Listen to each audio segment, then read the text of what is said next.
Hello everyone, my name is Dave Casuto, instructor for Learnit, and welcome to the Intro to Photoshop class. What will you learn, you ask? Well, we are going to just start from the basics, creating a new document, move to basic image manipulation, working with layers, type and typography, and move all the way up to color correction techniques, creating masks, using filters, and so much more. Now, this course is designed to be interactive and a hands-on course. So occasionally you'll hear me say things like, pause the video and practice on your own. So make sure you download the class files from the link below to do so. This will ensure you get the most out of the course and learn the program in a more experiential, hands-on manner. I'm looking forward to teaching you all the cool things that Photoshop has to offer, so stay tuned and get ready to learn. Welcome back, everyone. I am using the Iceland postcard.psd file, so please have that open so you can follow along. So in this lesson, we're going to be learning how we can customize the workspace, how we can learn about the workspace in Photoshop, essentially understand the anatomy and some of the terminology around Photoshop. Now, everything I'm going to show you is the same for both the PC and the Mac, so no need to worry there if you're on a different operating system than me. Okay, so currently I'm looking at the workspace called the Essentials workspace. Now let's go ahead and take a look how we can identify what that is and how we can also change that. So if you'll notice over here in the far upper left, I have this little drop-down menu.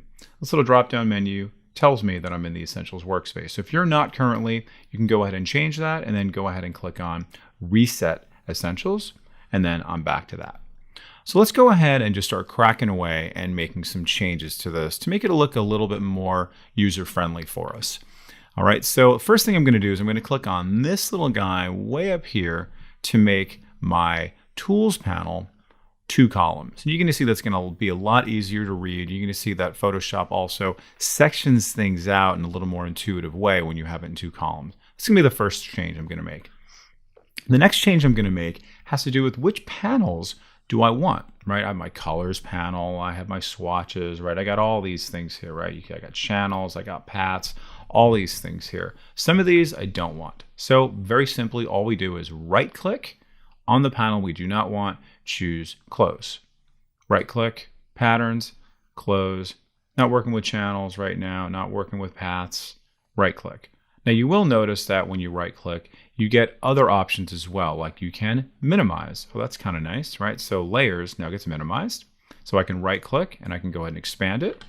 That's kind of nice. Also note that I can move these panels around just the same. So if I want layers just kind of floating here, I can absolutely do that. It's a very simple click and drag. And there we go. I can also expand this out to make it taller, to make it shorter. I can even make it wider. Very kind of delicate there. There you go. Just make sure you find that little double-sided arrow and you're good to go. Now you're also going to see some times where there are panels that you want to use that are not shown here. So all of our panels live in one particular place, and that is the window menu. And again, this is the same thing for if you're on a PC or if you're on a Mac. So if I click on window, you'll see in alphabetical order, I have all of the panels available to me. So for example, if I want to bring out my character panel, I click on that and then notice that the character panel appears along with the paragraph panel as a little bonus. And then you'll notice that a new column now appears for all of your other additional panels if you like to bring them in. So I'm just going to go ahead and collapse that. You'll notice I can very easily access it, expand it, and collapse it. Very nice. And of course I can drag that out just like I did with my layers panel. Another nice little pro tip is if you double click on the layer name, on the panel name, you can see very good. If you double click on that, it comes right up. Expand, collapse, expand, collapse. You'll also notice that there's a little X there if you want to as well. Now, if I want to move this back to where it was, you'll see I have a few different options here. Keep an eye on the blue halo as soon as I sort of touch ground here. You'll notice that when I move to here, I get a little blue halo, little blue halo, little blue halo. Wherever that blue halo is where this panel is going to live. I'm going to drag mine way down to the bottom, and you're going to see a tiny little blue halo way in the bottom, and lo and behold, that is where my panel lives, right there at the bottom. So I love exactly what I've done here, okay? I love this. I'm going to keep this all set up, and I want to save this as my own. So what I'm going to do is click on the little drop down where I started from, and I'm going to choose New Workspace, right? Click on that, and you're going to see here, I can name it. Okay, I'm going to say Dave's Faves. Wonderful. And then just click on these boxes to make sure it's basically freezing everything. This is the workspace I want. I'm overriding the essentials. So I click on Save. And now when I click on the drop down again, you will see there's Dave's Faves. Wonderful. And then anytime I mess anything up, right, I go a little bit crazy, let's say I delete some things, I can always come back to that. That's what's so great about this. I like to call this kind of like the Mary Poppins effect, where it just sort of like cleans up your mess, right? Let me just go ahead and make this even more messy so you kind of get the effect. Okay, wow, what a disaster, madman at work. I click on the drop down, and then all I'm going to do now is say reset Dave's Faves, and then I'm back. Okay, and now that I am done customizing my workspace, I recommend getting yours to look like mine, creating your own workspace, and naming it accordingly.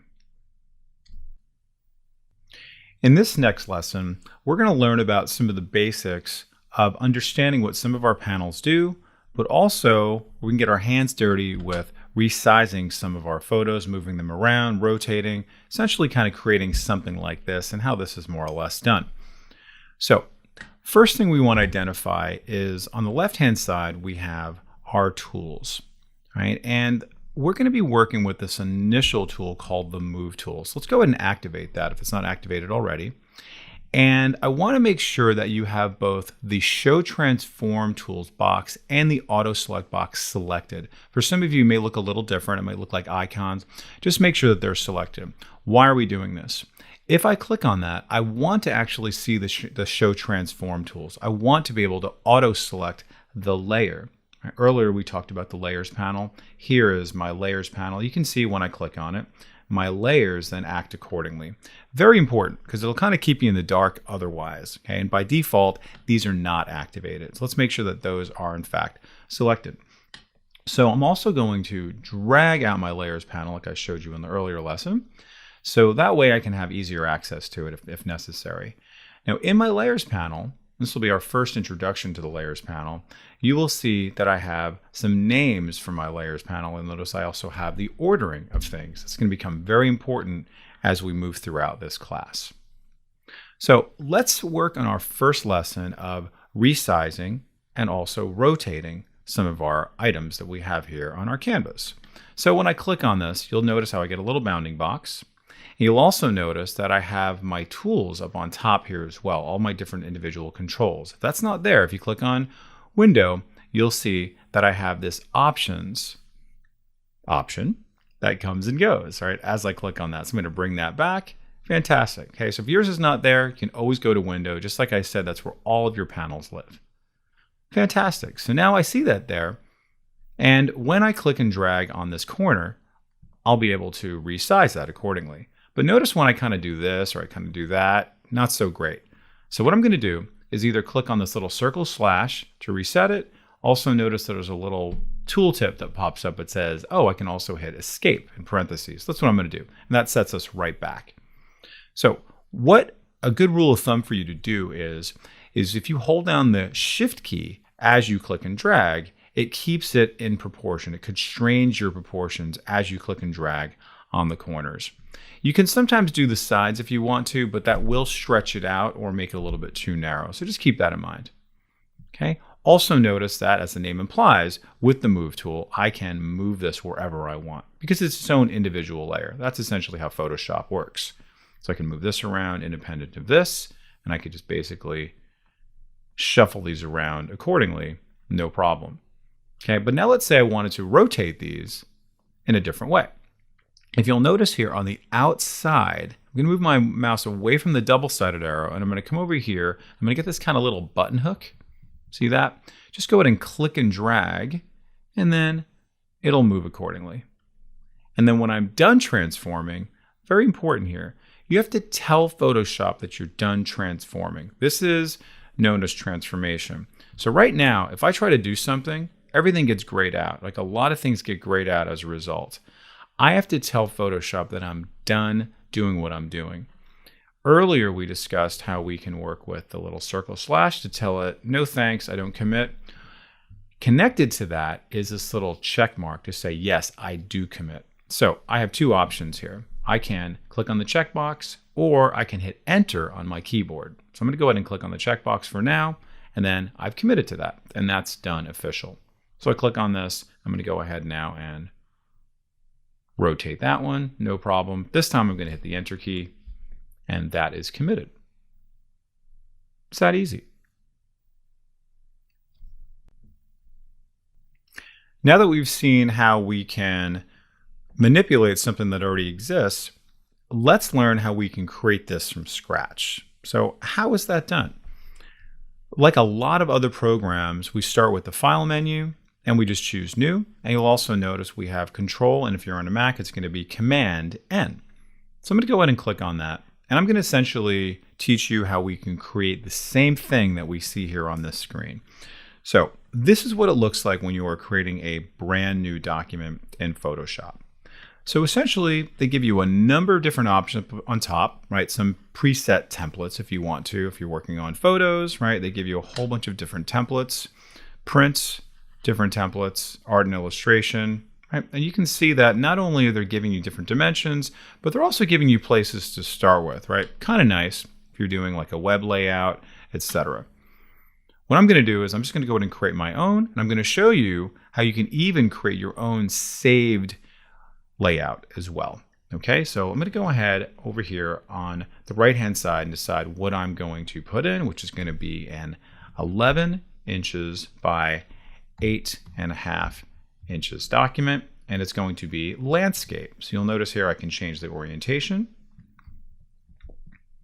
And then my resolution, this is going to be very important. Resolution is basically how vivid is this going to be? How rich is this going to be? Are you going to be printing it? Or are you going to be putting it on the web?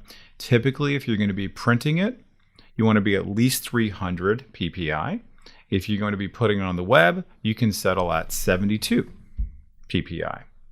Okay, typically you don't want it to be too high if you're going to be putting it on the web, essentially for load times.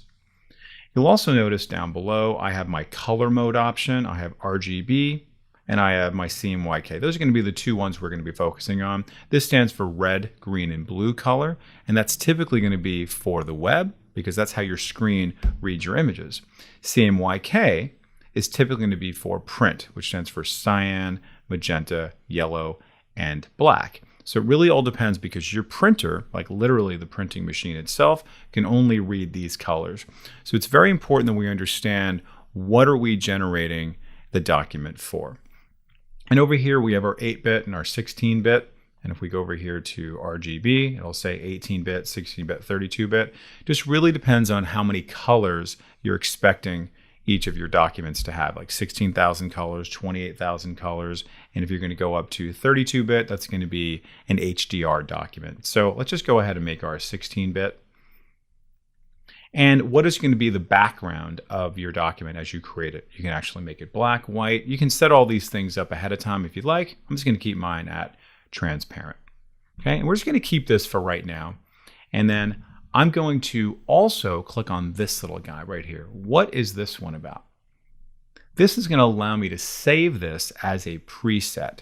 So therefore, I don't have to do this anymore. Okay, I don't have to set all these things up. So now when I click on that, I'm going to be able to save this as a preset. I'll just go ahead and say 11 by 8.5 landscape. All right, and then I'll just say 72 ppi. Fantastic. Click on Save Preset, and now look under Saved, I will see there that is. And anytime I want to use it, I'll be able to come back to here and won't have to reset all these things. Okay, so I'm going to go ahead and click Create, and now I have a blank document all ready to go. Great. Now let's start building out our document. Now that we have this all set up, you will see I have an empty layers panel. Great. But you'll also notice that all my panels have remained the same. It's great. This is exactly how I want it. So our first lesson, when we're bringing in things from the outside, is going to be placing. Placing, not pasting, not importing. Photoshop and a lot of other Adobe programs refers to this as placing. So placing essentially means we're bringing in some items from the outside. In this case, the item we're bringing in is going to be one of those images, right, of the ram and of the iceberg, etc. So I click on File. You'll see here I have two options, either to place embedded or to place linked. When you're placing linked, essentially implies that there might be some changes happening to that file, and you want to kind of have that linked up, essentially. So if I'm working with a coworker and they're making some changes, it automatically gets updated here on my file. We're just going to do place embedded, so it's just going to be static right here inside of this document. So I click on that, and I'm going to go to my files, okay, and I'm going to go over to here to all my little friends here. I'm going to bring in the big iceberg. I simply just click on that, and that's going to come in. And again, you'll notice I have my little bounding box, which is great. I also have my little circle slash, and I also have my little check mark there. Okay, and I'm just going to go ahead and resize that however I want to, holding down my shift key and rotating accordingly.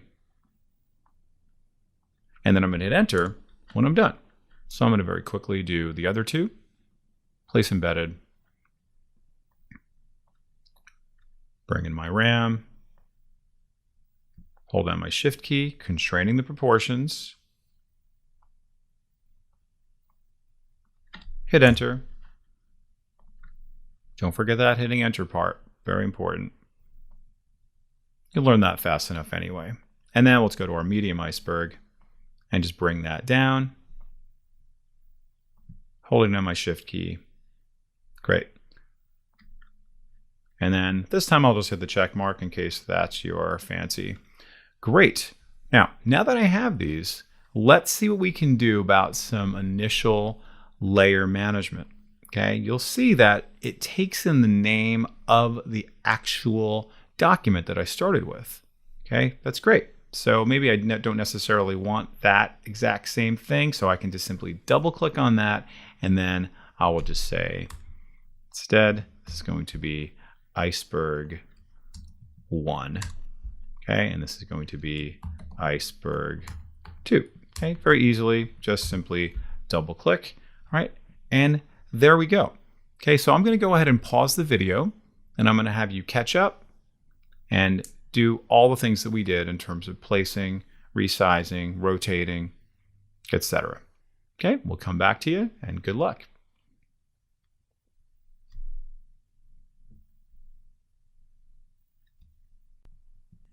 Welcome back, everyone.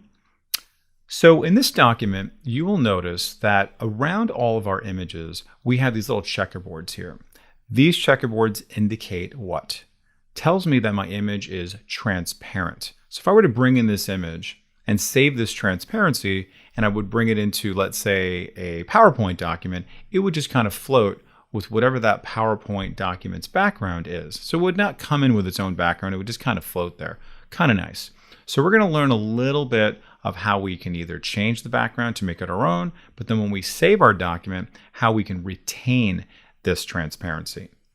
Now, what we need to do first is discuss a little bit about the layers panel. Okay, so right now I have my layers panel over here on the right hand side. You'll see this whole thing is my layers panel, and we have a number of different icons down below. We also have this little guy over here, right? And earlier we discussed that little guy right there. Okay, and of course here is the name of the panel. Okay, now each of these things has a purpose, and you'll also notice that other panels also have kind of some similar things, like a little flyout menu and things like that. Once we bring it out, you'll see more options here. And as we go throughout this course, we will be discovering much, much more detail than what we're going to discover right now. Earlier, we looked at how we can rename each of our layers. Fantastic, that's great. Okay, you will also see that in this panel, we'll be able to see a bunch of other things that's going to allow us to have controls of our panels. What we're going to look at right now is how we can adjust this background here. You'll notice that currently, again, it is transparent. So what can I do to add on a colored background? You'll notice this little guy right here, this little black and white cookie. When you click on that, you're going to see a lot of options. And again, this is going to be for some more advanced features when we get into our adjustment layers. We're going to see all those. What we're concerned with right now is just adding on a solid color. Okay, when you move your mouse over, you will see it is called an adjustment layer. So the adjustment we're making is going to be a solid color. I click on that, and then I can just go ahead and choose whatever color I like. We're going to get a lot into colors later on. Just do this nice, pretty aqua blue color. I click OK, and then, oops, everything gets covered. Why is it getting covered? Because this is the top layer. So very simply, I want to bring it down to the bottom. So all I need to do is just click and drag that down, and then just notice, follow the blue lines there. I let go, and voila, there you go. Now this is behind everything else. Great, and I can go ahead and just double click on this to rename this. I'll just say blue BG, and I hit enter. That's great, wonderful. Okay, so I love this. I love this exactly as it is. So I'm going to save this. If you see my tab here, this now has an untitled Photoshop file here. Uh-oh, I don't want that. So I want to be able to save this. When I save it, it's a good idea to save it not only as like your output, what if it's going to be a JPEG or a PNG or a TIFF or a PDF, but you also want to always save it as your working file, meaning my Photoshop file. So very important. So that's going to be the first thing I'm going to do. So I'm going to go ahead and click on File.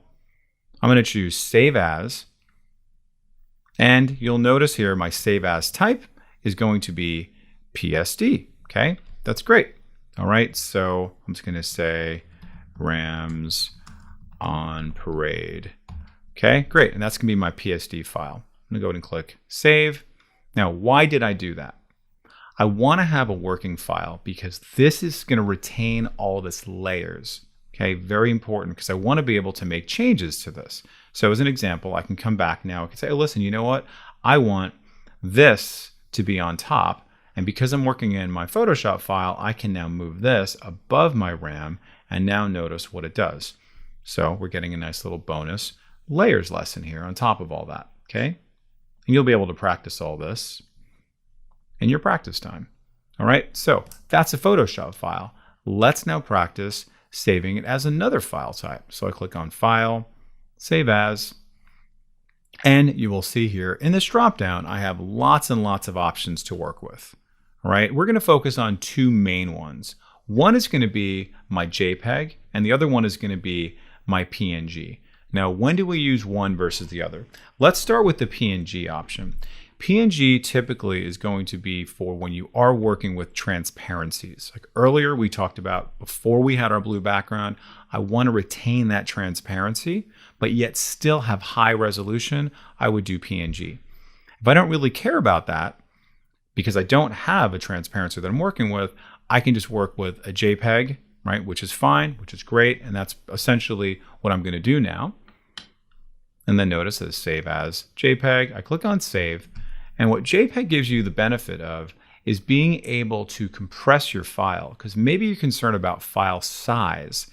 Okay, whereas PNG gives you a little bit of sort of gradation, JPEG gives you quite a bit to be able to really compress it on different levels here.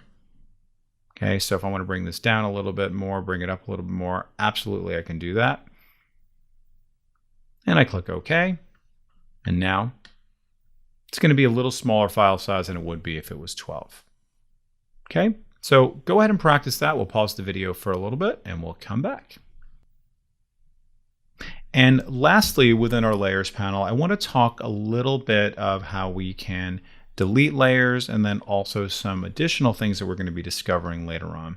So deleting, pretty simple. So let me go ahead and just open up my group here and I click on this and then notice here I can delete with the trash can. Okay, you'll also notice that right clicking goes a long way. Lots and lots of options here. Here is delete layer. I can duplicate layer. Lots of things here. We're going to get into rasterizing layers later on. And some of the things we've already done in terms of grouping and everything are already here. Okay, so if I want to delete this, I'm just going to simply click on my little trash can and that goes away. Great, fantastic. But I'm going to undo that by simply clicking on Edit. And then notice here is undo, and then here is also Control Z or Command Z on the Mac. So that comes right back. Also a very good tool to know about. Okay, so deleting is pretty simple. And also again, right clicking for lots of additional options. And then Don't forget to undo when you make a mistake. All right, we'll see you in the next lesson. Now, keeping in line with this same image and document, let's imagine a scenario where we'd like to manipulate the canvas a little bit. Meaning maybe I want a little more space on the outside around it, or maybe I want to crop it. So what can I do here? Let me just first of all bring up the ruler. Okay, we're currently working without a ruler. The ruler is very important to have open just so we can have some context of where we are, how big our document is, where things are, so we can have some sort of specificity and sort of exactitude. So how do we do that? Let's go to the View menu, and we're going to go to Rulers, and then bam, pops right up. You'll also notice the keyboard shortcut is just Control-R, and there you go. And now here are my rulers. Now, if you right-click on the ruler, you'll be able to see all the different units of measure.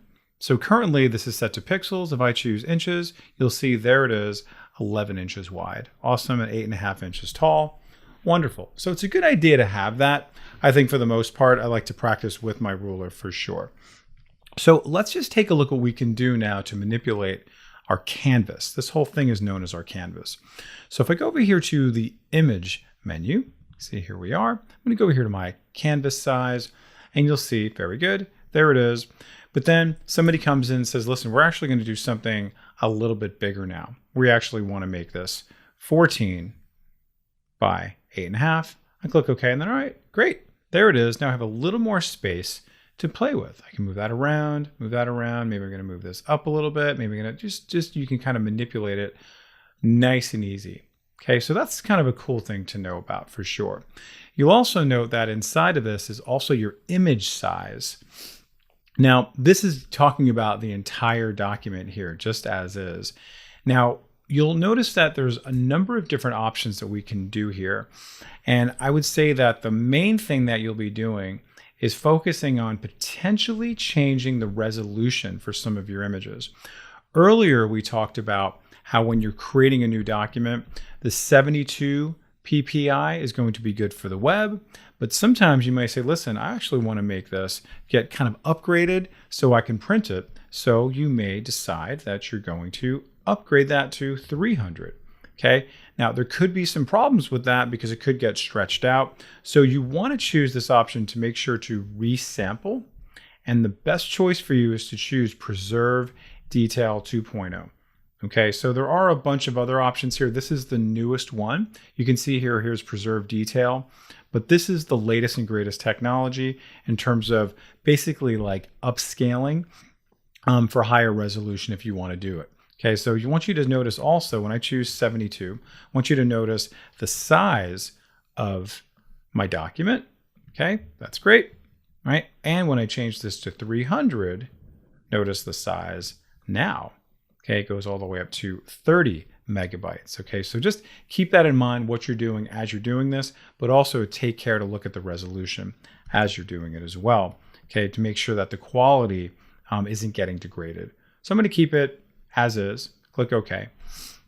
And now let's say we want to kind of do the opposite of this. Let's say I want to crop some of these things out. Okay, let me just bring this in a little bit, bring that in. And let's explore what cropping can do for us. I'm just going to kind of maybe create a banner. You're going to be something a little bit creative, just kind of an unusual size, of course. Okay, so let's just now see what we can do with our cropping. So our cropping lives right over here. You can see there is our crop icon. I click on that, and you're going to see I'm going to have a new set of options here in my tools. You'll also notice that I can now crop manually very easily, just like that. It stays with the same ratio. Okay, notice it says original ratio. And I can also choose my own width and height and resolution. Okay, if I can click on that and I can say, listen, you know what? I know exactly what it's going to be. So let's just say it's going to be 200 by, say, 500. Great, I can do that. Let me switch it around. Great, I can just simply click on that. And then that's a good way to kind of have a banner for what you're working on. And notice as I do that, it maintains the dimensions of the cropping. Okay, so pretty cool to be able to have that there. Now let's try some of these other presets. I'm just going to make this a square. All right, and you can see I can now move my image within the square. Just maybe have everything kind of fit in there nicely, but maybe I want to just bring it in a little tighter.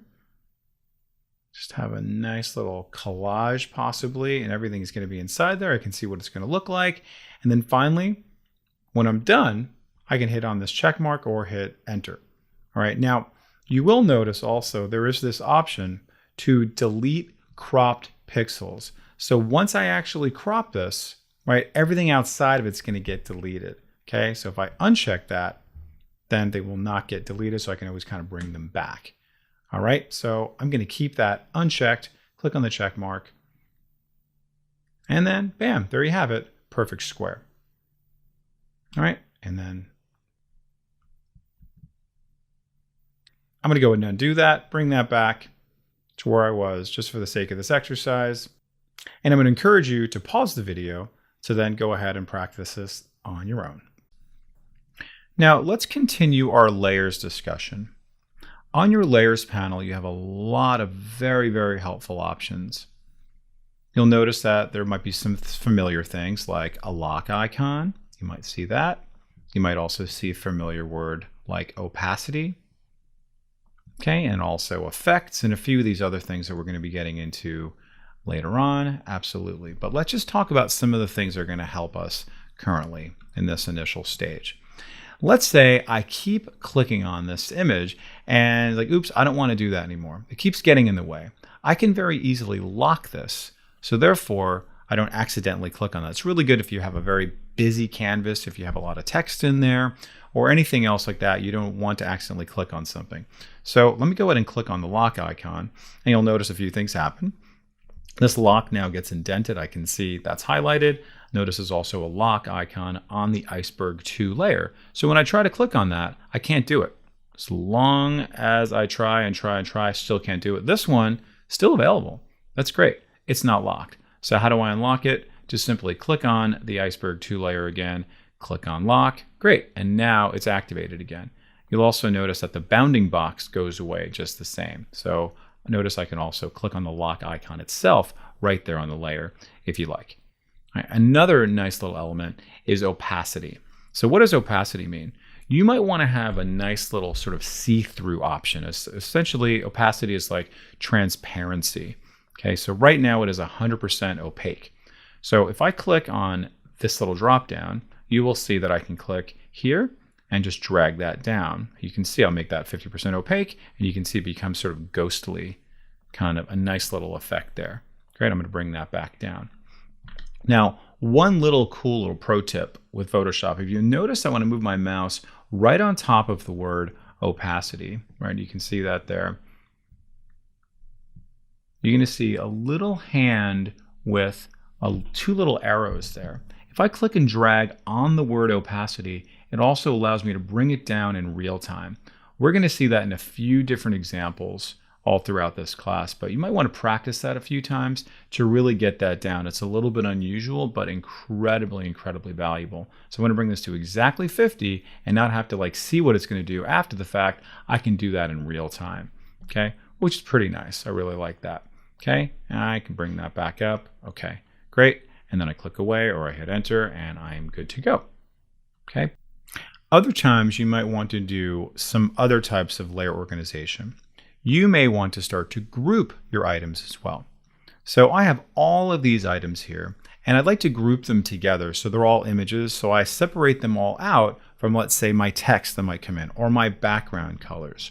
So what I'd like to do is simply click on the first item that's here, and then hold down the Shift key and click on the last one.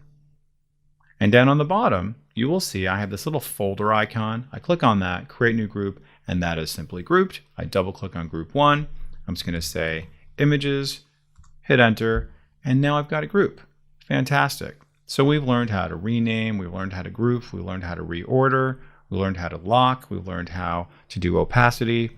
We should feel very comfortable moving forward to manage our layers with our upcoming lessons. Okay, and welcome back. In this next series of lessons, we are going to create this terrifying scene here. You will see that we have a very, very creative use of layers and effects, a little bit of text, and a little bit of opacity. Just want to show you here what we're going to be creating, and we're going to be able to start this from scratch. So in this lesson, we're going to learn about different types of selection, working with the quick selection tool. We're also going to learn about the magic wand tool. We're going to learn a little bit about the lasso tools. So it's going to be very important we understand layer management at this point, also naming our layers, and then we're going to be able to create these little glows and little strokes and everything. This is going to be a very, very important series of lessons, all kind of sandwiched into a series of many, many lessons. Okay, so how do we create this from scratch? So let's go ahead and watch me as I go ahead and open up to my first file. I'm going to open up to Ascoli. This is basically the background of everything. And just notice what the finished product looks like and how it looks now. So how do we work with these? All right, the first thing I want to do before I do anything else is I'd like to unlock my background. You'll notice that my background is currently locked. Okay, so I want to be able to play around with that. So I'm going to unlock that. So very simply, just go ahead and click on that lock as we learned earlier. Now, let's discuss some of these selection tools. Okay, in order to affect it, you have to select it. That's a very, very important adage to take away from really any program, but definitely within Photoshop. So I want to be able to affect this. I want to be able to make my sky separate from my dinosaurs, separate from my flying saucers, separate from my piazza. If we look at my original document, you will notice that this is currently separated out. Like, whoa, how did we do that? What is the trick? What can we do to make that separated out? And there's a number of different ways we can do that. And most that you're going to start off with is going to be around selection, selection, selection, selection. So if you look over here, I have these 1, 2, 3, 4 icons. And remember how I changed my side panel there to be in 2 columns. So mine's going to look like this. Now, a lot of these panels you're going to see have little triangles living inside of them. Do you see that? It has a little triangle, little triangle, little triangle. That's going to be very important for us to understand as we move forward with all of our tools, to understand that there's something potentially living underneath, living inside them. Okay, you can see, wow, fantastic. A lot of cool stuff. Here's my quick selection tool. Here's my magic wand. I right click on this. You can see, okay, great. There's my different lasso tools. Oh, that's wonderful. What about this guy here, my marquee? I right click, great, wonderful. Now, most of these, if not all of them, have some type of shortcut key associated with them. Like for example, if I move over my move tool, notice there is a V, right? They used to have it as shaped like a V. That's why they had it like a V, like the letter V. Good ones to know about. Here is my magic wand tool, right, for a W. Here is L for lasso. Okay, so lots of good things to remember. M for marquee. Okay, so definitely some good little takeaways here. So let's talk about the difference between our quick selection tool and our magic wand tool. The quick selection tool is going to select kind of a whole swath of different series of colors and objects all throughout based off of their different contrasting levels here, as opposed to my magic wand, which is going to be more about color. It's looking for different colors and it selects like colors. So if I had kind of like a only blue here and not my clouds, then the magic wand tool would be better. But because I have a whole series of like little things here, like my clouds kind of breaking things up, I want to choose my quick selection tool. So I'm going to go ahead and do that.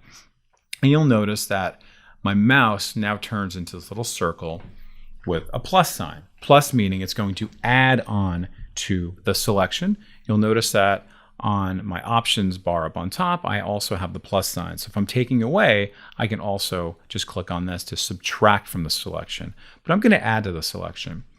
Okay, you'll also see that my brush is a certain size right now. It is currently at 40. If I click on this and I can go ahead and make that nice and big, I can do that too. Let's bring that back down to 40. But I'd like to show you a nice little pro tip that I prefer, and that's using the right and left bracket keys, the bracket keys on your keyboard, which are right next to the letter P. And that allows me in real time to then make this get bigger or smaller.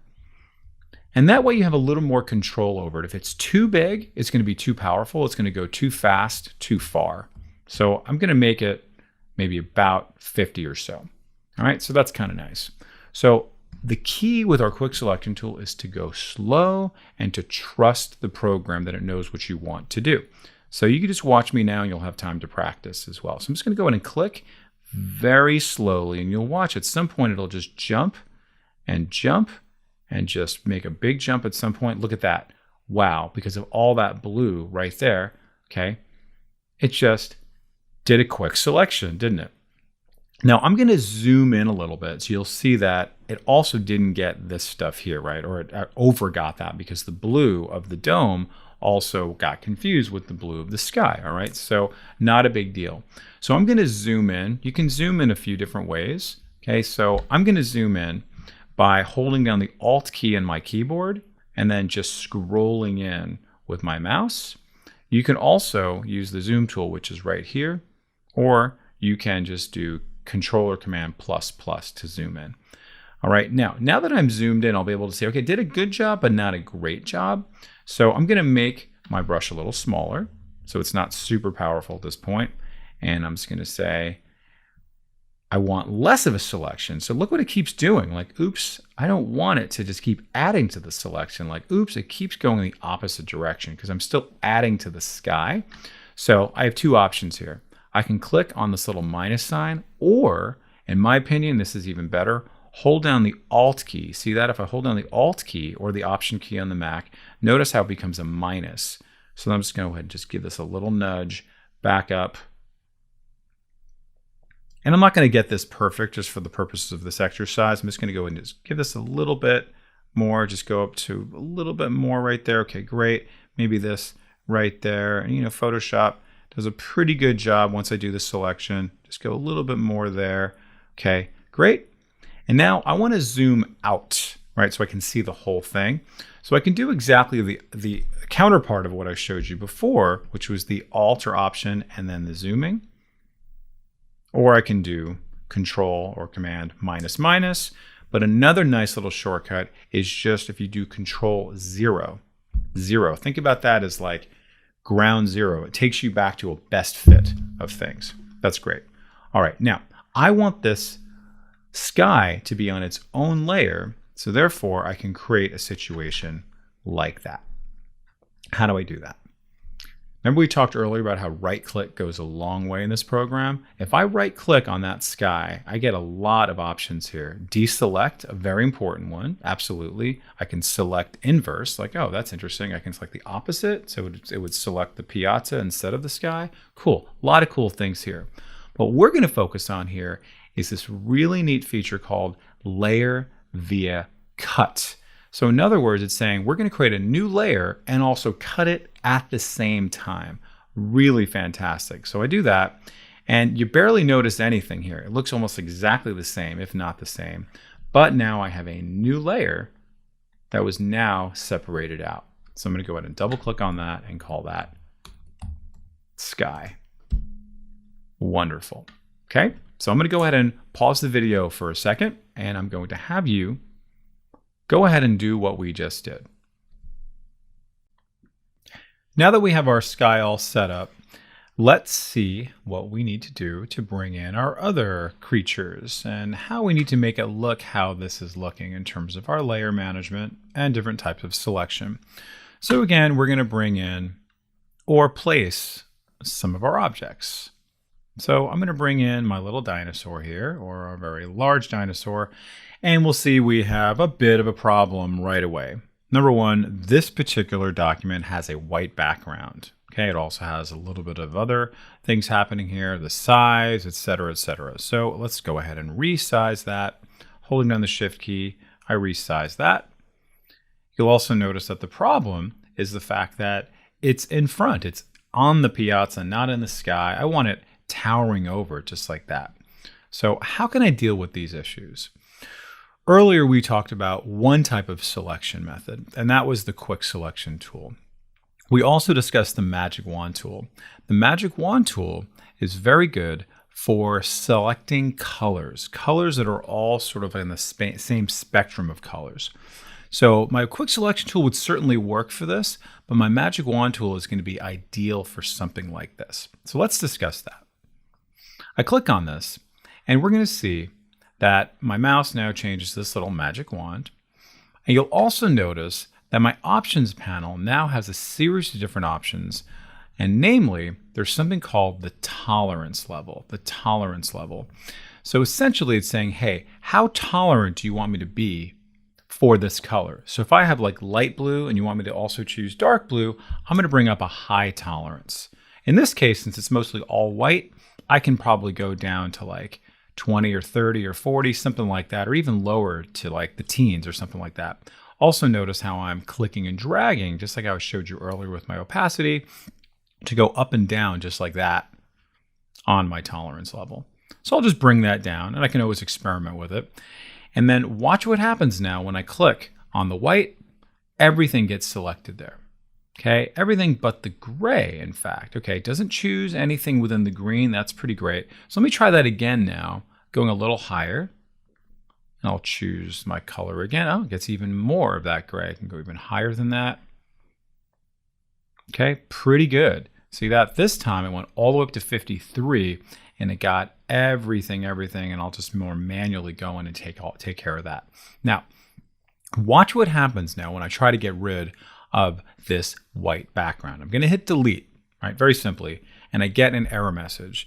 And this is going to be one of those things that's going to make you go crazy. Could not complete your request because the smart object is not directly editable. What does that mean? What is a smart object, and why is it not letting me do what I want to do? I'm going to go ahead and click OK. I want you to notice here that I have this little guy right there, and notice that my other icons do not have that. Okay, this is indicating to me that this is a smart object. When you place in a document from the outside, you are going to place it in as a smart object. That is designed to protect it. Okay, in case you want to preserve the integrity of that image so you don't actually mess with the original. That's why we have a smart object. Later on in other exercises, we're going to talk about filters. Filters are going to be very important to work with smart objects. In this case, we don't want it to be a smart object. We don't care about that.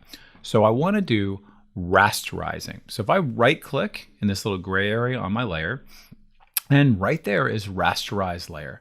I click on that, notice the little icon goes away, it's still selected, and I can hit delete, and look at that, beautiful, and it's floating right there. Okay, amazing. And you'll have to do that a lot of times. If you copy and paste the document, copy and paste the image, you won't have to do that. When you place it, you will have to do it. Okay, now notice my little marching ants there. I don't want those anymore. So in other words, I'm going to deselect. So I'm just going to right click, and you're going to see here is deselect. Also notice a really good keyboard shortcut is Control D. So if I do Control D, that also makes it deselect. So I like that one a lot better, but notice you can also right click. All right, now if I go back to my move tool, I'm able to then move this guy separately however much I want to.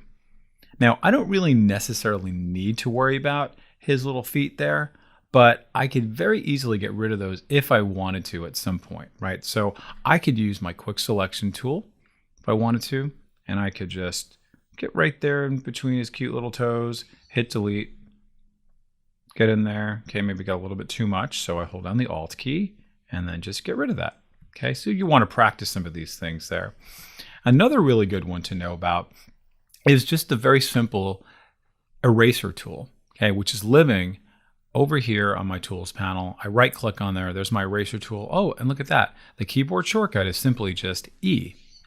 So if I just want to erase something, I can very easily erase it just the same. Okay, all right, just a little bit of stuff around the edge. Watch out for his claws. Okay, very good. Okay, and I'm not going to worry about this too much. I'm going to do Control-0 to come back out. All right, now, how do I create this effect where he is behind the building? Okay, what do I do here? Let's look at our layers and let's just see what's actually going on for all of these guys here. Notice how I have my sky background, oh, way at the bottom. My dinosaurs are right above those. In this case, my sky is above my layer 0, which I'm going to rename as Piazza. And I'm just going to bring my sky down below. And then notice I still don't have any effect here. So what I need to do is bring my dinosaur in between the sky and the piazza, because that's essentially what's happening in reality. But really what we're doing it from bottom to top is the same as front to back.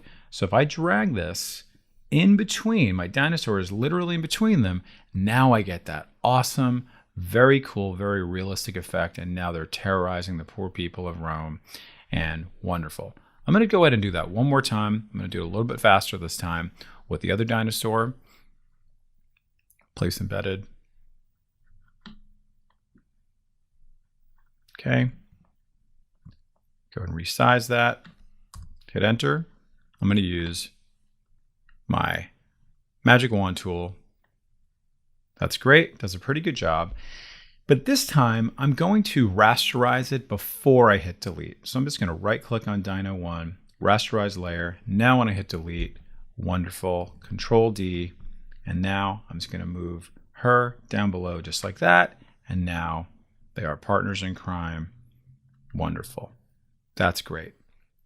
All right, now you have some other files that you can work with on your own, which is just bringing in a couple of flying saucers, and essentially we'll have you do the same thing to catch up.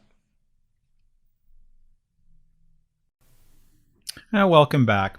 Let's take a look at some of the other selection options that Photoshop has, and let's see which one is best for us. So I will bring in my pterodactyls now, and there is one right there.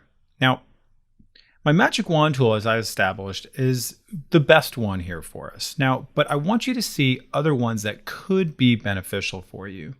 So let me go ahead and resize this, and let me go ahead and say rasterize layer. But I want you to see how the lasso tool can really be beneficial for you, working with the regular lasso tool, the polygonal lasso tool, and the magnetic lasso tool. The lasso tool is good just for a very manual way of just cutting some things out. That could really be helpful for you if that's really all you want. So notice I just drew around there. And now if I hit delete, oops, it does the opposite. I don't want that. So earlier we talked about how we can do an inverse selection. I do that, then I hit delete. Okay, great. So now I have this kind of interesting effect, okay? Not exactly what I want, so let me go ahead and undo and deselect. You'll notice also there is a polygonal lasso tool. So that's essentially going to give me like straight lines. What am I trying to do? In this case, you can see it's going to allow me to do these just kind of hard angles to be able to do my selection. I'll go all the way back to where I started. Great, wonderful. Now I can go ahead and do the same thing, delete, or do an inverse if I like to as well. You'll also notice that I made a little bit of a mistake here. If you ever want to add to a selection, you can easily do that. So if I go back to my lasso tool and I want to add to the selection, if I hold down the Shift key on my keyboard to add to the selection, I'm able to do this more kind of manual way of now adding on to things. If I want to remove from that selection, I selected way too much, right? I can also remove it. So again, this is Shift to add to the selection and Alt to take away from the selection. Okay, there is Alt, okay, and then there is also going to be Shift if I want to add to the selection. Okay, see that? And that is going to be a good combo of when you start working with a number of different selection tools. Okay, because notice how I started off with one selection tool and then I switched over to another selection tool. If I wanted to add on something using my quick selection tool and combine it with my lasso tool, I absolutely can do that. So I'm going to go ahead and deselect this. And now let's finally talk about the magnetic lasso tool. Now, for certain things, the magnetic lasso tool is going to be really like your best friend, because what it does is it magnetizes to the edge of the particular object. It recognizes contrast between colors and its background and context. So if I choose magnetic lasso tool, I want you to notice when I move my mouse to the edge here, it kind of drops a little egg. I'm not even clicking, I'm just moving my mouse. Now I clicked, and now you can see, all right, it did an okay job. But you can see I'm just kind of very, very slowly moving my mouse. I'm just going to click, click. I'm just going to go a little faster this time. Just go, go, go. Just watch how smart Photoshop is to be able to get the edge of what I am trying to select. And you can see, all right, great. And then when I come to the beginning, notice I get this little circle. It tells me that I'm at the beginning. And now I've got it. And it did a pretty good job. Of course, I don't need this because I would use my magic wand tool, but you'll notice how amazing the magnetic lasso tool can be for you. Now, if I zoom in, I'll notice that it didn't do a great job. So then what did we just learn? We learned how I could go to my lasso tool and then hold down my shift key and then just add to my selection. See that? I'm just going to add to this selection. So think about your lasso as, or all of these really, as like one big toolbox as you do this. Okay, so you really want to think about like, well, I can use this type of selection tool for one thing and then another one. So like the lasso tool is a little more surgical, where this is a little more macro, working with our quick selection tools. And these are more kind of specialists if you think about it. Okay, so I'm going to go ahead and zoom back out, Control 0, and I'm going to just now do Control D. I don't really need to do that. And here we go. Let's use our magic wand tool. Click. Wow, that is so much easier. Now you probably even have more of an appreciation for all how that works. I'm going to hit the V key to go back to my move tool and then click and drag, make that a little smaller, have that kind of flying overhead.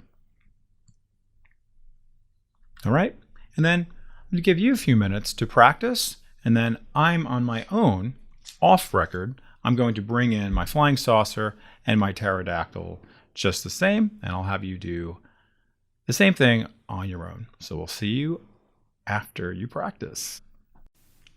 Welcome back. Hopefully you enjoyed that exercise, and now we're back to our Paleolithic piazza.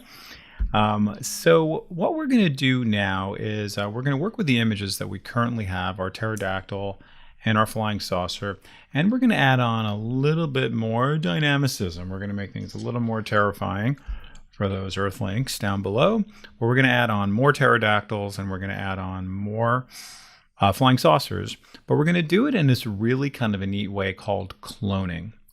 So cloning is all about using the Alt or Option key while also selecting with our move tool. So let's say I want to give this lady here a husband. So what I'm going to do is simply hold down the Alt key, and you'll notice how my mouse now has two little arrows there. Watch what happens now when I click and drag. Bam, I just cloned. Amazing. It's a very quick cut and paste. Let's do the same thing for the flying saucer. See that? Hold down the Alt or Option key, click and drag, and now I can move that wherever I want. Wonderful. Okay, and I can also rotate these. Do that. Okay, that's great. Hit enter. Remember, because you're transforming. And I can rotate this one that way as well. Okay. Great. But now let's say I wanted to have it so it was going in a completely opposite direction. How would I do that? If you go over here to the Edit menu and you go over here to Transform, you'll notice how there's an option to flip if you wanted to. So now you can see I flipped him horizontally, or her, okay, going out horizontally. Okay, cool. And now that's going over here, right? There's going to be a battle between the pterodactyl and the T-Rex. Oh my goodness, things are about to get terrifying. Okay, you see, okay, very easily I was able to resize it, and it looks very different than the other ones. So maybe you're making this look like it's a little further away, so you make it smaller. Okay, and I'm going to rotate it. So you have lots and lots of options to do here to kind of create this reality. And see, this one is in the foreground, so it really looks like it is coming in very much closer. All right, so I'm going to give you maybe a minute to practice that. I'll go ahead and stop the video and practice that on your own.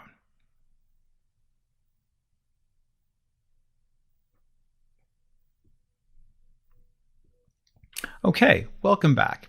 Now, let's see some other things we might want to do. If we go back to our original, you'll see that some of our flying saucers have a nice little glow.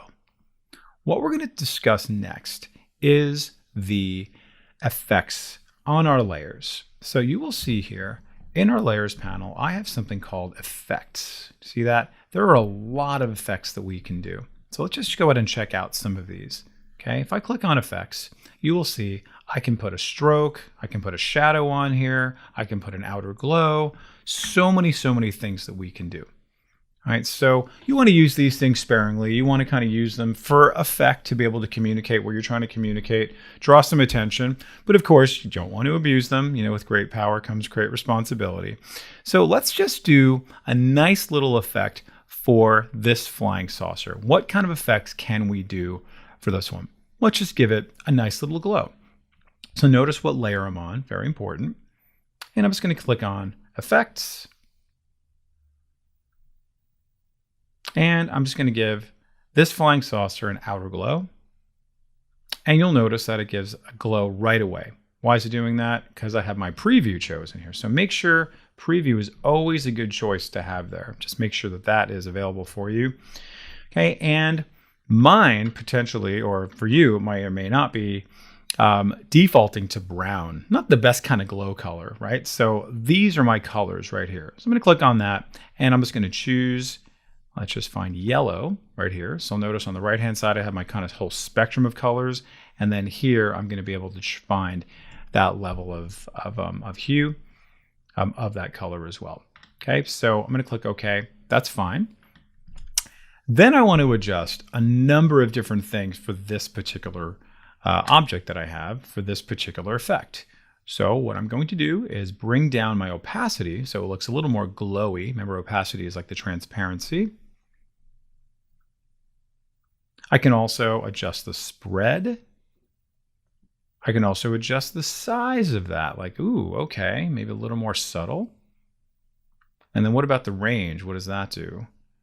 Okay, I probably want that to be not so hard-edged. Jittery. Do you want it to be a little more jittery, right? It's going to be kind of like look a little kind of dissolved a little bit with like lots of little dots. Okay, so maybe this is exactly what I want. Just notice there's a lot of other options here, potentially a little more advanced for us at this stage. But this is very much the kind of a spice to taste thing. A lot of these things, especially when you have preview chosen here. Okay, now this is great. I love this. I'm going to click OK. And that looks wonderful. I like it. Looks very terrifying, very convincing. There is light coming off of this. But what about the other one, the mothership? The mothership should also have the same thing. So I want you to notice on my layers panel, I now have two new elements that have appeared here on my panel, one that says effect, and one is the type of effect. So let's say I want to use this effect on this flying saucer down below. So flying saucer 1 copy has the effect on it, but I want to apply it to here very easily. All I need to do is hold down the Alt key again. Remember how we did Alt to clone? Now we're going to do Alt to clone the effect. So watch this. I click and drag down below, right on top of this. And now, wow, like magic, there it is. And I'll just go ahead and do this, this, and that, but it's great.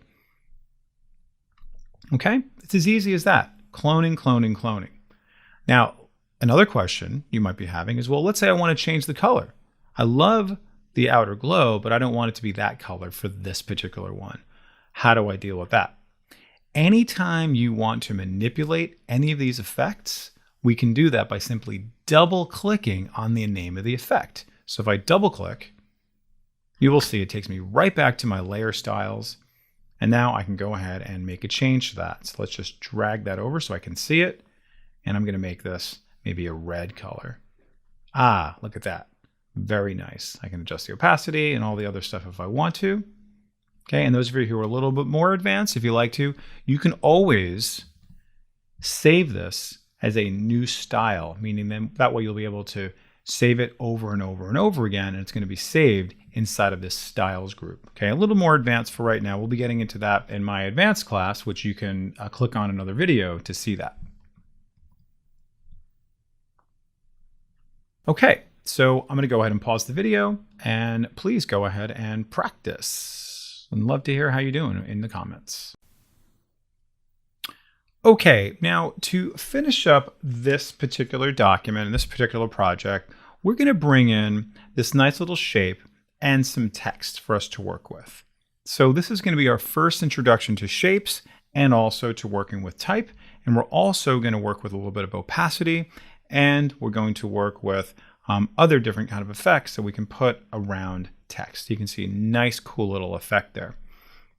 So what are we going to do?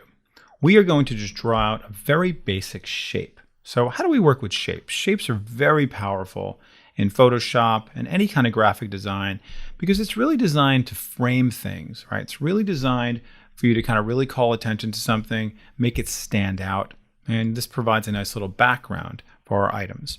So where are we going to find our shapes? You can see over here in the left-hand side, there should be a little rectangle icon for us to work with. If you right-click on that, you're going to see that, oh, there's a rectangle. There's all kinds of other shapes that we can do. For our purposes right now, we're just going to choose rectangle. And you will see that there are different colors that we can then apply when we draw out our shapes. So our colors can be activated in a number of different ways. You will see here that there is this little color, it's the foreground color, and this is going to be the background color. Primarily, we're going to be working with the foreground color. That's going to be the important part of it. You'll also notice that over here in the upper left is our fill color, just the same. So you can access it in one of two ways. So you'll also note that when I draw something out, am I going to be drawing out a shape, a path, or pixels? These two are going to be a little bit more advanced. So let's make sure that we are drawing out, in fact, a shape. And what color shape am I going to do? Well, that's up to me. So how do I access all of my colors?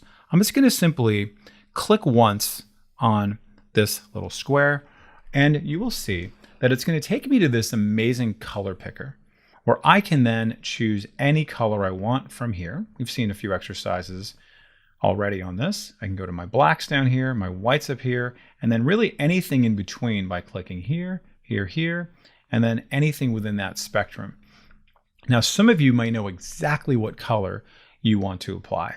So you'll see how there's our RGB over here on the right-hand side. There's also your CMYK. So your design team might say, hey, listen, we need to use our company colors, so please put in our RGB value of 65723. Cool. Damn, bam, type that in. Wonderful. Or our CMYK, bam, type that in, whatever you want to do. Okay, you'll also note that there is the HSB, your hue, your saturation, and your brightness. So notice how I just click and drag going across right now. The saturation of that color then changes. Saturation just basically means the level of color in a thing, right? So how saturated is that going to be? Is it going to be a very, very colorful red or a less colorful red? So no saturation basically means black and white or grayscale. Okay, our hue, notice how the hue now changes. Essentially, we're just going from blue to red to green, and then brightness, as what you'd expect, right? It's going to make it, whatever that color is, just a brighter version of that color, if you wanted to control all that. Okay, so up to you. Now, you'll also see that I have a little eyedropper that appears. When I move my mouse off of the color picker, I can actually choose from my canvas a color that I want. Notice I'm choosing the blue, it changes to blue. I'm going to go to this little green, it's going to change to whatever his little scaly brown color is. Okay, great. I can go to my flying saucer, a little more gray. Fantastic, wonderful. Okay, so I have all the options in the world for colors. So I'm just going to choose black. Great, I click OK. And now, very simply, I'm going to click and drag. And notice I'm clicking and drag starting off of the canvas, just to make sure, in case I want to have zero bleed like that. So it just goes right off the edge. That's great. And I can go back to my move tool to then resize it accordingly. And then I click the checkbox. I can move it wherever I want. And that's amazing. It's all set, ready to go. Now, if we go back to our original document, you'll be able to see that I have a little bit of transparency here. So how do I do that? If I click back on the shape, I want you to see here that I have this new layer called rectangle, and we have this section here called opacity that I can now affect the opacity of that. We did an exercise on that with our RAM earlier on. We're able to actually have our RAM or iceberg a little more see-through. So we'll do the same thing now with our shape, and we'll see, oh, that's kind of cool. So I can make this a little more see-through, so I can see through that shape. So it gives a little bit of dimensionality, a little more kind of visual interest, if you will. All right. Now, your next question might be, well, what if I want to change the color of this rectangle? All right. What if I want to make this transparency, but I want to actually make it a different color of transparency? If you double click on the shape itself, right? Notice what I did here. So you'd be not on the shape, but on the actual thumbnail, right? You want to actually double click on this right there. It's going to take you back to your color picker. Amazing. Look at that. And I can now change that to red and do whatever I want to do. Okay. So double clicking on the thumbnail in the layer panel brings you right back to your color picker. Okay. Nice little pro tip there. You'll also see that there is a properties panel that also gives you some other options as well, if you want to experiment with that. Okay, so your properties panel, you should have that open from when we first started. So if you click on the fill, click on that, and then you click on that guy, that takes you to the same exact thing. All right, so totally up to you. Some of you might be more comfortable with the properties panel at this point, or you're more comfortable with the layers panel. So now I have that color. I'll maybe bring that down to a kind of a darker color. Let's just bring this down. And wonderful. Now I'm done. All right, so I'm going to go ahead and pause the video, have you practice working with our shapes, our transparency, working with color, and then changing the color. When we come back, we'll do a quick little introduction to how we can work with type. So in this next lesson, we're going to learn just a little introduction to how we can work with type. Different sizes, different spacing, and maybe put some effects on it. So taking a look at our intergalactic Italy, let's follow suit. So we've been talking a lot about keyboard shortcuts here and there. So the easiest keyboard shortcut to remember is simply the T to get to our type tool. So you'll notice here is the T, but if I literally just type out T, it just takes me right there. So that's one you definitely want to commit to memory if possible. As soon as I click on that T, I want you to notice a few things. Up on top, I'm going to get a whole bunch of options here in my options panel all around type. So it's very important before we start typing anything out, we identify what size the font it's going to be typing out in, okay? Because sometimes if it's too big, we just can't see any type at all. So that's just one little tip for you, because like, I know I'm typing something out, but if it's coming in as 100 points because that's the last thing you did, then you're going to have some problems. You're going to be confused. All right, so just keep that in mind. So kind of good rule of thumb, I like to just make mine a little bit smaller, just because I can always make it bigger. Okay, so, but you can of course make it smaller, but sometimes you can't find it to begin with. So I also might want to figure out which font I'm going to use ahead of time. So let's just do a quick little introduction of where we can actually find our fonts and how we can also filter some of our fonts. So here's all our fonts, very similar to any other program you've probably used before. But there's a few other additions that you may not have seen before, which I really, really like. All right, you're going to see here how they give you, of course, a little preview of what it looks like. But then you'll see how there's these little stars here. So for example, like my luckiest guy, I can click on that little star, and then you notice how the star gets darker. Let me just try another one. Let's just use this Bauhaus burner. Okay, I'm just kind of shopping around. What am I doing? I am saving these as my favorites for later. Comic Sans, no thank you. All right, keep going on from there. Okay, great. Okay, wonderful. So when does this come into play?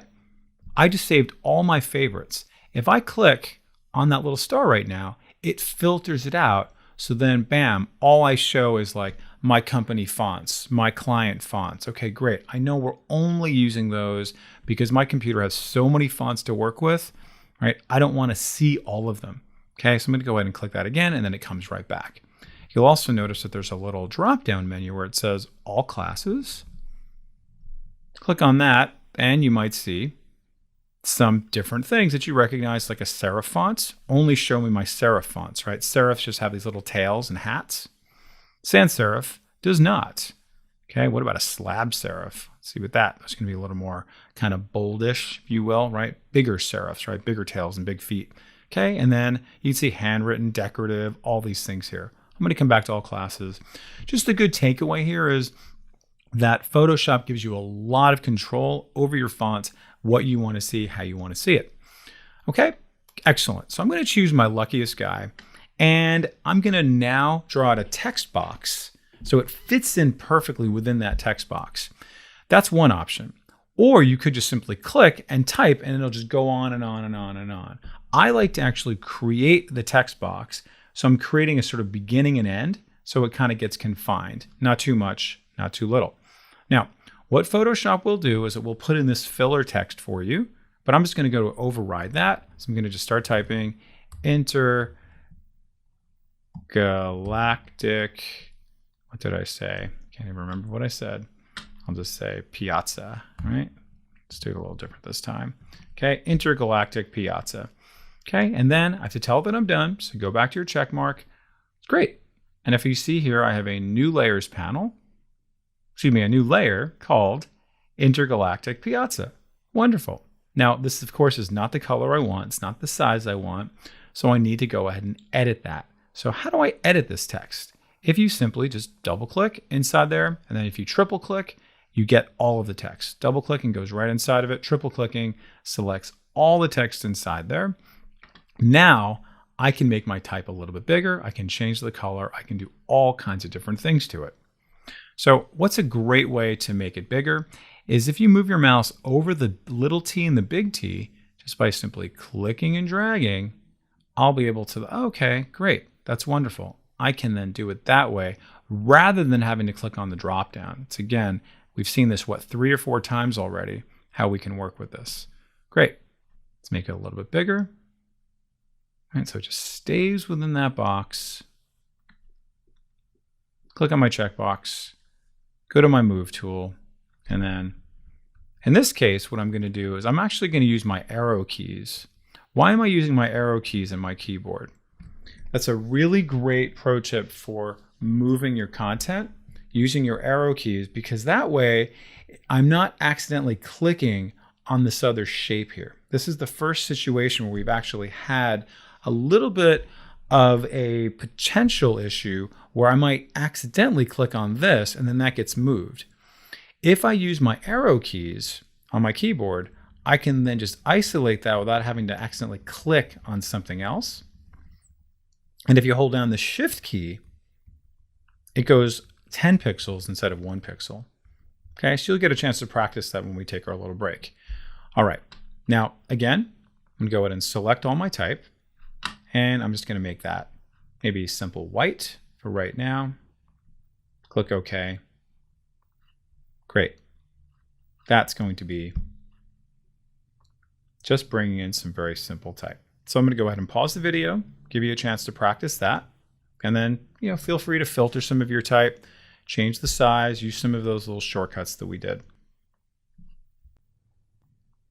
Now we left off typing in our intergalactic piazza, and if you remember our initial one, we had a nice little effect. We had what we call a stroke, in fact 2 strokes on this particular set of type. So how can we do that for this particular one? We've already done a type of effect on our flying saucer. See that? How we had a little glow effect around there? We had a nice little glow here. And we can tell that they're having effects on there because it literally says effects on here. See that? And we want to do something similar for our type. So how can we do that? So our type layer is selected. And what we're going to do is we're going to go down here to effects, and we're going to do a stroke.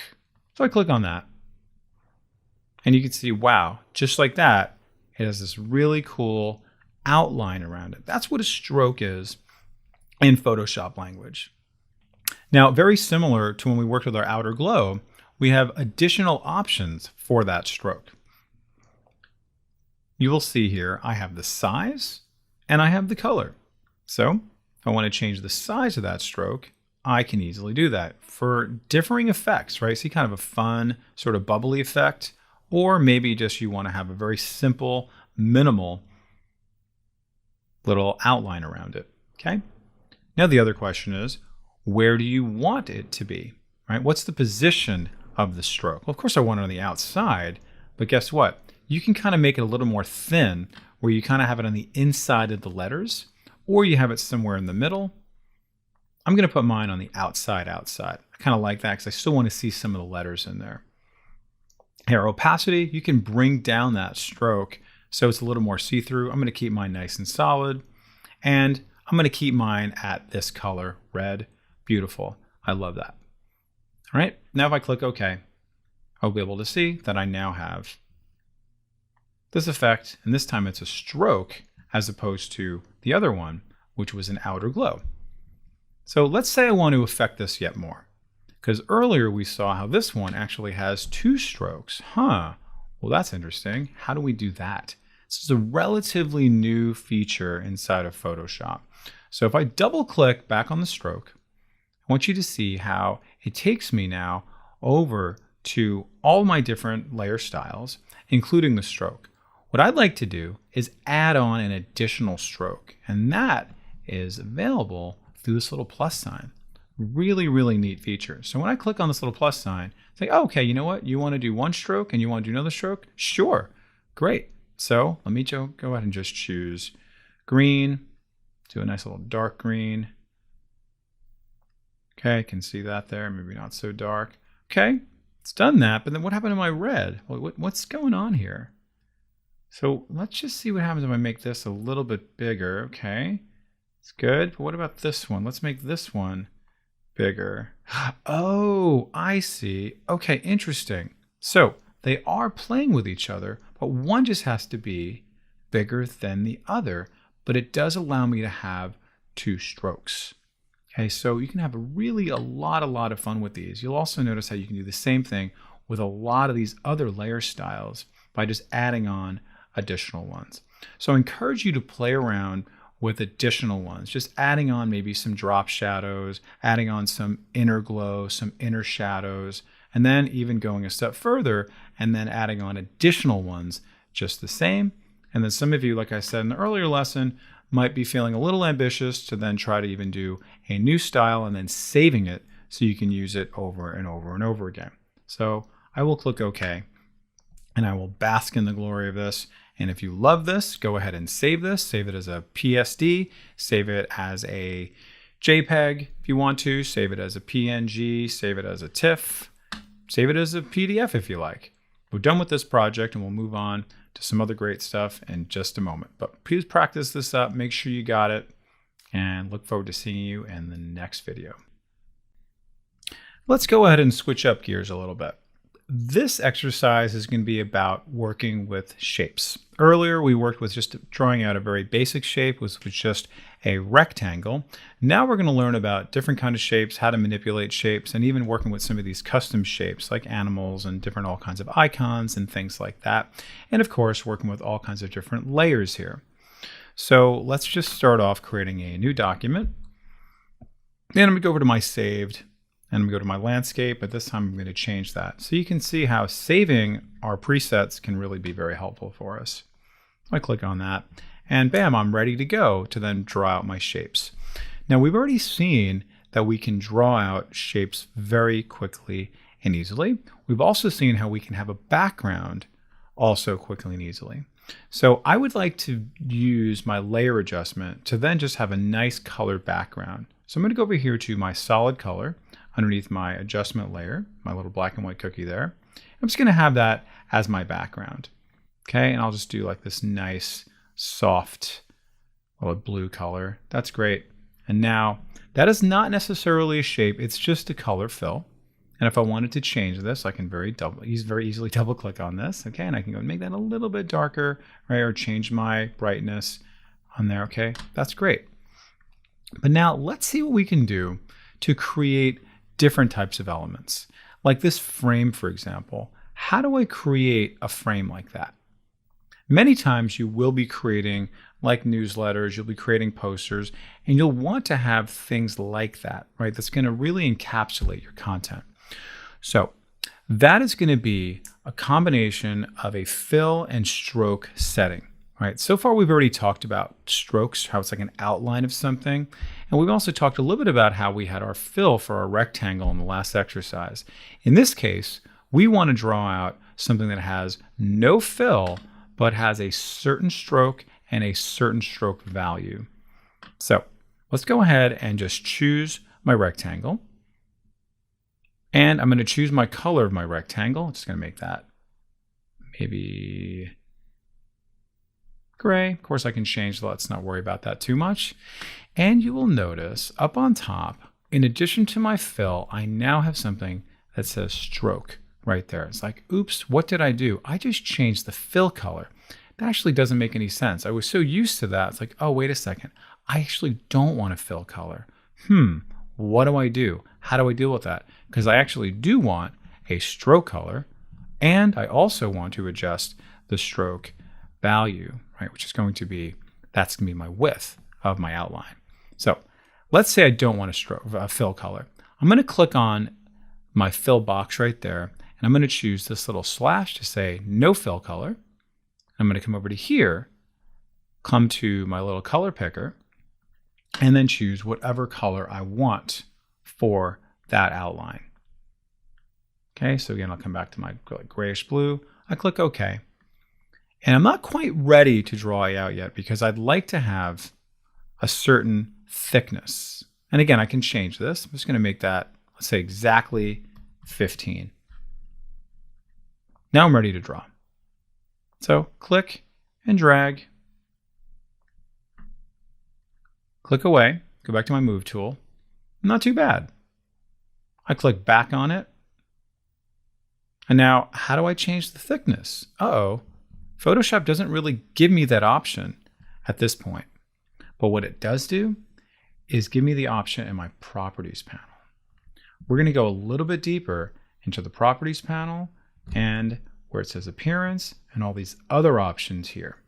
This is going to be invaluable for you for so many different things. This is a relatively new thing in Photoshop, working with the properties panel. So let's go ahead and check out what our options are. I'm just going to drag this over here, bring this down, and let's just see what we can do now. I can now make this a lot thicker if I want to. That's pretty neat. And of course, making sure this is selected. Let's just make this exactly 20 if I'd like to. Let's change that to 20. Great, slight little adjustment there. And you'll also see I have a few other things I can do. So I can make it dashed if I wanted to. But I'm going to bring that back to solid. And there we have it. Cool. Love that. It's exactly what I want it to be. You'll also notice a few other options here, namely my corner radius. Corner radius. What is a corner radius? Well, I'm going to move my mouse over this, and remember, look for that little finger with the double little arrows there. Click and drag that all the way to, let's say, 30. And now, ooh, that's kind of neat. I get this little rounded corner set of options there. Okay. You'll also see that there's a little link icon here because sometimes you only want one part to be linked up to the others and not the other parts to be linked. So in other words, you want them to be isolated. Right now, if I uncheck that and I make just the bottom ones go to 0. 0 is the other way. Okay, you can see, cool. Only the top part has the little rounded corner radius, and then this one has 0 pixel corner radius. So you have a lot of options to work with. Okay, I'm just going to go ahead and bring that all back so they are, let's just say 25. All right, and these guys are all going back on their own. Okay, 25. Let's unlock these. Just adding on 25 for all of them. Okay, great. And you can see, bam, there we are. And let's keep those in sync with each other. Great. So what we've done here is we've seen that we can create a shape that has no fill, and we're also able to change the color of the stroke and the thickness of the stroke, as well as working with corner radius, right? Just like that. Wonderful. Now let's go a little bit deeper with our shapes. Well, we'll start working with custom shapes and also different other shapes. So if you look back at my original one, I just have these basic shape of circles. So let me go ahead and just draw out a circle. And I'm going to draw out a perfect circle in this case, right? How do I draw out a perfect circle? Very simply, we're going to hold down the Shift key as I do it. So before you start drawing, it's always a good idea to just take a look at what you're actually going to be drawing at. I don't want a stroke. I want to fill. So I have to go back here and say, no stroke. Making sure nothing is selected. Okay, you just saw me. I still had something selected because it's going to override what you have selected. So no stroke. And then I'm just going to choose this nice little color there. And I'm going to hold down the Shift key as I click and drag. And then you will see I get a perfect circle. That's exactly that color. Go back to my Move tool, click and drag wherever you want it. And then what I'm going to do is I'm going to clone this. I love the size of this. I love the shape of it, everything. I'm going to clone it. If you recall, cloning is what? Alt and clicking, right? So if I hold down the Alt key and I click and drag, Alt, click and drag, okay, wonderful. Now I can very easily change the color of these using my appearance panel. So I'm just going to choose any color that's available here. Let's not worry too much on that. Click on that. Notice that pops up, and I'll choose this one. Okay, great. Now, my issue compared to these is that notice how these little circles are beneath my little front border here. So how do I deal with that? To save me some time, I'm just going to move my rectangle all the way up to the top. Remember about layer management. So just drag that to the top because that's exactly what I want. I want this little border to be above everything else. Okay, it's as easy as that. All right, so just move this around however you want it, get a little more kind of visual interest, get a little more interesting. All right, and I'm going to go ahead and pause the video and let you practice that, and we'll come back in just a moment. Have fun. Now, going to the next level of shapes, we can see that if we right-click on our shapes icon, we'll see that we can simply draw out a rounded rectangle from start if we want to. We just drew out the ellipse, which was also the circle. Then we also have some other ones like a triangle and a polygon. Let's just check out what the polygon looks like. Polygon essentially means like anything that's not going to be a circle or a rectangle or a triangle, right? So it could be like an octagon, something like that. So if we click on that, you'll notice that in our options panel, way up on top here, it gives us the option to choose how many sides this thing is going to be.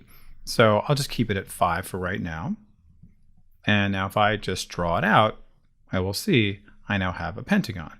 Okay, pretty simple. I'm gonna go ahead and just undo that. And let's just try another one, and maybe in a little bit of a different way. I click on this, and instead of choosing this option up there, I'm just going to simply click in an empty area. And you'll see how it gives me the option to choose how many sides I want. So this time I'm going to choose 8 sides. And you'll also see that I could choose my corner radius. If I want to do a star, I can absolutely do an 8-pointed star right now if I wanted to. I'll do that in just a second. And when you're drawing it, maybe you want to draw it out from the center. You can see how easy that is, and I can change this to the color of a stop sign, and it's done and done. Okay, very neat. Okay, and now let's talk about the star option. So I'm going to click on this, and I'm going to click once again in a neutral area, and this time I'm going to make it into a 10-pointed star, and I'm just going to make this, I'll just say 50%. And you'll see I have this really neat way of making a star very quickly and easily. Okay, so practice some of those things here.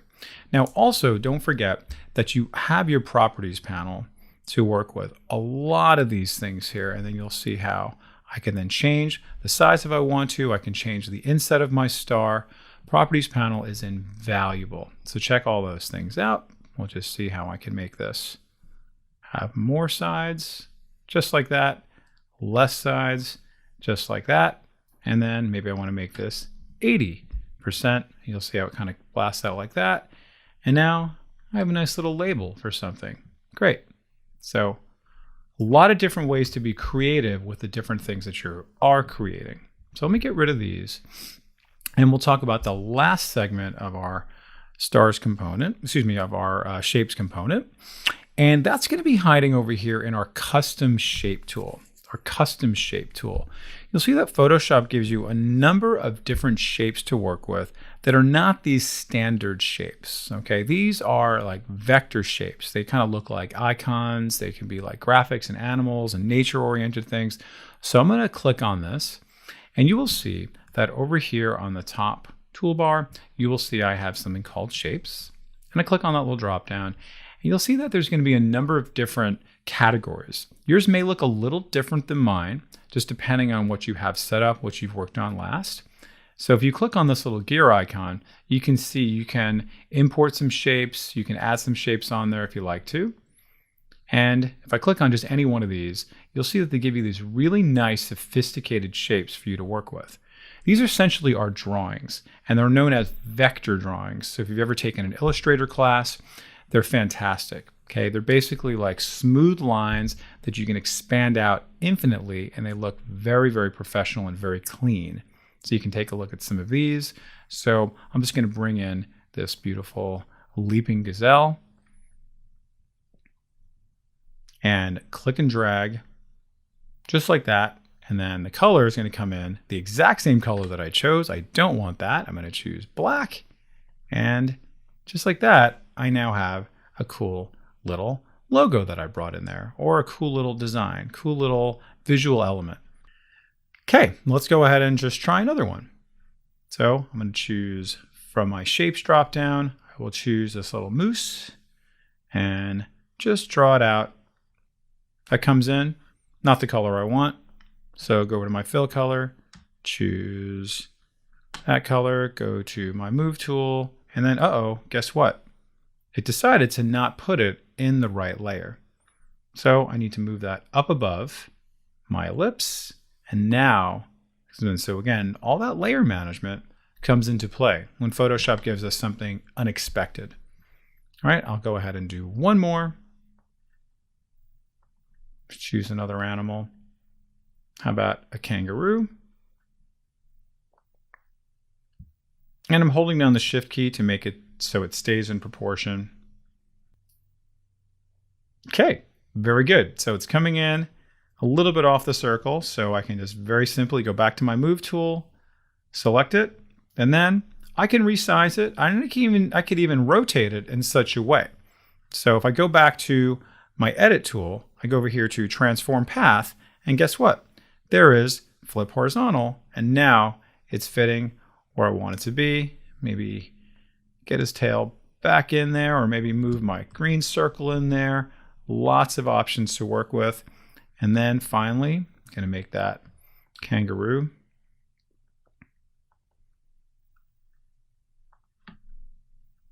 All set, squared away, and that's great. So you can see how we have a number of different options for us to work with, from basic shapes to more advanced shapes, to custom shapes, polygon shapes, and ways to make them perfect shapes by holding down the Shift key, adding on stars, and also changing the colors. All right, so go ahead and practice all this. Create your own type of poster working with these. You'll see how shapes are invaluable, and they are a critical part of almost everything that you create.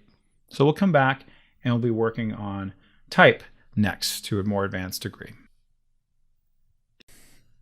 Let's now talk about color. Color is everywhere. It comes in every shade you could think of, does it not? That's what color actually is. Every shade you could think of.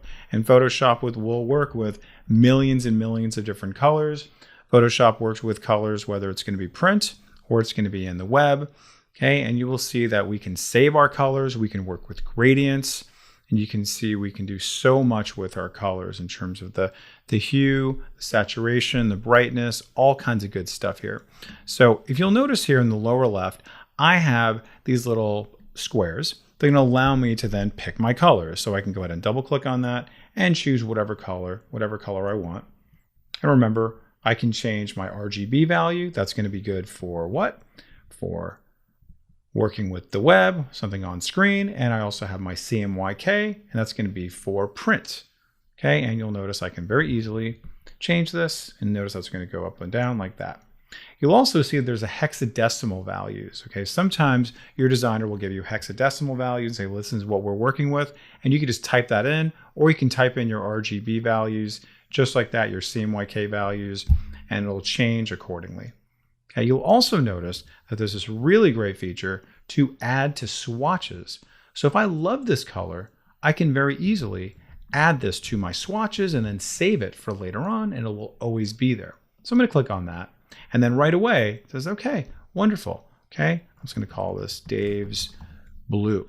Okay, do you want to add this to your current library? We're not talking about that in this class, but just know that this is going to save it to your Creative Cloud library. I'm going to uncheck that, but this is going to allow you to actually save it with other people, and you can also open it when you're going into another document, and you can also see it from document to document and also from program to program, saving it in the cloud. I'm going to click OK.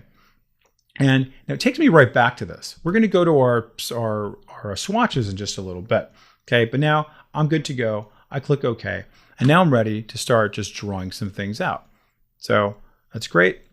Super easy. Now I have that there. You'll notice now how my properties panel now changes, giving me the option to then change my color based off of whatever I want. You'll notice here is a color picker again. I can choose it to that. Click OK. Super easy. Notice there's also some recently used colors. There's also some other colors that are preset swatches. Again, swatch is a saved color. And I can just bam, apply it, and I'm good to go. Okay, very good. Let's choose something that's not so hard on your eyes. Fantastic. That is colors in a nutshell. Now let's just at least see what's going on with our swatches so we can see where those things are in fact saved. So if you don't see your swatches panel, you can always find it under Window, and then you'll see it alphabetical order. There are swatches, and then my swatches now pops up here. Okay, and now I will see down at the bottom of this list is the swatch that I saved. Great, and if I want to do another color later on, okay, based off of this, I can easily get to that. I can access that no problem. So you can switch it from this back to this anytime I want. Okay, pretty cool. Save your colors. Your designers, they tell you this is the colors we're using. Save them as a swatch. Notice you can also organize your swatches. See that? You can actually put them into individual folders if you want to. Okay, let's call this Dave's XYZ project. Okay, and now let's move this inside of there. And now that lives inside of it, and it's encapsulated just like all these guys have a little folder there to keep it nice and safe and organized. Okay. You'll also notice I can move this up if I want to, and that's going to be there. So swatches are invaluable. Okay, so we've learned how we can create colors using RGB, CMYK, save our colors, also working with our hexadecimal code, and also save those just the same. Now let's talk about kind of a different degree of working with colors, and that is gradients. So let's now, I'm going to get rid of this right now, and I'm going to start over from scratch. So I'm going to dock this back up here.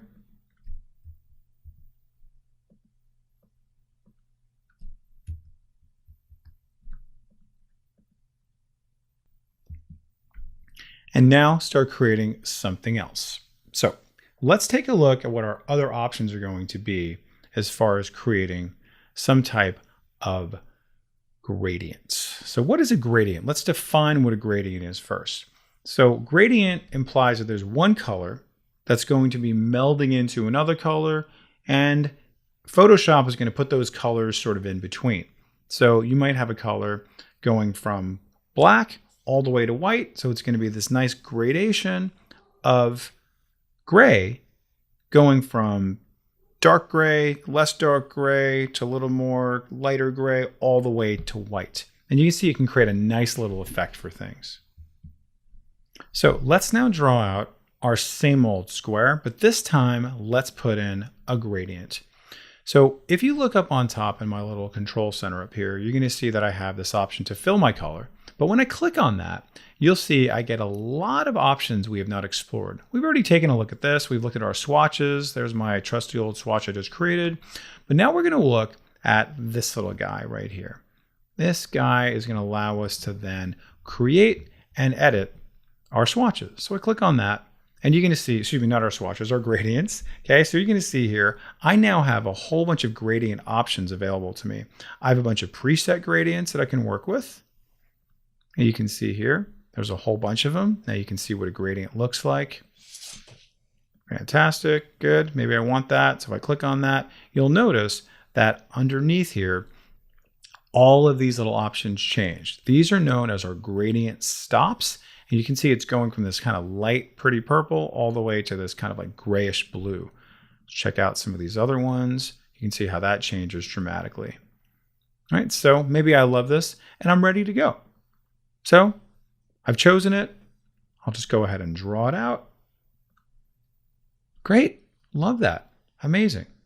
But I'm not happy with it. Okay, so I'm going to click on this and I can see how I can change it in a very different way on many, many different levels.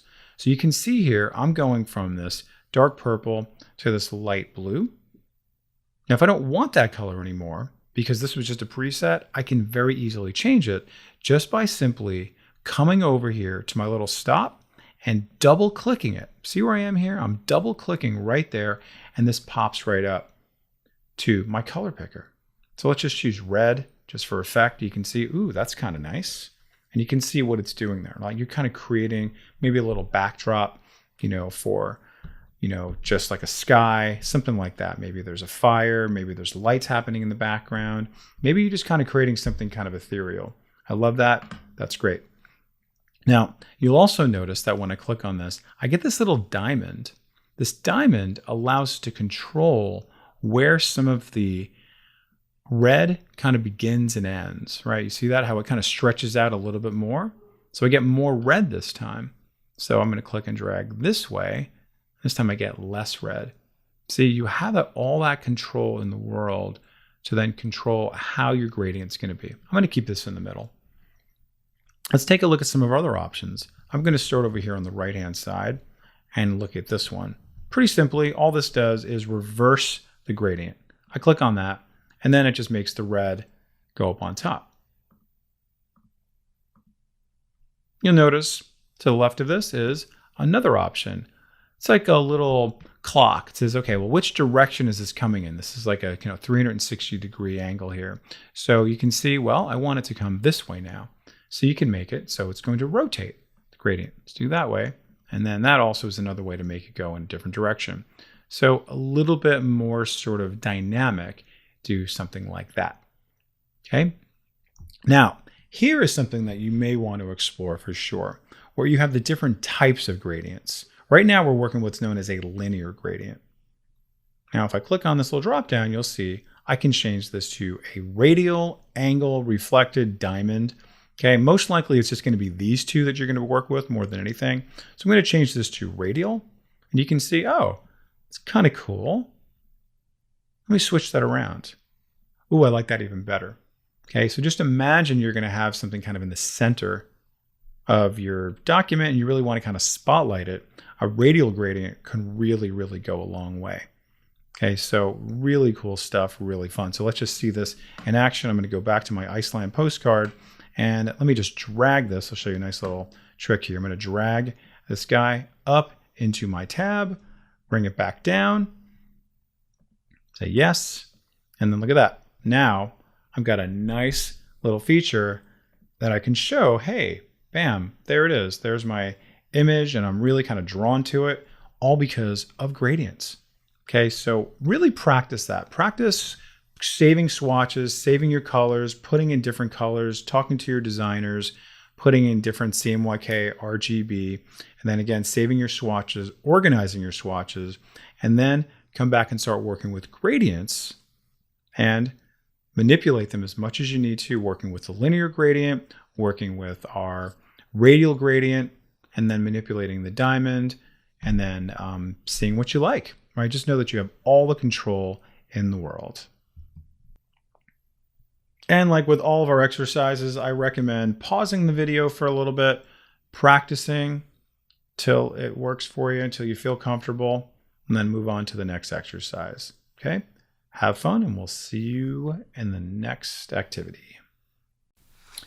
For this next lesson, I want to make sure that you have open the ctext and box.psd and also the poster with shapes and text lesson 3. So what we're going to be looking at here in this particular document is all the different settings we can do within type. Right, so you've already learned how we can bring in type. Just go ahead and click on the T and click on your text box and drag it out. And then you essentially are setting the confinements of this text box. So you can see when I click on this, this is the confinements of this text box. And it brings in this filler text. Okay, great. And you can see here's another one, has a little T there. It's great. Now, how can we adjust things on the next level? We already talked about all the different fonts we can change to. Right, we can see if I double click back on here, I have all my font options right up here. Okay, that's great. You'll also notice a few other additional options for playing around with my alignment. And you'll also see that there's a new one that we have not looked at yet, which is this little icon here that's going to open up to my character and my paragraph. So you'll see there's a lot of different options we can work with here, character and paragraph, etc. And then I can go ahead and dock that just the same. So it's a really nice, easy way of getting into my type options. Another option, and that's what we're going to work on together right now, is working with the properties panel.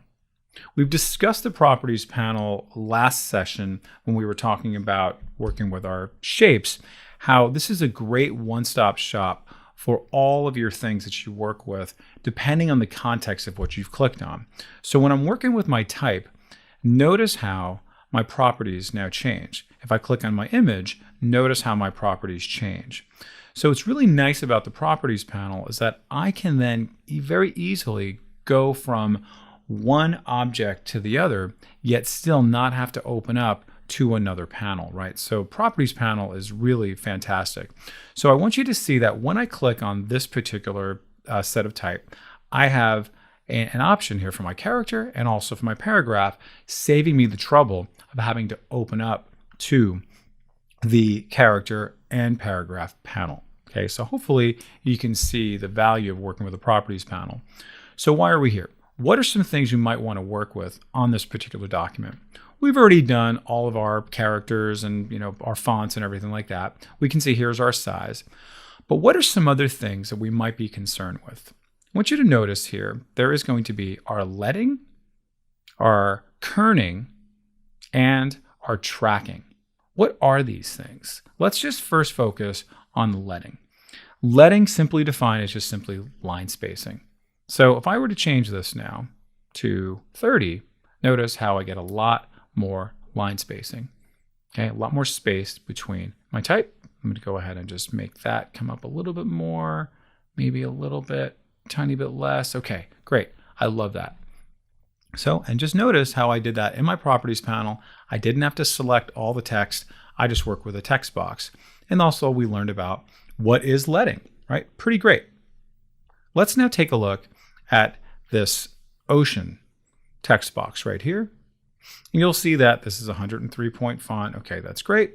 And you'll also notice that my type is kind of touching each other a little bit. Okay, because it's not like a normal set of text where it has like regular spacing apart. That is known as my tracking.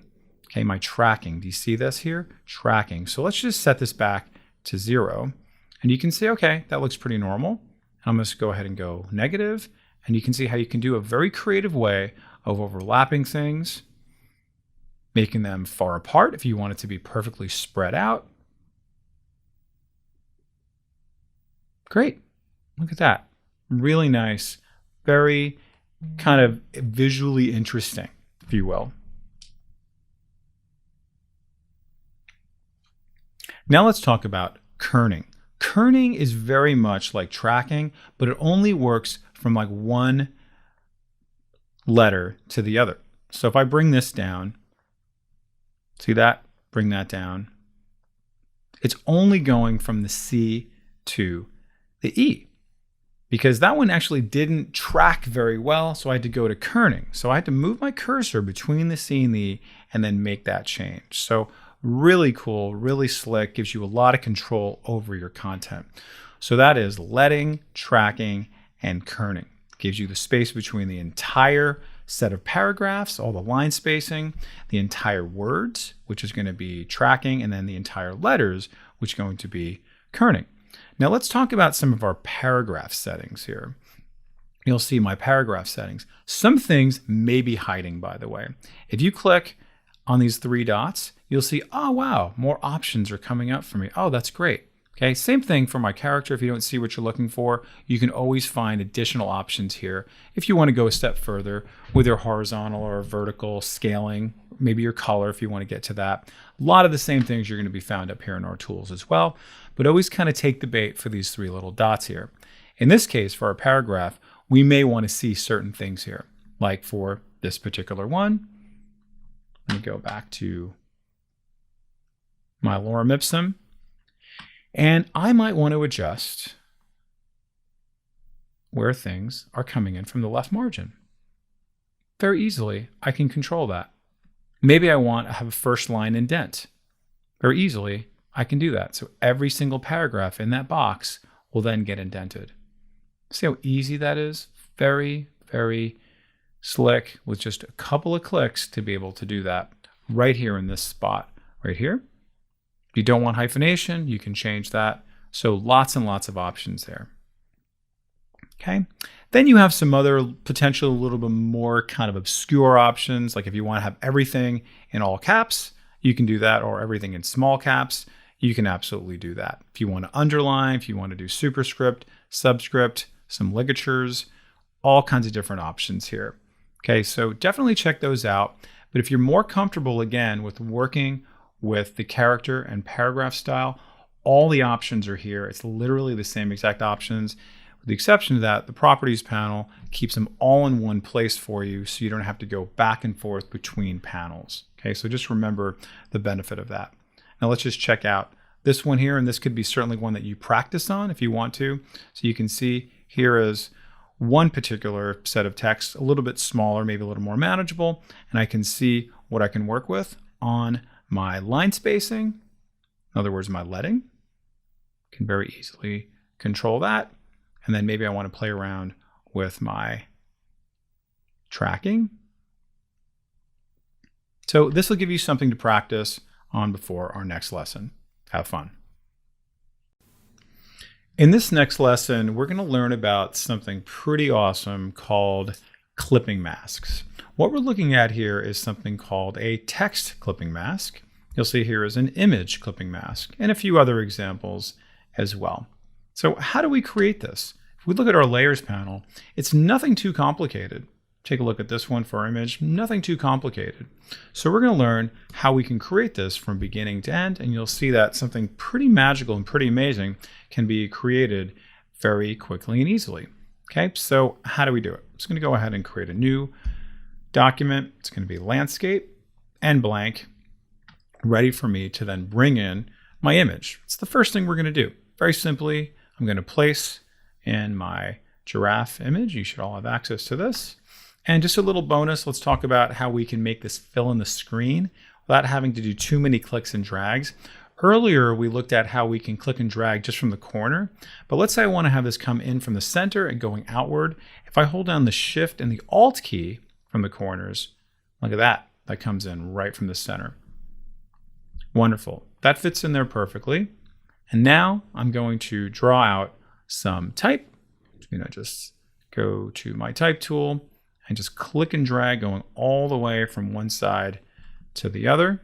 I'm going to type out Africa. Okay, great. And now I can then play around with some of my options that we learned about in the last exercise. That's going to allow me to have more control over this. And we're also going to learn a few bonus ones as well. All right, so notice how it's way off. Sometimes Photoshop will do that, regardless of what I do. It decides to kind of center it right on the top. So I'm going to work with my baseline. So I can have that come down a little bit. I also want to work with my scaling my scaling. So if you see here, I have my horizontal scale and my vertical scale. See that? There's my vertical scale. Here's my horizontal scale. In this case, because I want this to be kind of nice and blocky, I really want to kind of make it act as a frame. The font I choose and how kind of blocky I make it is going to be very important. So using these two guys, our vertical scale and our horizontal scale, can be really, really valuable for us. All right, so and again, I can change this anytime I want to as well. All right, and if you want to play around with the tracking, you can do that just the same. So let's just see, how do we in fact make this into a clipping mask, right? That's why we're here. First thing you want to do after you've completed everything is make sure that your object, right, meaning your image, is above your type, okay, or above the thing you want to clip to. Okay, I know it seems counterintuitive because looking at this, it kind of seems like the opposite is happening, when in fact, you want your image to be up on top. And all we're going to do now, and this is very important here, you're just going to do Alt, okay, between the two layers. So what do I mean by that? Alt, and then click. So you'll see what that is, and then you've very, very quickly and very, very easily created a clipping mask. So watch this. I come between the two layers, I hold down Alt, and then notice what appears here. Watch what happens when I let go of Alt. See? Hold that down and watch what happens when I click. Magic. Just like that. Do that one more time. Hold down the Alt key, move your mouse right between the two layers, and now we've done a clip. And if I want to get those extra effects, super easy to do. We've already covered that. I'm just going to put a very simple stroke around this. Maybe go a little bit thicker. Great. Love that. Amazing. And what's so neat about this is that these are still independent of each other. I could move my giraffe a little bit this way, a little bit that way. See that? Now he's in the A as well. So you have a nice, really cool effect to work with. Wonderful. Now, let's see how we can do the same thing for an image. So type sort of naturally clips to things, whereas an image may not so much. So let's do a quick little exercise in how we do that. So this time I'm going to just open to my Romanian castle, and I'm just going to bring in my shape this time. I'm going to go ahead and place embedded, and I'm going to find this Romanian map. Say, okay, great. Now what happens? So earlier we talked about bringing our image up above, and let's just see what happens when we're not doing the complete process here. Bring my image up above, just like Dave said. Hold down the Alt key in between the two layers, click, and then, not what I expected. Let me undo. What's happening here? Remember how type has a natural sort of clipping ability, right? Because type by itself has like these grooves around it. What we need to do is play around with our image to make it so all of this stuff goes away. We learned about this earlier on about working with the quick selection tool or working with the magic wand tool. So before I do anything, I need to rasterize this. I no longer has a little icon there. I'm going to go over here to my quick selection tool. I'm just going to click very slowly, coming around the edge, coming around here. Okay, great. Notice how it's not affecting the other layers, right? Just because that's just how Photoshop works. Does not affect the other layers. Great, let's make sure we get anything here. Good, and then I hit delete. Control D, that's great, it's wonderful. Certainly you can get rid of some of these little watermarks there if you like. Now I'm ready to go. Because again, think about the parallel between type and this map now. It does not have this little white background. So if you're planning on doing something like this, you need to make it so it has like these little clean lines. So it's no longer that square, because that's what it looked for. It looked for the outline of that. So let's bring this up top and hold down the Alt key right in between the two layers and Wonderful. Cool. That looks really, really slick. Okay, if you know what Romania looks like, if you know about Romanian castles, you'd be very excited. Now, the last thing we're going to do here is, well, how did I get that effect? That's pretty cool. And what about these little shadows? Oh my God, wow, there's a lot going on here, but not a lot on the layers panel. So something really simple is happening. What am I doing? I'm just going to bring down the opacity of layer 0 so I can very gently see what's underneath it. Oh, wow, that is really cool. Okay, and then I'm going to go to my Romanian map. And then we haven't really done too much with drop shadows, so let's just add on a drop shadow to this. Give it a little bit of texture so you can see shadow off, shadow on, shadow off, shadow on. Let's keep that on. I'm going to make that a little bit darker so you can see it. Bring down the size a little bit. That's kind of cool. See that? It gives us some nice texture. And I'm pretty happy with that. So go ahead. I'm going to pause the video. Please practice that. Enjoy. In the last lesson, we talked about clipping masks. In this lesson, we're going to talk about just plain old masking. Plain old masking. And if I were to give you any advice as Photoshop beginners, I would say learn about masking to the nth degree. If you want to master really anything, you will see that masking comes in so many different forms. You're going to see it's going to give you a lot of power over things in many different facets of Photoshop. This is just going to be the beginning of how we can mask things. This gives you control of what you want to see and what you don't want to see. That's essentially the definition of what masking is. Essentially, do I want to see something? Do I want to not see something? It could be an object, but it could be an effect. It could be a filter. It could be a layer adjustment. It could be certain colors, right? And we're going to get into some lessons on that in a little bit, but right now we're going to focus on just like basic masking.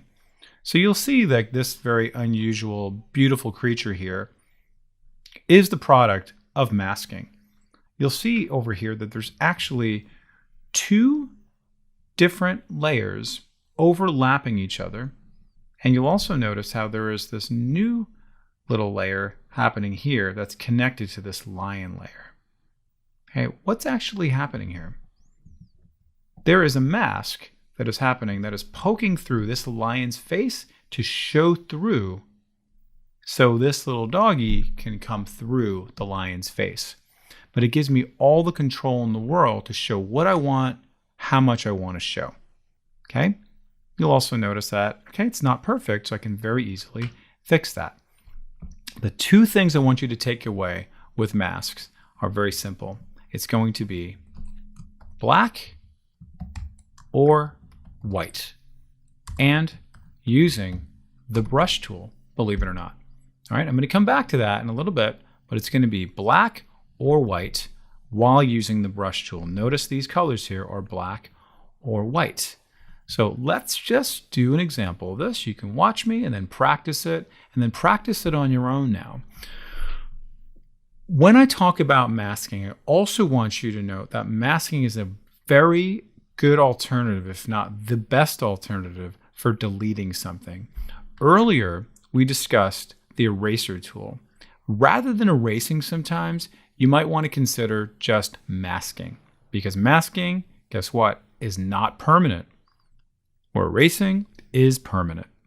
Okay, so keep that in mind. All right, without further ado, let's open up to our files. I'm going to bring in the dog. I'm going to place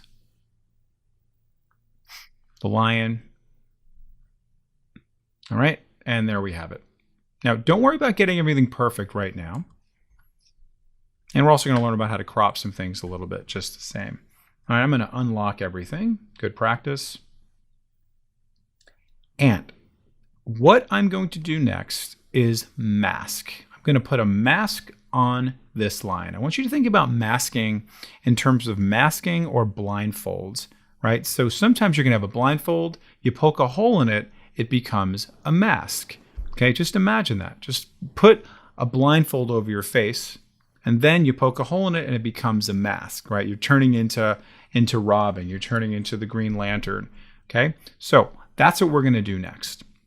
Where do we find our ability to mask? That is going to be down here. Move your mouse over, it'll tell you. Add a layer mask. Cool, we haven't done those yet. So let's click on this and we're going to choose Add Layer Mask, and then that thing pops up, just like how we saw before, right? This one has that there, but it's got some little black brush lines on there. And that's what we're going to do next. So remember the first two things I talked about, black or white. So right now this is white, okay? So white is going to conceal, black is going to reveal. So let's just see what we can do now. So the brush tool can be easily accessed either by clicking on the brush itself, or guess what? Shortcut key of B. That's what I like. And you'll see here I've got two colors here. It's either going to be black or white, black or white. If they're not black or white, you can very simply just click on that and that'll actually set it to be the default, and you can switch it around if you want to as well. But we want whatever color we're going to be playing around with right now to be on the foreground. And in this case, it's going to be black because we want to see what's underneath there. We want to reveal what's underneath there, which is going to be the dog. So take a look at my brush size, which is 125. Also take a look at the hardness, which I have it as 0%, which I want because I don't want it to be like hard lines. I want to kind of blend in nicely, okay? And again, if you want to adjust your brush size, who remembers this? Right bracket, left bracket, right bracket, left bracket on your keyboard, that is. All right, so I'm going to make them a little bit smaller, bring it down to 100. And now I'm just going to draw with my brush tool black. It's going to make sure, it's very important, you're not selecting the lion, you're selecting the layer mask. Then I click and drag, and now I can see I'm making a nice little reveal of the dog. But it's not coming in as great as I'd like. Why is that? You want to take a look at your opacity just the same. So if your opacity is not 100%, it's going to come in kind of weak like this. So I'm going to make mine 100%. Okay, now I'm just cutting right through the lion. Okay, where is the lion going to become a dog? All right, okay, not too bad, but there's something missing here. Not doing exactly what I want. The dog's just really not in place, is it? So I can click on the dog layer. The dog layer is still independent, just like how we saw with the clipping mask. Go back to my move tool. Remember, we want to think about these tools just like we do anything else, right? We have to change tools to accomplish different goals. So I'm going to bring that little guy down below, starting to look a little more realistic. Maybe I'm just going to shrink him in a little bit. Okay, you don't want to see the top of his head. Just like blend it in nicely. And if you don't like what you've done, you can always do, guess what? Paint white over it. So let's just see the opposite now. Let's just see what happens when I paint white with my brush tool over here. See, that goes away. Go back to black, switch it, and then just very gradually just have some of the lion, some of the dog. See that? Ooh, okay. Kind of nice. Ooh, got a little bit too much. Switch it out back to black. Then bring back some of the lion. Bring back some of the lion. See that? So you'll be seeing lots and lots of examples on how you might want to do this. You might want to bring in something that you only want to just show something from the background a little bit to peek through, right? You want to have that kind of control. Maybe you want to do it in a very kind of gradual way just to sort of display something where something just comes in such a way. Okay, it just kind of gradually appears. Okay, so or you can do something like that. Oh, that's kind of interesting. So now I was a little creative with it. Notice I'm like half dog, half lion. Or maybe it's the opposite. So I go to there and then I switch it. Or I'm like, okay, now it's a cute little lion with some dog eyes. You can see the difference there, okay? So there's a lot of creative ways to do this, okay? And then in a future lesson for my advanced class, I show you how to use gradient masks.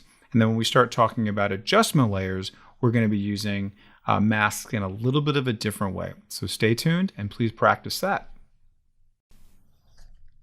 Welcome back from your exercises. Next thing we're going to talk about is adjustment layers. there are a number of adjustment layers that we can work with. We've already been looking at one particular adjustment layer, and that is just bringing in a solid color. There are several different types of adjustment layers we can be working with. So understand what an adjustment layer is actually doing. We are putting an adjustment onto the layer, meaning that we're not actually affecting the layer itself. So if I wanted to make this black and white, I can make this black and white, but I'm not actually affecting the pixels themselves. It's non-destructive. It's not affecting this at all. So for example, if I were to make this black and white, you'll be able to see very quickly a new layer now appears here, and it actually shows me it is black and white right on top of it. Now, if I were to click on this little eyeball right there, you can see I can turn that on, turn that off again, turn that on, turn it off again. And there's a lot of different adjustment layers that we can do. So we're going to be exploring a handful of these. So I'm going to go ahead and undo what I just did. Okay, and there we are back to this. Now I have this lovely peacock photo, but I want to make it a little bit more lovely. I want to kind of bring out some vibrancy to it. One of the first adjustment layers that I like to work with is what's known as the levels adjustment layer. What are levels? The name implies 3 different types of levels. We have our highlight levels, we have our midtone levels, and we have our shadows. So within this document, you're going to see there's lots of different lighting in there. We have the opportunity to be able to adjust and manipulate each of those individual levels, as opposed to, let's say, exposure or brightness and contrast, which basically blasts the whole thing out. So I recommend the first thing, if you ever want to improve a photo, go over here to your levels. So I'm going to go ahead and try that out, see what that does. The first thing you're going to notice is nothing happens, right? Second thing you're going to notice is I have a new layer right on top of my original layer. Okay, and notice this says levels. So the next thing you're going to notice is in my properties panel, I'm going to have a whole bunch of crazy things happening here. This is what's known as a histogram. It's basically showing me the distribution of lightness and darkness all throughout this image that I can now manipulate. And you'll notice here, I have my shadows, my midtones, and my highlights. Each of these things are represented here in the histogram, and I can also manipulate them by clicking and dragging on these little stops here. So let's just try this out. Notice how this is kind of an outlier. That's typically kind of like a first place I go. If I don't know what to do, I just kind of go to the outlier and I say, well, let's just have this guy join his friends. Whoa, just like that, dramatically different photo. Let's bring this one in here. Bring in my highlights a little bit, and you'll notice that the highlights get affected, but nothing else really does, right? See, the lighter get lighter, the midtones, and only the midtones really get affected. It doesn't really affect the brightness. If you look at the brightness aspect, it doesn't really affect it. So pretty cool. Very quickly and easily, I have a very different photo. I didn't do anything with color, but somehow it affected the color, which is pretty cool. So let's look at the original. Like, wow, just like that, got a brand new photo. So what I recommend is play around with your levels first, and you'll see how easy that is. Okay, now we're going to talk about a lot of masking in this lesson, okay, and this whole lesson on adjustment layers.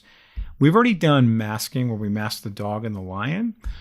Masking also applies when you're working with adjustment layers. So let's say, for example, I didn't want a certain part of this peacock to have the adjustment layer of levels. Okay, what could I do? Remember this little white box here, how that indicates a mask? And also remember how there's 3 elements. There's the black, the white, and the brush. Okay, so I can just simply brush black to reveal what's underneath there to then show what I want to show. Okay, so this one actually looks pretty great, but let me just show you just for, the purpose of this exercise to be able to see what we can do to control it. We're going to see several different examples of this. So I'm going to go to my brush, or I can just click on the B. And then I'm going to choose black. So just like I did with my original masking, I can then poke through this mask to make my blindfold into a mask using black with my brush tool. So let's just see how that works. I simply click right here on the thumbnail, and then let's just do a little swipe right through this, and you'll see the original color comes through. Let me go ahead and just switch this out, and then I can bring that right back. And you'll see that it gets a little black line there. So it gives you all kinds of control. You don't have to think like, oh, wait a second, that part doesn't look good, but the other one does. You'll see lots and lots of different examples, like somebody may have like a shadow over their eye, but then we have to fix the rest of the document in order to affect that one. Like, oh my God, no, you can have control over just one part of the document. Again, we're going to be looking at several different examples of this moving forward, but this is just our first adjustment layer, and also working with masking on a third level that we haven't seen yet before. Okay, and earlier I said that masking is invaluable. That is going to be one of the #1 things you want to master when you're working with Photoshop on many, many levels. So as long as we understand the black and white, the brush, and the masking layer, you'll do great. All right, so I'm going to go ahead and pause the video, go ahead and practice, and we're going to come back and we're going to do a number of other different kinds of adjustment layers. And next up in our adjustment layer discussion is going to be around curves. Curves are a little bit more nuanced than levels, but they have the same concept in mind when you're working with the different levels, right? We have different levels that we discussed earlier when we have our shadows, our midtones, and our highlights. Okay, but curves are going to give you a little more of kind of fluidity. But I'm going to just show you some shortcuts around this. Rather than having to kind of like fake it till you make it, I'm going to show you some nice little tips around this. So this is our original, and this is going to be kind of our goal. So if you kind of adjust your eyes to the newness of it, you can see how we can be a little more creative with our color adjustment. So it's kind of nice, looks a little more interesting, a little more crisp, a little more vibrancy, okay, a little more sort of dynamic and kind of a chrome quality. So what can we do with this? So if we take a look back where we were, you see I just have a very simple curves adjustment, and you can see here what my curves look like here. Okay, so how did we actually get this to do this, and how do we get it so it didn't affect anything else on here? Let's go back to our original, my Cuba 1, and I'm going to add on a new type of adjustment layer, which is just curves. Now, there's a lot we can do here, right? Just so you have an idea, this is my curve. This is going from, you know, my shadows all the way to my highlights, and I can go ahead and click on anywhere on here, and I can really manipulate this. I don't really know exactly what I'm doing necessarily. I can kind of play around with it, and I'm creating like several different points here, and you can definitely experiment. I highly recommend experimenting, kind of just see what it does. But I'm going to go ahead and undo all that. So I come right back to this, but I do want you to see how all that works in case you were curious on it. You've seen somebody else's stuff, and how we're going to see how we're going to manipulate it in maybe a little bit more direct way, a little more nuanced, a little more automatic. And that is working with this guy right here. I love this tool right here because it allows me to directly target a particular part of it, right, of the actual document. You can see click and drag an image to modify the curve. So when I click right here directly on this yellow, notice how the little histogram, my little curve there, see how it moves around? I go to here, it goes to a different part of it. I go to here, right, a very different part of the darkness, the lightness, okay, and then less light. So I can then control just that element of it just by simply clicking and dragging. You can see they're all getting lighter, they're all getting darker. See that? So everything that has like that level of like lightness or whatever in it is then getting affected. Okay, but you'll notice that she's getting affected as well. Her windows are getting affected. Okay, it's like, okay, so I'm going to want to adjust that somehow where I'm going to have some more control over that. So, okay, maybe I love this. You know, maybe I can kind of keep going with it. Okay, maybe I really like that. You know, just kind of play around with like different parts of your document to see, okay, well, what do I want to control? Notice how my whites are getting a lot whiter now, but my yellows are not. She's not getting affected by it. I have that kind of control over it, right? It's all about control, all about color correction for what you want to have actually corrected and edited. All right, great. So I can bring that up a little bit more. Now, I do not want her to be affected at all. She looks fantastic.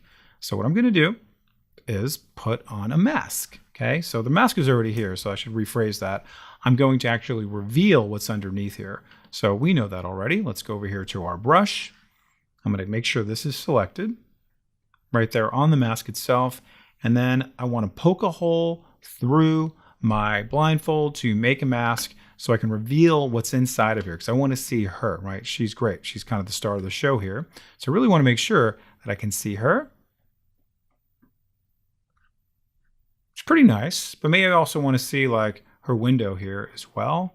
Okay, but maybe not as much. So what I can do is I can manipulate the opacity of how strong that's coming in. So I'm going to get a little bit of the adjustment layer, a little bit of that curves, and then a little bit of what's originally there. So I can bring that down very easily to, let's say, 50%. So it's just going to be just a slight little modification, just not so much. Okay, all right, so it's a little more kind of subtle there. So if we look at the original, we can see not so bad. Pretty cool. Let me zoom out a little bit. That's a pretty nice photo at the end of the day. Okay, maybe we'll bring out a little bit more of this. Maybe there's some more kind of lurking back there I lost. Okay, and then you can come back here and manipulate anytime you want. So if you want to bring back the actual curve one more time, to do that again, you can just simply click directly on this icon and it comes right back up, and then you can manipulate any part of this. You can even delete them if you want to, just by simply selecting them, hitting the delete key, or hitting the little trash icon. Okay, so really powerful stuff. Not only working with curves, but of course, working with the mask. So I'm going to pause the video. Please go ahead and practice. Maybe find one of your own photos that you want to improve, you want to be a little more creative with.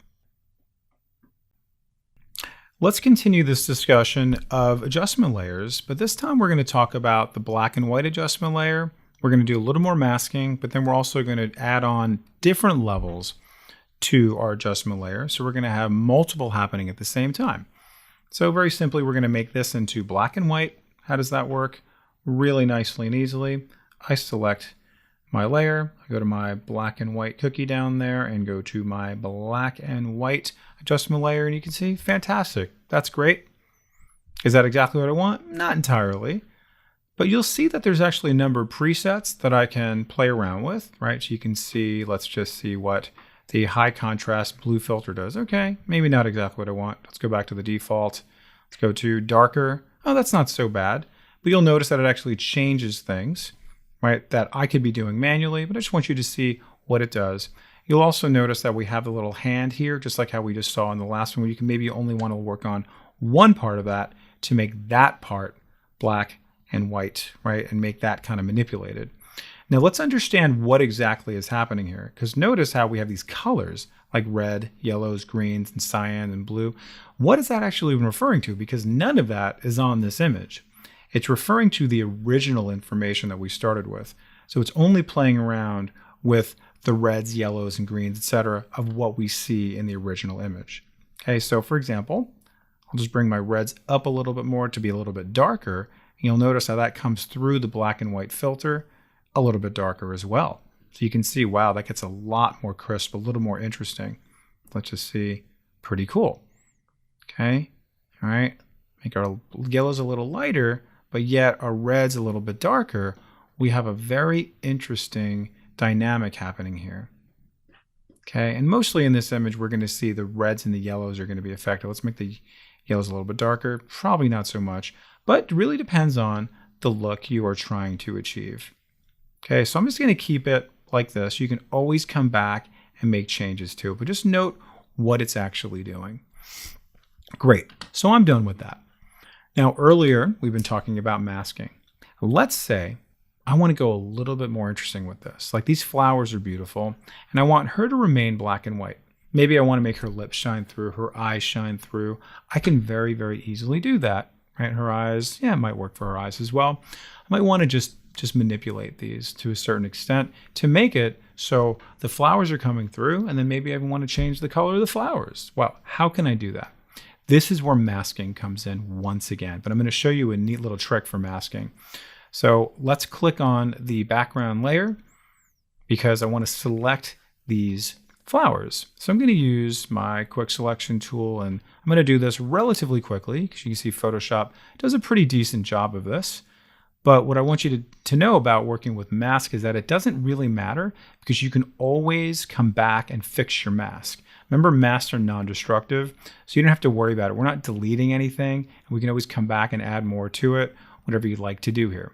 Okay, so come back to here. Okay, that's great. And I intentionally kind of forgot that, so I can show you how we can fix it later on.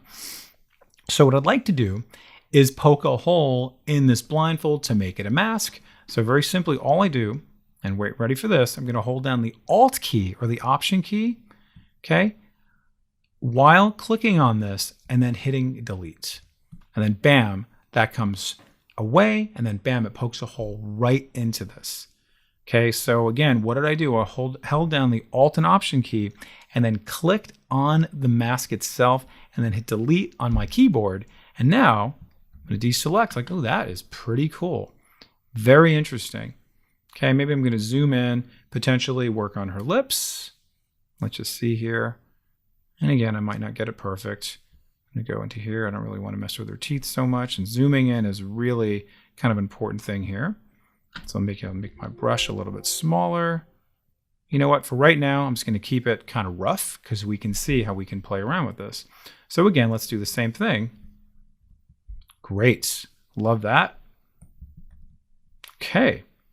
Now she's looking like she had a bad time with her lipstick, right? They got into a little war. So we're going to be able to fix that really nicely and easily by, guess what? Instead of painting with black, we're going to paint with white.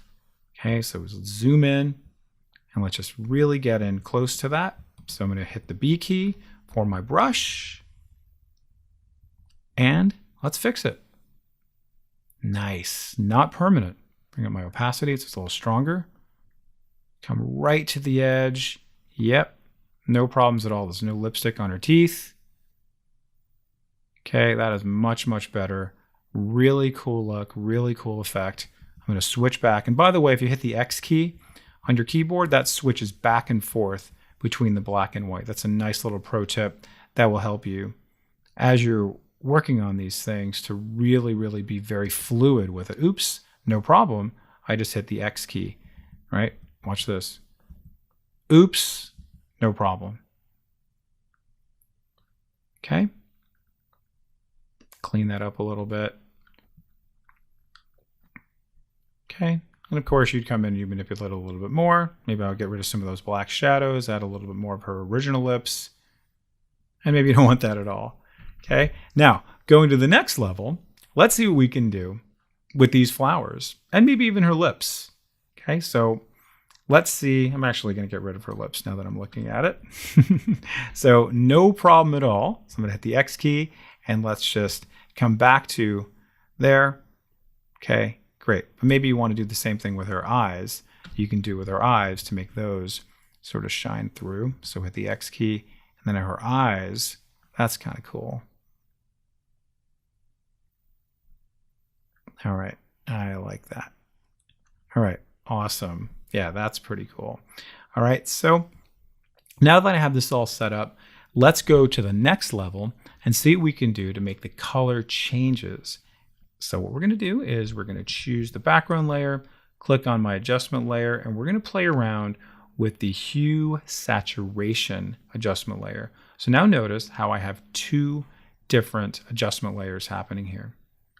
And there's actually three things happening in hue saturation. There's hue, there is saturation, and then there's lightness. Okay, hue is just the color, saturation is the degree of color, and then lightness is just going to be how light is that color, whatever it is, going to be coming in.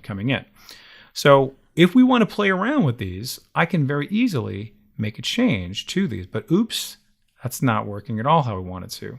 So let's bring that back to 0. Easier to type it in sometimes. Thank you, Photoshop. Okay, so you'll notice that when I actually do this, as I showed you a second ago, we have a problem. Why is it doing what it's doing? It's affecting the entire layer that's underneath here. I want to actually only work with whatever's been masked, so the order of the layer is very important. So now Let me go ahead and play around with that. And now you'll notice that only my flowers are getting affected. See that? And her eyes are getting affected. So now notice I'm getting a little more green, and look how cool that is. Let's go this way. And see that her eyes, the purple is matching the purple. Wow, very cool. Excellent. So very important little lesson here. The ordering of the layers, especially when you have a mask, is very important. Before, when I had it down below, it was affecting the entire layer. All right, so you'll definitely want to practice that. You'll want to practice not only applying these adjustment layers, masking, but then also bringing in an additional one to play around with it. Okay, so because this part can be a little bit tricky. So now when I click on saturation, I'm going to make those things even brighter. See that? Ooh, that's kind of cool. Okay, so I play around with my lightness. Let's go ahead and see what we can do here, and that affects the entire image down below. And that is pretty neat. So let's look at our original. So we started, pretty beautiful photo, but then if I add on that, and then I add on that, that becomes a lot more interesting. Okay, so I'm sure you have lots of photos to work with, kind of doing this type of masking out for black and white, some color, and then also making some adjustments to each of them in terms of your hue and your saturation and a little bit of your lightness, and see where you go with that. Okay, and this particular image has a lot of colors on it. If it was just one color, like somebody's eyes, you know, or a background, something like that, you might have a different experience with it, because this has like, you know, pink and kind of a violet color and this sort of like burgundy-ish color. So we're going to have a little bit of a different experience than you might, but certainly experiment, have fun with it, and we'll break for a little bit and we'll come back, and I believe let's do one more adjustment layer after this. Let's conclude our discussion on adjustment layers by, again, doing a multiple set of adjustment layers. But I'm going to actually add in a few more like vibrancy, okay? And I also want to kind of manipulate this little blue sky to make it a little more blue, okay? So that's a nice little trick you're going to want to know about. All right, so let's just see what we can do based off of what we've already seen, and then maybe add in one more. So let's go over to here. Let's go back to our curves again. And let's just say I would like to make this blue a little bit more blue. You can see that, okay? That's great, okay? Not too bad. It's great. But guess what? I'd like to make this blue also a little more blue. Okay, so you can see how it's actually affecting that. Kind of nice, right? So it's a different blue than the original blue. And if we look back at the original, look how that blue sky really came to light. Kind of nice, sort of like that. Let's add on another one. Let's go over to here to vibrance. So vibrance is right here. And you'll see that vibrance is broken down a little more simply to vibrance and saturation. So let's just see what we can do there. Very subtle with vibrance, but I think kind of necessary. It's like adding a little bit of salt to your document. You can see just a little bit of salt to your meal. You can see a little bit there. Okay, it's kind of nice. Just sort of like fills in some missing pixels in a way. It does make it a little bit more sharper, a little more textured. And saturation, you can see more saturation, a little more blue, a little more orange that's in there. Cool, kind of like that. And that sort of completes my photo, and I think to a certain extent, a little bit more. Just having these little extra things in there. Okay, so vibrance and curves, and also going directly into what your target is. Like for my sky, again, look at the difference for where my sky started, where my document started, and now look at it. Pretty amazing. All right, now if you didn't like how the car, maybe it's too dark or whatever it is, remember you can always mask it out. Okay, so please use all of these. They're incredible. Make sure to remember that you can mask. You're never stuck with anything. Remember how I did with the woman's lips. You can always take those things back, take them away, change your selection. Whatever you'd like to do on your document, you have so much control over the color, the vibrancy, the lack of color. Desaturate something with black and white. You can change the colors in the black and white. So much you can do. This is really sort of like the masterclass on color correction for all of these things here. So please practice that, and we will move on to our next activity. This next section is going to be all about touch-up. Okay, we have an image here that clearly has lots and lots of problems. This poor demonic family is about to be exorcised, so let's fix them up. This is going to be our first lesson in touching up. Super easy to do, and that's essentially working with the red eye feature. So on my document, I have this little band-aid here, which is going to be the gateway to all of my wonderful little touch-up tools, including the red eye tool. So let's go ahead and play around with the red eye tool. You'll see how easy that is. As soon as I click on that, you'll notice I get a whole bunch of options here for pupil size and darken amount. Okay, so how big is the pupil? How kind of big do you want it to kind of spread out into the pupil? Right? Is there like a big issue with this? Right? So it really needs to spread out further, or maybe it's a little more subtle. How dark do you want it to get? Again, it's about subtlety. This is typically a good place to begin and end. You probably don't really need anything more than that. But you're going to see it's amazingly easy to execute. I like to really zoom in as I do this. Let's start with the dad. Click, click, done. Amazing. Notice I didn't even have to unlock the layer. Click, click, click, done, and done. Demons be gone. Okay, practice that, and we'll come back with another touch-up tool. If you're looking for an alternative to working with the levels and the curves for lightening things up, working with our midtones and our highlights and all that stuff, but you want to be a little more kind of focused and manual, working with the dodge and burn tool might be a good bet for you. So you can see here, I have my dodge and my burn tool. So the burn tool is going to make it darker. Dodge tool is going to make things a little bit lighter. So you might want to make her teeth a little bit lighter, her eyes a little bit lighter, okay? Or it might be the opposite, where you might actually want to make something a little bit darker, okay? So you never know, right? So we'll try to find something on here that maybe we're going to want to make something a little bit darker. It's coming in, maybe somebody has the sun in their eyes, something like that, right? Maybe there's something in the background. You might want to make that a little bit darker to kind of bring that into focus. So we have two layers here. I like to always have like kind of duplicate layers for something like this, by the way. So you can always just click and drag holding on the Alt key to duplicate a layer. So kind of nice to be able to do that. Or you can do Command or Control J to duplicate our layers as well. So let's just do a nice little simple kind of touch up on her eyes, where we're going to brighten them up a little bit. So I'm going to zoom in a little bit, bring down my little mouse a tiny bit, and you'll see that when I click on my dodge tool, you will see here I have the range, and I also have the exposure, and I also have the option, do I want to protect the tones? Okay, so what am I affecting? Am I affecting the shadows, the midtones, the highlights?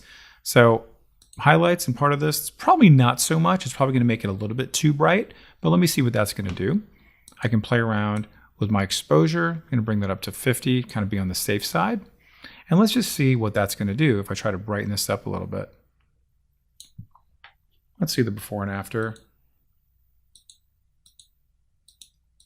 Don't really see too much because there's not really any highlights in there. So let's try the midtones. Is it identifying it? That's a little better. There are more midtones in there, you can see, for after. Now let's try shadows. Come back to here. Let's see. Oh, that's not too bad actually. But maybe I don't want it so bright. So I can then bring this down a tiny, tiny bit, still affecting the shadows. But it's not, I don't want to lose any of the color in her eyes, like things like that. So maybe I'm just going to kind of just dabble a little bit. Okay, let's bring back to the original. Come back to here. And see my before and after. Okay, you always want to make these things kind of subtle. Okay, let's go ahead and do the same thing for this eye. Now that we've found what we like, let's try maybe the midtones since this one looks a little bit lighter. Come out. Oh, you can see her eyes are kind of sparkling a lot more than they were before. Okay, nice effect, very subtle, and it gives you a lot of control. Let's maybe do something with her teeth. Teeth aren't bad, but maybe let's see what we can do. This is a very, very good example of how the dodge tool is used a lot. So this one can be really overdone. So we really want to make sure we're not overdoing it. So just keep that in mind. I'm just going to kind of go very, very subtle here. Just a couple of clicks. See what that's going to do. Don't go too far with it. Let's just kind of see it. Before, after. Not too bad. Understand kind of where whiteness is. It's kind of it's important to understand kind of the anatomy of things, where like you're going to see probably a little more kind of darkness where like the thinness of the tooth comes in. So it's kind of helpful to understand that. Okay, so again, let's look at the before and the after. Okay, subtle things like that really go a long way. Okay, so if you have things that are maybe a little bit too bright, like maybe she's got some harsh light coming over here, you might want to affect that. Maybe there's too much light coming over here, too much light coming over here. That's where the burn tool comes in. So you can do the opposite of this now, right? Where instead of making it lighter, it's going to make it darker. So let's see what we can do with that. And now when I choose that, you'll see that I have similar options here. My range, what am I looking at? Shadows, midtones, or highlights. And my exposure, let's start back around the 50 range. And let's see what we can do to then maybe bring that down a little bit so our eyes are not so distracted by that brightness coming over there. We're still more focused on her eyes. So something like that where there's a little bit too much harsh light, maybe just like off the side of her face. See that? She's got just a little bit there. Just kind of tempers that a little bit. But see, we're doing it in a very kind of surgical way rather than working with our curves and our levels. We can now use the dodge and burn tool. Before, after, before, after. All right, so go ahead and practice that. Have fun, and we'll see you in the next lesson. Continuing on with our touch-up discussion, let's move on what's inside of this little area here, and let's go to our spot healing brush. This image clearly has a lot of issues. What can we do? Very easily, the spot healing brush allows us to get rid of each of these little dots here, some right there, right? Maybe some on his face, etc. This technology is called sampling. What is it actually doing? When I click on this, notice how it gets rid of it. Wow, amazing, look at that. That's where it was. Now I just simply click, it went away. The sampling technology understands that that is a blemish, so it finds all the things around that blemish, and it says, hey, that must be good stuff, that's bad stuff. So let's just take all the good stuff and replace the bad stuff. Click, click, click. You can see, wow, amazing. And if you see, there's my original, there is my new stuff right there. Okay, fantastic. Of course, I could be here all day working on these things here. Okay, that's great. Love that, love that, love that. Okay, great. Now, you will see that there's going to be a few other kind of like modifications on there. Of course, your brush size. Notice this is actually set to be content aware. That is what the sampling is. That's what's actually happening to make the brush tool do exactly what it's doing. Okay, so the spot healing brush tool is fantastic. Let's see it now potentially to another degree. All right, we're going to work on actual like people here. So I'm going to zoom in and I'm looking at this document and my client says, listen, I'd love to kind of get rid of some of my crow's feet here, maybe the lines in my forehead, but I want to do it relatively subtly. Okay, so what we're going to do in this case is we're going to do it in a little more kind of fancy way, where we're going to create a blank new layer. So I'm going to come down to the bottom. I'm going to click on this little plus sign here, bottom of my layers panel, click on that guy right there, and I now have a new blank layer. And what's cool about this is going to allow me to separate whatever changes I make from the original layer to be on this layer. Now, why would I want to do that? Let's see that, okay? You're going to see why I want to do that. I'm going to click on this little option here to sample all layers. And then I'm going to come in and I'm just going to zoom in nicely. I'm just going to go ahead and just come in a little bit, just like that. Okay, maybe that's a little bit too much. Okay, so let me just bring that down a little bit more. How's my hardness? Hardness is a little bit hard, so I'm going to make that a little bit softer. Okay, again, certain things you want to nuance a little bit. Okay, that's a little bit better. Okay, let's go ahead and look at his forehead a little bit. Okay, just notice clicking and dragging or clicking. All right, and then I didn't do a really great job, did I? Because guess what? I can play around with that independently of where I started. See that? So lots of things I can do now. I can say, hey, listen, you know what? I don't want to do any of that. So let me go ahead and erase that. So make sure to go to my erase tool. I'm like, okay, you know what? Let's actually start all over again. That was really, really sloppy. So I can come back here and that's back to its original. And let's say I did like what I did on this one. Okay. However, what I'd like to do is maybe lighten it up a little bit. Okay. Where you can actually have like a little combination of what I did. So what I can do is bring down my opacity. So it's still there, but it's not there, right? Let me just go ahead and really, really do this. Now watch this. When I bring down the opacity of this little touch-up layer, I'll be able to see some of the original. So you notice the before, right? And then after. So it's kind of there, but it's not there. But let's look at the before. See that? So it's very, very subtle.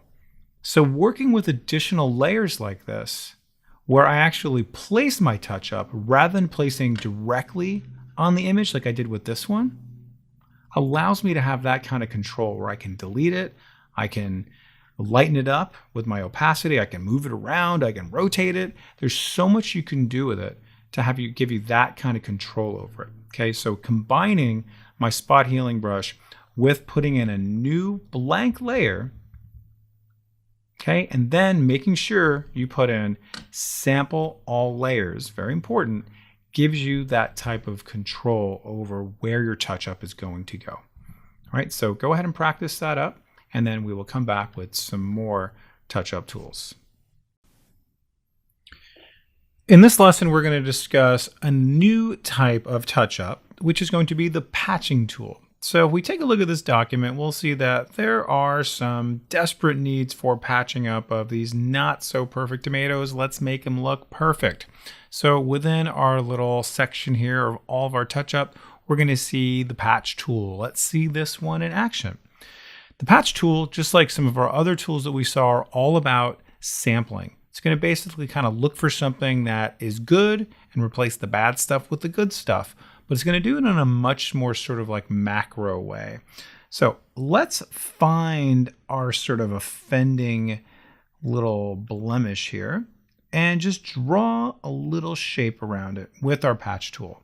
All right, that is no good. We need to fix it up. We need to repair it. And we need to find something that we want to repair it with. Now, just to kind of warn you what this is going to do, it's going to take a little bit what's over here, but it also kind of maintains the color and shadow and, you know, all the other sort of like dimension and tonality of the image of where this lives in here as well. So it doesn't do like an exact replica of it. It's quite smart. So let's just keep an eye on what I'm going to do. I'm just going to simply click and drag and say, hey, can I borrow from you? Because I really like how you look. So I'm going to click and drag, let go, and deselect, and wow, amazing, right? You can never tell that there was any kind of blemish there at all. That's the patch tool. Let's maybe see that in action someplace else. Let's just see, like, I don't know, I'm just going to try this guy right here. All right, and I'm going to do it in maybe a little bit of a different way this time. I'm just going to click and drag on a square right here. Notice I'm marqueing. And this time I'm going to go to my patch tool and then click and drag in this direction. And by the way, I'm holding down the shift key to do that, to keep it straight as I click and drag. And now I deselect and look at that. As if it was never there. See, believe it or not, it was there once upon a time. But then after marqueing, I use my patch tool and just simply click and drag. And again, the way that I did it differently this time was instead of doing kind of just a more manual kind of rough selection, I used my marquee tool to be able to do that. All right, and then I'm going to go ahead and deselect that. It's pretty great. Looks amazing. All right, now let's talk about a few other things. Let's discuss a different type of touch up, right? A different type of kind of, image correction, if you will, where it's like, listen, I don't want certain things. What can I do to fix this? Okay, so let me just try it out. Let's just see, and we're going to compare the patch tool to this one and see which one we like better. So let's just say I have this picture. And I don't really want this image here. Like, what? I can get rid of that? Well, what can I do to get rid of it? I'm just going to use my lasso tool to select the thing that I don't want. And I'm going to come in relatively close, and we're going to see that we can select it just like that, come to the edge, okay, bam, that's where I started. We're going to use something called the Content Aware Fill option. I click on that, and you'll see something's going to pop up. And immediately, all this green stuff comes around here, and then it also gives me this, like, oh, wait a second, what did it just do there? It gives me a little preview of what it could possibly do. So I'm going to hit OK. And now deselect, and not too bad. Not too bad. Okay. Not 100% perfect, but it really actually got rid of a lot of the stuff. Let me go ahead and undo that. And let's compare it to working with the patch tool. I'm going to click and drag going this way. And then the difference here you'll notice is that as I click and drag, I'm able to get a little preview, this time including the little railroad lines that I missed out on the first time. I let go, deselect. Wonderful. How very cool is that? Now it actually didn't miss anything. So that patch tool is pretty extraordinary. The Content Aware Fill is also pretty extraordinary, but I think in this case, the patch tool wins. Let's now try one more time. Let's try Content Aware Fill. Who knows? Let's try it. Go over here to Edit, Content Aware Fill. What's it going to do? Not too shabby. Click OK. Deselect. All right. So for certain things, Content Aware Fill, and then for other things, the patch tool. So really excellent choices here. So sometimes one will be better than the other. Sometimes the others are going to be a little faster. Okay, so try those both out. You can use this document, use your own documents, just figure out certain things you might not want. They're going to be kind of large swaths of things. Let's just try one more. Kind of pushing my luck here, but let's just see. I can try. There is that. Let's just move this up, make sure my layer is selected, and then let's see. Wow, absolutely amazing. All right, so give that a shot, have fun, practice, and then we'll come back now with the clone stamp tool once we're finished. The clone stamp is going to be the next touch-up tool we're going to discuss. An incredibly powerful tool for doing so much to your image, creating the illusion of something being there that was not there. Clone stamp tool lives right over here. We're going to see that, and you're going to see it looks like a little stamp, and you can access it just by hitting the letter S for stamp. You'll notice there that is. So I click on that. That's great. Now you're going to notice that there's an option here called sample in my toolbar up on top where it says, what am I sampling? Yours may not say that. What we wanted to show is what is it sampling current and below. Because what I'd like to do is do something similar to what I did with my spot healing brush tool and make it so the thing that I'm going to sample and what I'm going to stamp are going to be on two different layers. So let's do exactly what we did in that exercise by creating a new layer. I'm going to call that cloned content. And I'm going to now start cloning and stamping. So what does that mean? If we think about the term clone stamp, it's essentially giving us a little hint of what we're going to actually do. We are going to first clone something and then we're going to stamp it. Essentially is telling us step by step what to do. So how do we clone? How do we stamp? Okay, so as an example, let's say for example, I don't want to have any of these little railroads. So I want to clone something that's below it or above it or anywhere else and stamp right on top of it. So if you hold down the Alt or Option key on your keyboard, that is going to allow you to clone. Okay, and then you simply click to stamp. Easy as that. So let's check it out. Notice how I have these two layers here, right? I'm now selecting my cloned content because that's where I want my stamped content to go. And I come over to here to clone. So I'm going to clone this down here and simply stamp over here, clone, stamp, clone, stamp. I can even clone over here and stamp. Maybe let's get some of this dirt over here, clone. Okay, looks a little more natural, right? Those tracks were never there. Clone, stamp, clone, stamp. Look at that, I'm going crazy. Let's just finish it all out. A little bit of more rocks. Absolutely was never there. Let's do some of this dirt over here. Great, clone, stamp, etc. You can see how easy that is, okay? It's as if it was never there. Now, here's the beauty of this. All that stuff that I just cloned and stamped is on its own separate layer.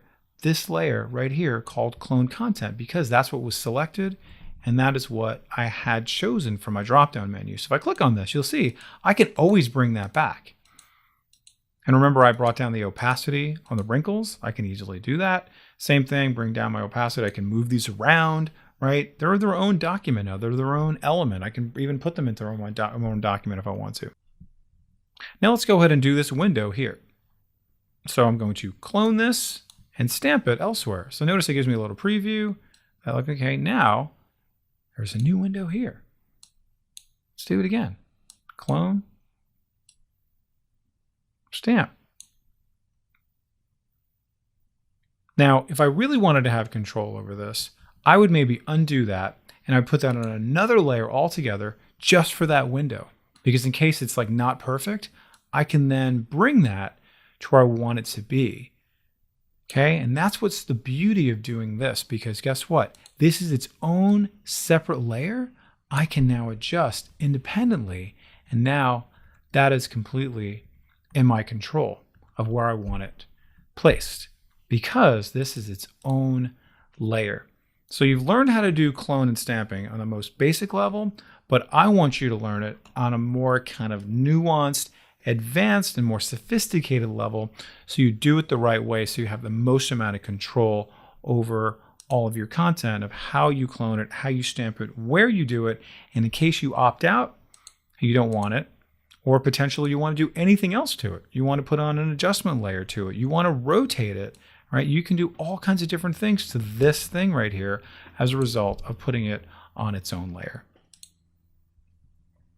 So practice that up, and then we'll move on to a few introduction lessons on filters, and we'll close up. Enjoy, have fun. We're now going to transition into the topic of filters. There are a zillion filters and a zillion different ways to use filters. So we're going to start off kind of slowly and then just introduce you to a handful of them. So the first thing I want to talk about with filters is the need to apply what we call a smart filter. So if I now convert this to a smart filter, you're going to see it says to enable re-editable smart filters, the selected layer will be converted into a smart object. Earlier in this class, we talked about smart objects. So I'm going to go ahead and click OK. And you're going to see that this is now a smart object. So if you recall, this now has this nice little protective sheath on there. Okay, so I'm going to go ahead and just undo that for a second. Right click on it. I want you to see there's another way to do this, to say convert to smart object. Whenever you work with a layer that you're going to have a filter on it, you want to almost 99.9% make it into a smart object, or also known as a smart filter. Why do we want to do that? We want to do it because we want to be able to protect the original layer, so then that way we can manipulate the filter separate from the original layer. You're going to see what I mean by that, but that's going to be the first thing you want to do, so take note of that. So let's now just apply something to this. In other words, let's put a filter on it. So our filters are going to live up here. So what I'm going to do is simply click on that. I'm I'm going to go over here to my filter gallery. And you're going to see if you have a smartphone, if you had a smartphone in the last, 5 years or so, essentially they're very similar to that, but they go even further. So I'm just going to go ahead and just zoom in so we can see the entire image here.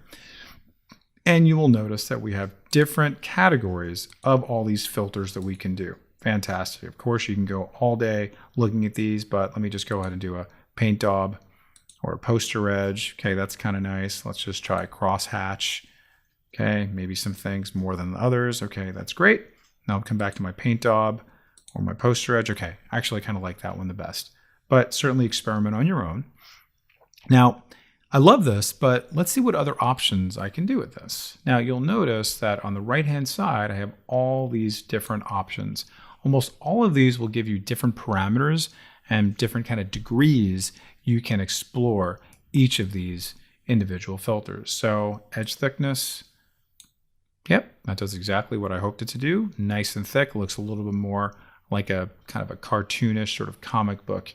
Okay, edge intensity. Okay, and you'll notice how it actually does a little bit more than I'd like it to do on the outside. We'll fix that. Posterization, even more cartoony. All right, so how could we kind of play around with that a little more? How can we kind of nuance this a little bit? So let's click OK.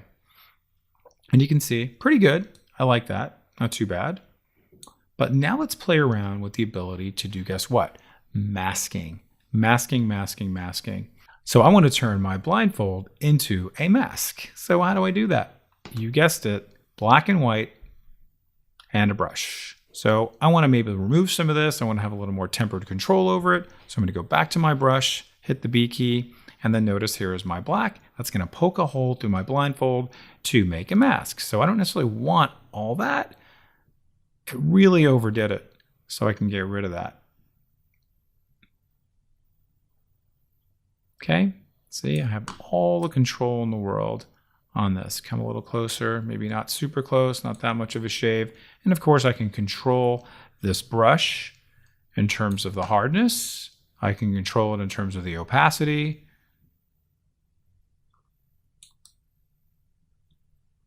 And eventually I'll have exactly what I want, right? Of course, I can come directly onto the document as well if you want a little more of a clean little image there. And then if I'd like to come back to the original filter, I can very, very easily do that just by coming right back over to here to my little filter gallery option there. I double click on that and that takes me right back to where I started from. Let's bring that back. Cool. And then I can play around with my edge thickness, etc. Even change the filter if I want to. Super easy. So what I encourage you to do is take your image, whatever you've got, go into your filter gallery and play around with it. But once again, I want to encourage you to make sure the first thing you do is convert it to a smart object, because guess what? I can always remove that anytime I want. See that? I can bring it back to its original form or remove it anytime because it's not on the original image. If I didn't have this smart object, then it would do it directly on the pixels and I would not be able to reverse it. I wouldn't be able to control it with a mask. Okay, so very, very, very important to make sure you convert this to a smart object ahead of time. So go ahead and practice that. See you in a bit.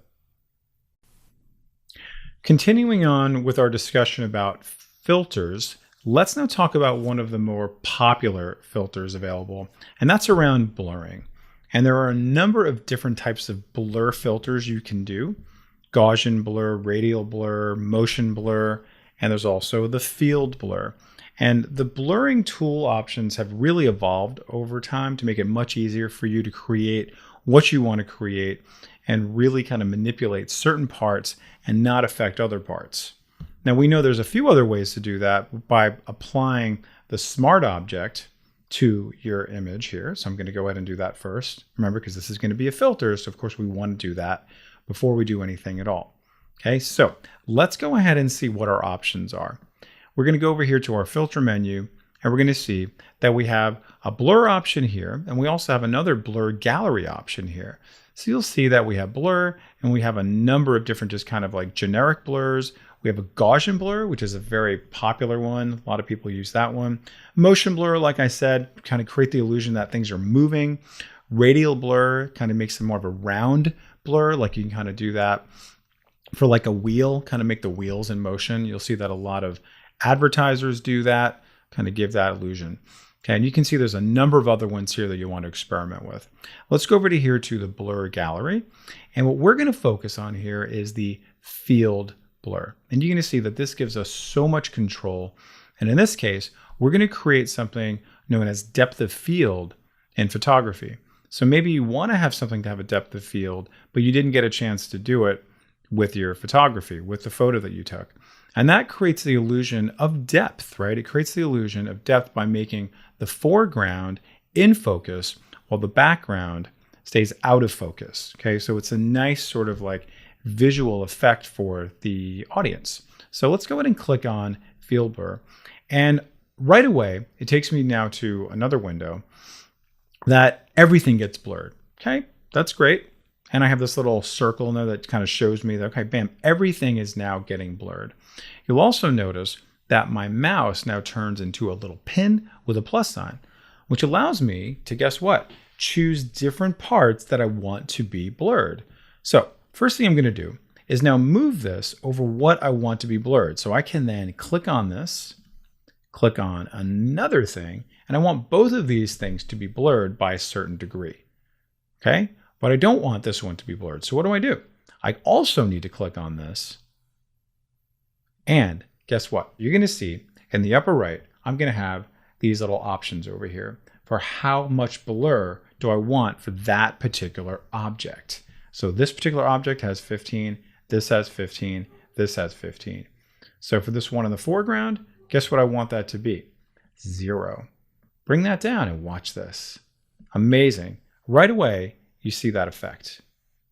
So what I'd like to do is make it so the thing in the far, far background has maybe the most amount of blur. So let's bring that up to about 20. Why not? Let's go crazy with it. Okay, and this one, let's bring that down a tiny bit. Okay, a little more subtle. Okay, so you can see, all right, it really gives that illusion of depth. So I'm done with this. This looks amazing. I click OK. And here is my document. Looks fantastic. Love this, love this. Now, because I had this as a smart object earlier and I applied my filter, you'll notice here I now have this great little mask. Okay, so every time you create some type of filter, make sure you make it into a smart object, because guess what? Now I can manipulate this if I want to.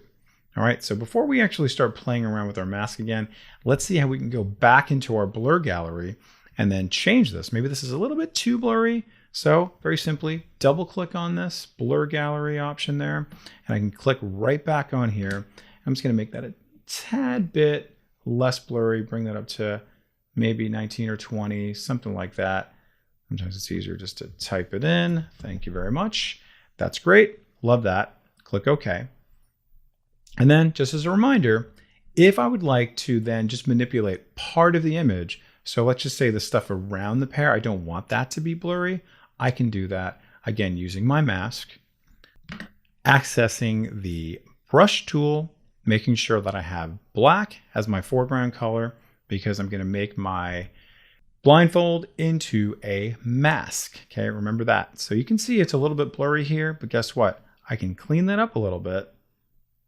Say, okay, great. I want the floor to come in a little bit more in focus. All that to be in focus. Maybe it's spilled over into here. Great, I have control over that. Okay, so it's just really the pear that I want to have out of focus. And you'll see here on my mask is now black to make my blindfold turn into a mask. You can see right through it. All right, so practice this with all these other filters that I introduce you to. Have fun with it.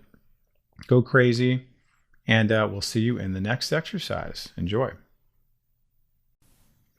Okay, and for our final set of exercises, now that we know a little bit more about Photoshop, we may want to control our preferences. We may want to show things how they want to be shown by you, and you might want to really sort of get under the hood a little bit. Now, your preferences are going to be buried pretty deep in there, and it's going to be a little bit different for your Mac versus your PC people. So if you are on the PC, you simply click on Edit, and you come down here to Preferences, and it's going to pop up right over here. If you're on the Mac, you're going to see there's going to be a little Photoshop menu right there, and it's going to say Preferences, and just go ahead and open it up just the same way. So let's now just go directly to our interface here. And the first thing we're going to be looking at to be able to make some changes to, very simply, is going to be our color scheme. You may want to manipulate this in a very different way, depending on your eyes, depending on your screen, depending on whatever your preference is, whatever your mood is for that day, you can absolutely do that. Okay, so just check that out. Just know that you do have that option to be able to just manipulate that. Okay, some other ones you might want to do, let's go to our workspace.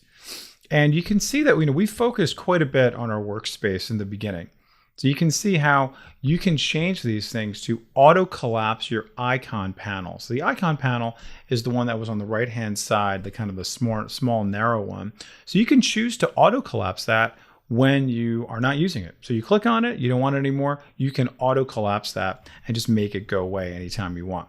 Okay, and you can also choose some of these things here in terms of open your documents as tabs. Or maybe you don't want that. Maybe you want to have them open up as individual windows if you like. You can also make your tabs a little smaller if you don't want those as well. Okay. Another one that I want you to focus on is this one called file handling.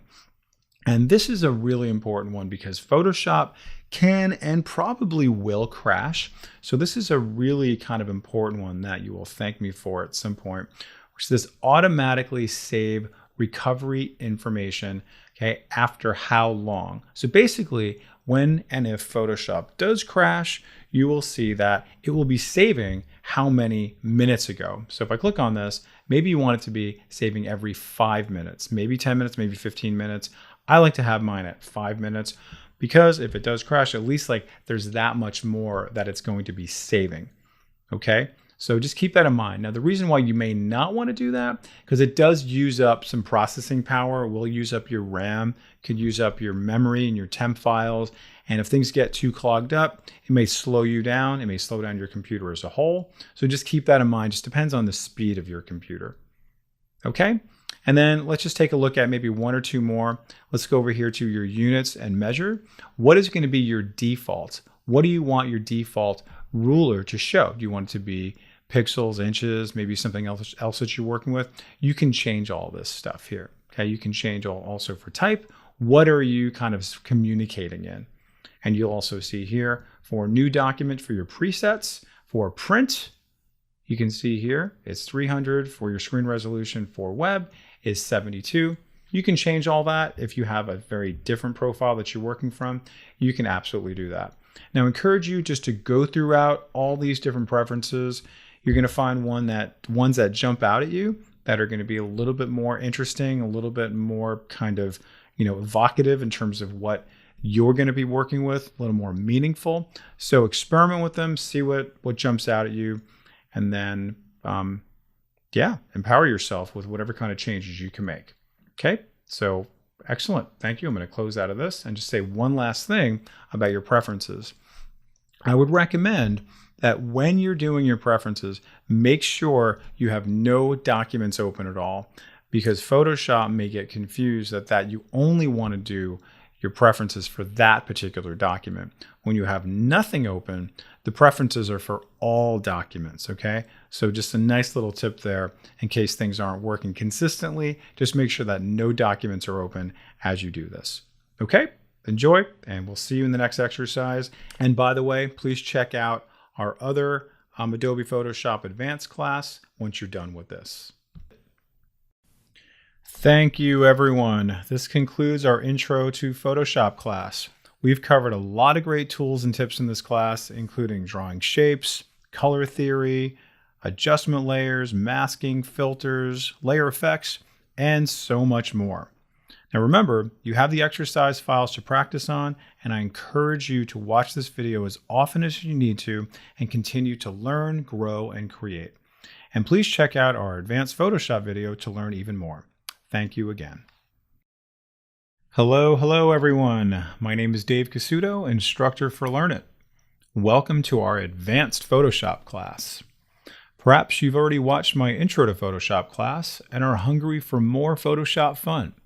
Well, in this advanced class, we follow up on the last set of topics and get into a ton of more cool stuff. Well, what will you learn exactly? We start off by really taking ownership of Photoshop, learning how to customize our interface, shortcuts, and tools. We'll then get into some invaluable layer management techniques, followed up by layer comps, a few lessons on the power of blending modes, advanced selection techniques, an overview of working with vector shapes and paths, and of course, we then do a deep dive into a ton of other filter options available in Photoshop, and so much more. Now, this course is designed to be an interactive, hands-on course, so occasionally you'll hear me say things like, pause the video and practice on your own. So make sure you download the class files from the link below to do so. This will ensure you get the most out of the course and learn the program in a more experiential, hands-on manner. I'm looking forward to getting you a little closer to expert status and in showing you all the great tools Photoshop has to offer, so stay tuned and get ready to learn. Let's begin with how we can customize and essentially take some more ownership over Photoshop. Now that we're in this advanced level, we're going to have a little bit more flexibility and choices in terms of what we want to do with Photoshop. So currently I'm looking at a current workspace, but I'll want to customize this. Now, some of you may know how to customize it using the different workspaces. You'll see here, I can go over to the upper right on top here, and I can customize it with all these different presets if I'd like to. So you can see if you're working more with 3D elements, you can go ahead and work with 3D, graphic design, all these different things here. Now, when I choose those, all my tools will then change entirely. So I go to 3D, and you'll see, okay, that changes to all my 3D elements. Okay, I'm going to switch back to Essentials, and you'll see it goes right back to where I was. Click back over here, maybe you're working more with photography, and you'll see that many things change, right? Notice I have my layers, my channels, my paths, versus something like graphics and web. I might have something very different, right? Like my glyphs, paragraph and character, things like that. Okay, so I'm going to bring it back to Essentials, and I'm going to just customize things how I want them. Okay, so this might be a little review for you just moving forward. So we're going to ramp up as we go. So let's just say, for example, I don't necessarily care too much about channels. So I'm just going to right click, I'm going to say close, and that goes away. That's great. But let's say I want layers way up on top. I can go ahead and just bring that right up. And you see I get my little blue halo, drag that over there, and then drag this over to the left. So I have lots of flexibility in how I want to work with this. All right, now I'm also going to go over to this section over here where I have all my tools. And I'm going to make it so this left column here is 2 columns now. I find that a little bit easier to work with. I also want to make sure that my tools up on top are showing. So if you click on Window, you'll see that you're going to see you have your tools and your options down below. So if I click on Options, notice how those all go away. Click on that, and they come right back. Okay? Now, let's explore things a little bit deeper. Now that we've kind of gotten that out of the way, let's go a little bit deeper. Let's say I'm pretty comfortable with the way things are right now, but I'm looking at my tools here and I notice that maybe some are missing, and then maybe there's too much here. It's a little bit confusing. I have more than what I need. One really excellent tool that Photoshop has now that they did not always have is this option to edit the toolbar. Okay, editing the toolbar is amazing because all of these options here can be customized by you and for you, and whatever your interest levels are, whatever projects you're working on.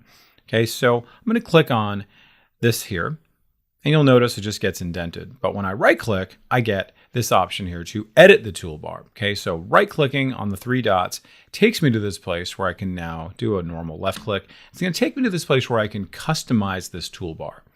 All right, and on the left-hand side, you're going to see essentially everything that I have currently. On the right-hand side is this extra tools, okay? Extra tools versus the toolbar that I currently have. Now, certain things you might not care about, certain things you do. So let's say, for example, I don't really care about this single row marquee. Okay, I can just drag that over here. Drag this over there. Great, just kind of cleaning things up a little bit. Other things you may not work with, like the slice tool, don't really use that too much, okay? That's wonderful. Okay, so other things you might want to just, okay, what about the count tool? Maybe I don't use notes. You can just go through all of these and find which ones you like and which ones you don't like. Okay, kind of nice. Now, let's say you're not super comfortable with the way the order of these things are. These are all grouped together as these individual orders. You'll see here is my move tool and my artboard tool, because guess what? These are grouped together. Like if you were to right click on this, because this has a little triangle, you'll see that there are two tools in there. But maybe I want to have these in a slightly different order from how they are currently. Okay, so again, these are all kind of groups together. So let's just say, for example, I use my lasso tool a lot, and I wanted all my lasso tools in the beginning. So like in the front, in the upper left. So notice how I move my mouse to the edge versus individually. When I move my mouse on the edge, you're going to see I'm going to select the entire group, and I can move that wherever I like. Great. And now you can see a little preview of it. You can see there it is right there. That is now going to be the first set of tools that I'll be working with.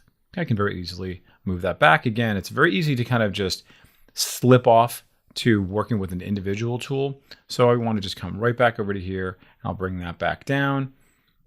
That's great. All right. Now also note that you can move one tool into another set of tools as well. So maybe some of you are just going to say, hey, listen, I want to have all my tools under one icon set. And you can very, very easily do that. All right, so this will be something you'll want to experiment with. Of course, I'll give you a break to just practice. Now, let's go ahead and take a look at the bottom.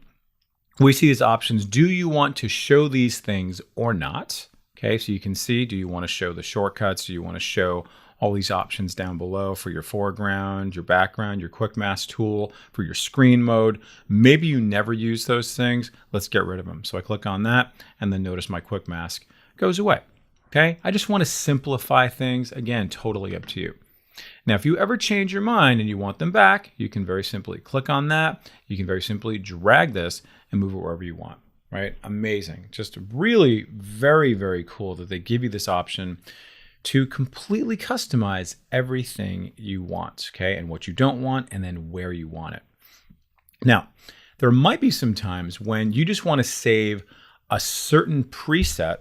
So you're going to be working on that set of tools and that order and that layout for certain projects, for certain clients at certain times. So what you can do is you can save a preset and then reactivate it later on if you like.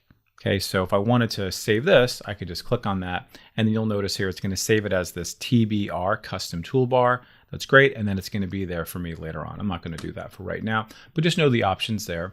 And then if you're working, let's say, on another computer and you wanted to load it up, maybe you switch computers, or your friend of yours, a colleague, says, hey, listen, I have it all set up, or this is what we're doing consistently across our company. You can load a preset. So therefore, you don't have to do all the work. It comes right in, and then bam, there you have it. Okay, and then all your presets will be there ready to go for you to activate. So I'm going to click on Done, and now I have my new and improved toolbar.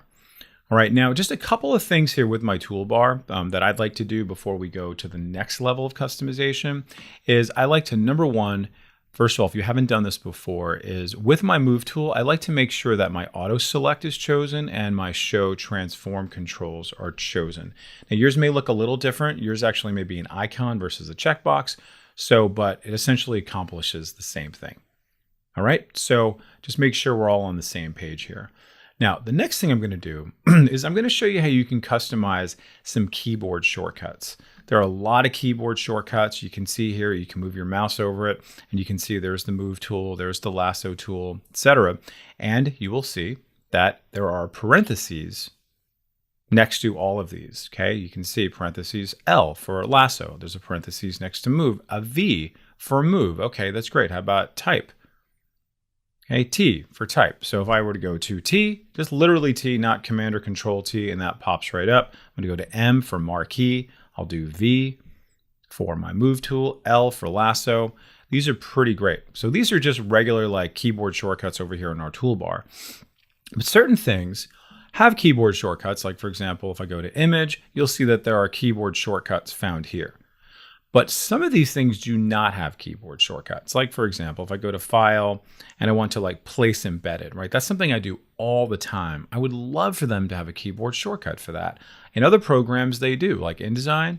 I believe it's Control D, right? Love that one. Doesn't exist here in Photoshop. I'm gonna make it exist, all right? So again, this is all about you having control over your experience, making it personalized for you. So where do I go to actually set up my keyboard shortcuts? If I go over here to Edit, and I come way down here to Keyboard Shortcuts, you'll see this little menu pops up. And you'll see that I have all of my little menu items here, right? You can see File, Edit, Image, etc. All the things here that I can now go into each of the different tools and then customize the keyboard shortcut. I'm just going to show you one just so you can see how it works, how easy it is, and then we'll see it in action. I'm going to click on File. I happen to know where that is. And just notice it's showing me all the keyboard shortcuts. I could certainly override all of these if I want to, like save as. Maybe I don't want it to be that. Maybe I want to do Shift-Alt-S, something like that. You can absolutely do that, okay, which this is another alternative for it as well. So you can see, so there's lots of these that, okay, I'm going to show you layer comps in a future exercise. Maybe you're doing that a lot. You want to make that into a keyboard shortcut. What we're going to focus on here is place embedded. I use that all the time. So what I'm going to do is click in this little shortcut column, and I'm just going to create my keyboard shortcuts. So I'll just do a little different one, maybe Control-Shift-P for place. Love that. All right, that's going to be an easy one to remember. And then I just simply say accept, and there it is. Wonderful. So I've now made this into a keyboard shortcut for me, so I don't have to do this manually anymore. All right, and then you'll want to experiment with the other some of your other favorite tools. Now you'll see that just like how I showed you with the toolbar, I'm able to now save this as well, so I can come back to it anytime I want. I can go ahead and save this for different documents, however you want to. You can always bring up different keyboard shortcuts. All right, totally up to you, but I just want you to see how awesome this is. And again, experiment on your own. I'm gonna click OK, get back out of this. All right, and then the last thing I'm gonna show you here for customization is going to be around your preferences, okay? And there's a lot of preferences within Photoshop. And you'll want to just kind of pick and choose which ones you want to play around with. I'm just going to show you kind of more some of the higher level ones that you'll want to experiment with. So if you're on the PC, you simply just go to Edit, and then you're going to go to Preferences, and then notice all the different categories I have here. If you're on the Mac, you're going to simply find the Photoshop menu in the upper left. Same thing, click on Photoshop, and then choose Preferences. So let's go to Edit, go to Preferences, and then I'm just going to go right to General, and we'll just see how it looks initially. All right, so certain things you may or may not want to do, like for example, auto show the home screen. Okay, so as soon as you open it up, does it go to the home screen? Does it go to a blank screen? Totally up to you. Maybe some of you like the older look, right? So you can see the new document interface from the legacy version of it. Absolutely, you can do that. Here's an option you might like, is the skip transform when placing. Some of you, especially if you're just beginning, you might actually not want that option where it has a little bounding box around it and then you have to hit commit. Maybe you want to skip that.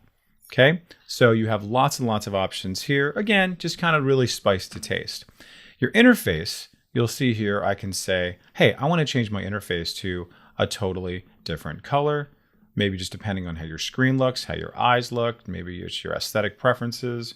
Takes a little while to kind of like adjust your eyes, but again, up to you, however you want to do that.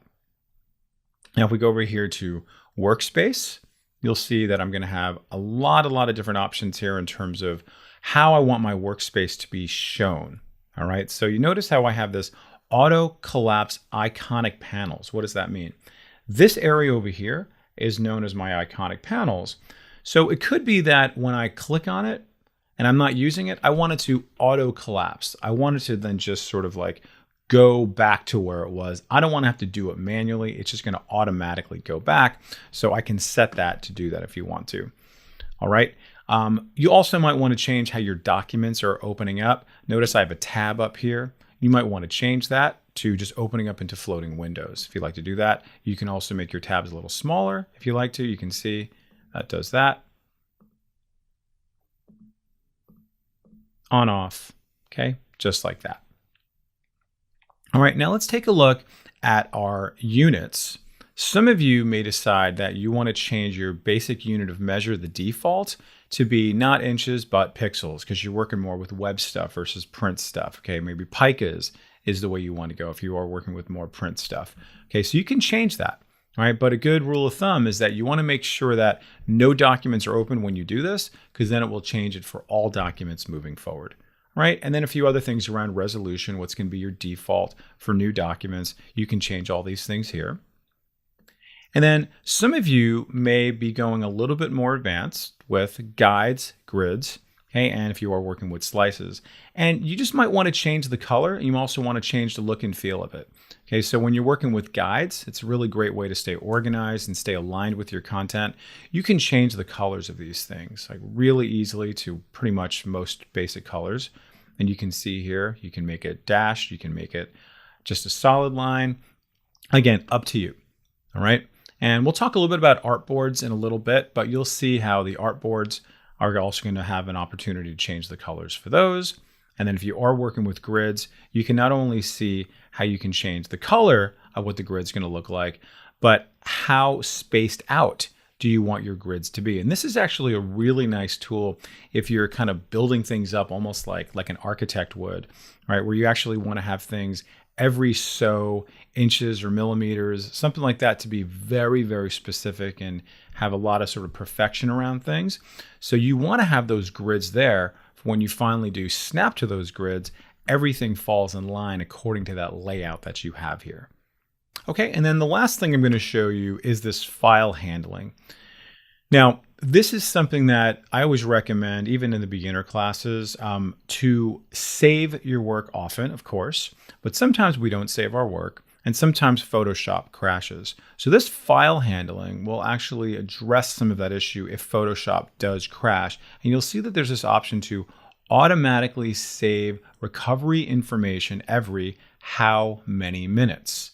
Okay, so your default most likely is going to be 10.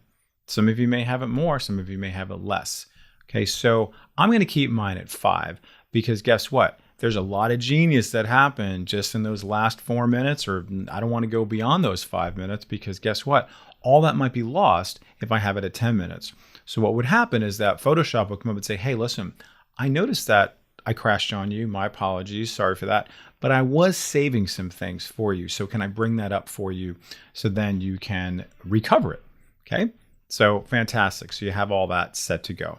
All right. Now, one reason why you may not want to do that is because it could be challenging to your computer, to some computers, to some processing power. So you want to just make sure that it doesn't compromise your system too much.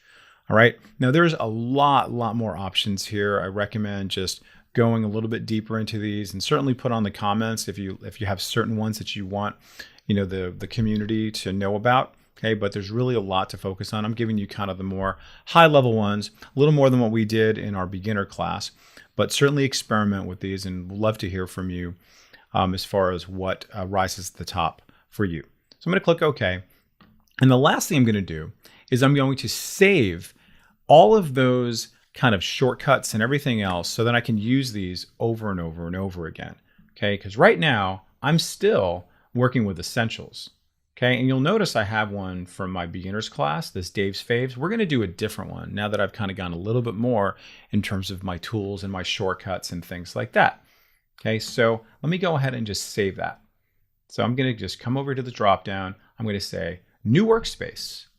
I'm going to create my own. Before there was a 3D and photography and graphics, but now I'm going to have my own. Okay, so I'm going to say advanced tools and then DC for me. All right, and now notice here is panel locations will be saved in the workspace. Keyboard shortcuts, menus, and toolbars are optional. Okay, but no, I actually just customize those. Wonderful, great. Now I am set to go. I click on save. And this is exactly how I want it. I love all this stuff here. But then let's just say here I am in the future. I go a little crazy. I go here and then oops, I even lost my layers panel, my favorite thing there, my properties panel. I love that. Okay, I'm going to make that a little bit smaller. Okay, and things are getting a little bit messy for me. Okay, so I like to think about this as the Mary Poppins effect, right? What did Mary Poppins do? She came in, she said, hey, children, clean up your toys. Okay, and then what did she do? She wiggled something around or said some magic potions or did something with her nose. I don't remember, but she did some pretty great magic and all the toys went into their rightful place, the place for everything and everything in its place. So how do I do that? Click on the little drop down and then notice this is selected. It's like, that's kind of weird. So what do I have to do? I have to say reset advanced tools. And then look at that. Mary Poppins is very happy. All right. So you have a lot of customization options to do. What I'm going to recommend you do is pause the video and then do whatever types of customizations you would like. And of course, this may change, by the way. So just let me just say one quick thing is that I might come back over here and say, listen, I'm not working with patterns. So I'm going to close that. And then, for example, I might want to have my colors down here, right? So I'm changing all of this stuff here, right? Which is going to happen. So what you do is you just come over to here and then I would just say new workspace again. And then it's kind of weird, but I would have to say advanced tools, DC, literally the same name, and then go to here, do the same thing. And it's going to tell me that the custom workspace advanced tools DC already exists. Do you want to replace it? I'm going to say yes. Okay. So now that has been overridden. It's a little cumbersome, right? But essentially it's like a save as. You're replacing what you've already done and then you're good to go. All right. So pause the video, practice it, and we'll see you in the next lesson. Now, we've all worked with layers at this point. Okay, we've seen how layers are just the magic, really just the engine that makes Photoshop be Photoshop. So if we look at my layers panel over here, we're in the hotpeppers3.psd file, and you'll see that I have a lot of layers here. And notice I also have a clipping mask that's happening here. I have a group. Okay, I've got all kinds of different things here.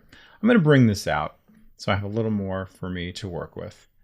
All right, now let's just see some of the other options within our layers panel that you may have chosen to ignore because they're relatively new. Some of you may have some experience with Photoshop, but you're not necessarily accustomed to some of the new things. And maybe you've just ignored some of the options that are available to us.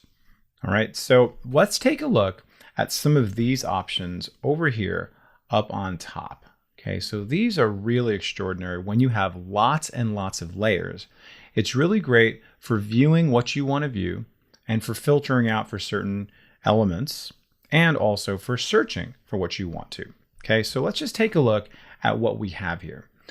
Currently, I have nothing filtered, so therefore all my options are showing here. But let's just say I only want to show just my photos. I don't really care about all my type. So I click on this little option here. You can see it says filter for pixel layers. I do that. Oh, great. So all that other stuff that I didn't really care about just kind of goes away temporarily. Click on it again, comes right back. Okay, really, really awesome. What if I only want to see my type? I click on that. That's great. I love that. Come back. All right. And you'll notice that as I'm filtering, I have this little guy here that's telling me that things are filtered out. When's that going to be important for you? It's going to be important for you when you're working on somebody else's stuff and you're just like, hey, where's all the stuff? Where, you know, Sally, she came in and she was working on everything. Where is it? Oh, she filtered. Oh, I see. And see, they're telling you this nice little red dot. Say, okay, things are filtered. Cool. Now I know. Okay, so I can bring that back up. All right. Now, let's take a look at some of the other options here, because currently we would be filtering by kind, right? Not nice, but the type, right? That's what we're looking at here. Pick a filter type, right? Like our images, our adjustment layers, our type, etc. I click on this, but also note that you can click on name and then just do a search for something. Okay, so I'm just going to type out BANNER, and then look at that. Wonderful. That comes right up. So if you're looking for something, you can't find it, you can also search by name. Maybe you're working on different effects. So let me go ahead and just change this back to kind. So we're back to square one. Click on this. I'm going to choose effect. Okay. And then notice I can then look for different effects. So do I have any drop shadows here? Oh, I certainly do. And look at that, comes right up. So it could be a situation where you're like, listen, we're not doing drop shadows anymore. That's very 90s or whatever story you're telling yourself. You can find all your drop shadows and then just change them. Just like that, right? So super easy. You'll have them all in front of you, nothing else, because it only shows those effects that are that effect that you want to work with. Let me come right back to here. And then notice that there's a whole bunch of other options here that you might want to work with. Okay, you might want to go a little bit deeper in certain things. Notice here I'm showing my different modes. We're going to talk about blending modes in just a little bit, but you can see if you're only looking at certain modes, you can then come back and activate these if you like. Maybe you're looking for certain colors, okay? And then we're going to talk about color coding our layers in just a little bit. So notice you can then filter out certain colors. It's not about the color on the canvas, it's the color of how you color code it within the layer. I'm going to come right back here and we'll see, okay, very good, fantastic, okay, love all this. All right, now you'll also see, if you haven't worked with these before, okay, your opacity, okay, great, you can work with that nice and easy, okay, you can just basically make this transparent if you want to, this particular layer, you can bring that down, okay, that's great. Okay, also note a nice little shortcut. If you're working with a little mouse wheel, you don't have to go and click on that little drop down. You can just move your mouse right on top of the number, and I'm using my mouse wheel to go up and down so I can kind of see it in real time. Saves me a little bit of time as well. Again, just move your mouse right on top of it, and then using the mouse wheel does that. And you'll also note that I can move my mouse right on top of the word opacity and bring that this way or that way. I don't see it in real time as quickly, okay, but it still does it nonetheless. All right. Now, down below, you also have these options here to lock certain things. What are you trying to lock? You're trying to just lock just my transparent pixels, right? You can just try to lock, you can see it'll tell you my image pixels, lock the position of whatever you're working with here. So you can see, or you can also prevent auto nesting into and out of artboards and frames. Okay, so basically you don't want it to necessarily just automatically fall right into a frame if it's doing that, if you are working with artboards. Some of you working with Illustrator may have some experience with artboards. And you'll see here also, I can just lock the entire thing. And then bam, I can click on the lock again, or I can click on this lock and you're good to go. All right. And then fill, as much as this will work to a certain extent for these, right? It kind of does the same thing as opacity. Generally, this is reserved for shapes. Okay, so you can actually just kind of remove the fill for these, right? But it essentially does the same thing as opacity does. All right, so great control over your layer management. Okay, so just really understand kind of what all the things you can do up on top here that you may have chosen to ignore. Now, right-clicking goes a long way with your layer management. Okay, so if I right-click on this right here, you're going to see I have a lot of options here. Okay, so one is to convert to a smart object. In my earlier class, we did talk about smart objects. So smart objects basically protect your layer, right, from actually having any kind of like a destructive nature to it, right? So any kind of things you're going to do to this particular image, it's not going to be affected if you make it into a smart object, okay? Typically, me personally, I make something into a smart object exclusively when I'm going to put a filter on it. Okay, then it becomes a smart filter and it becomes non-destructive, and then that way I can also manipulate it. You'll see more of that in our earlier class that we published, and also later on we'll be doing more stuff on filters just the same. All right, create clipping mask, right? I showed you how to do that in an earlier class just using the Alt key. So lots of options here that you could do with the right click, but we're going to do other ways that I showed you. Okay, and then once you have some layer styles, notice here's some other options to copy and paste layer styles. Okay, you can flatten the image, right? So therefore it's going to be no more layers at all. Maybe you want to do that, but make sure you've committed to that. And then finally, we have some of these other options here for color coding. Okay, so let me just go over here to my clipping mask group, and I'm going to make that red. And notice how the whole group then gets red. I'm going to right click on my banner. I'm going to make that yellow. Okay, and notice how that becomes yellow. And then coming back to where we were before, let's choose color, and I will choose now red, and then look at that. because that's how I am organizing things. I'm organizing things by color. So therefore, when I only want to see that particular color, I can access it no problem. All right, so I'm just going to go ahead and I can also click on this to clear out of it. All right, and that takes me right back to everything. All right, so again, another way to organize your content, and that's through right-clicking. Okay, so right-clicking really does go a long way in this program, so don't be shy about that.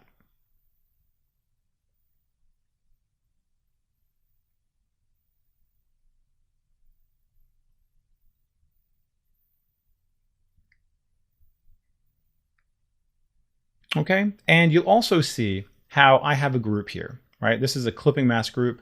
Let's say I want to group other things. So how do I group things? Pretty easily. Just go ahead and select the 2 things or the 3 things or the 50 things you want to group. So I'm just going to click on the first one, hold down the Shift key. So now 2 things are selected. And very simply, I'm going to come down to this guy right here. Looks like a little folder. And click on that. And it should even tell me, create a new group. And now that's a group. I'm going to simply double click on that and just call that images. Great. Lovely. And I can, of course, open that up. And I'm good to go. All right. So a lot of power working with just this amazing layers panel that you may not have experienced before. So I recommend really when you have a large document, when you have a big project you're working on and there's a lot of layers, working with all these tools to make it so you can really customize things, control things, and then filter out things however you want to, absolutely recommend that. So I'm going to pause the video for now. I'm going to have you pause the video, and then we're going to move on to something within this same document working with what we call blend modes. And blend modes are a game changer for a lot of people, and there's a lot of different ways you can use blend modes. So go ahead and pause the video. Bring up your own document if you want to, experiment, see what else is available for you, and how you can control all your layers accordingly. All right, so enjoy, and we'll see you in the next exercise on blending modes. Let's now discuss blending modes. So blending modes, as the name implies, allows us to blend together more than one object to see what type of effect we can get. It might make it darker, it might make it brighter, it might make it more luminescent. Okay, there's so many different things that we can do. And then a lot of times they're predictable. And other times it's like, wow, we don't really know how Photoshop's algorithm is going to make 2 things blend together. So we're going to be looking at several different examples of currently that are on here, but also how we can kind of move around them. Now, I also have posted a little sheet that kind of talks a little bit more about what each does. Okay, because they kind of break it down for you in kind of more kind of plain language. But really, this is a spice to taste. Sorry for the pun, now that we're looking at jalapenos. But you're going to want to really just experiment with what you see in front of you and then see how they all kind of blend together. But you'll be very pleasantly surprised. And there's a lot of different elements and different sort of contexts that you might see blend modes. So let me just show you one example. Right now, right, I am working with this clipping mask, and I have this blend mode. This is where my blend modes live on my layers panel, right, called pass through. If I click back on my banner, this should just say normal. I click on this, it says pass through. I click on that, that says normal, and that says normal. So what in fact is this doing? Well, let's just experiment. So I'm going to click on this, and it'll say normal. You can see how that changes the look and feel of how these things are now interfacing with each other. You see that?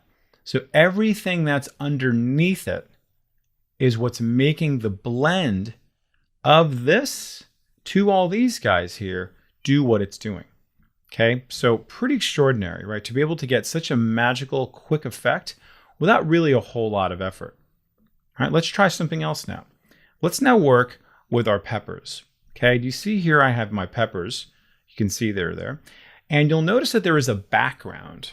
Okay, you can't see that background. If I click on that, now you can see it, right? And that's pretty cool.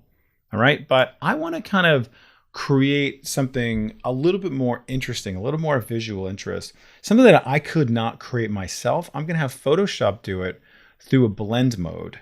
Okay, again, it's going to blend the two of these together. So my peppers are going to look a little bit different. Currently, they're not really blending at all because it just says normal. So I can't really see through this. And this is not going to, the background is not going to feed into my peppers so much because there is no blend mode. Now let's blend them together.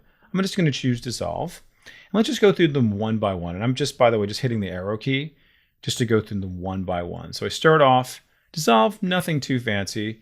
And then right away, like, ooh, darken. Darken is what it's doing, that's for sure. And it's kind of interesting, right? Because it looks like it's kind of on fire. It's like in an oven. Okay, color burn. Okay, we know burn means darken typically as well. Okay, but it's taken some of the darker colors there. And then again, you just want to sort of experiment. What is going to be the look you're looking for? How is this going to kind of tell your story without distracting things too much? Ooh, that's kind of neat. Color dodge. Some of the words we've seen before, like dodge and burn, come in here as well. Okay, and by the way, you'll just notice that these are all broken out into different sections here, right? This is a very much, you can see here is burn for darken, and for lighten, you can see there's the word dodge. Okay, and then some nice little light options here, okay, but very clean overlay. Okay, and a few other more kind of abstract ones, you'll see like, oh, that's kind of an interesting one that really makes it look like it's under like hot coals. Okay, so you'll really want to experiment with all of these. Okay, now sometimes you do want to combine them with your opacity, because if it's coming a little bit too strong, maybe you want to bring down the opacity of what's underneath it. And then, so therefore it's not quite as strong. You're still getting kind of a nice subtle effect there.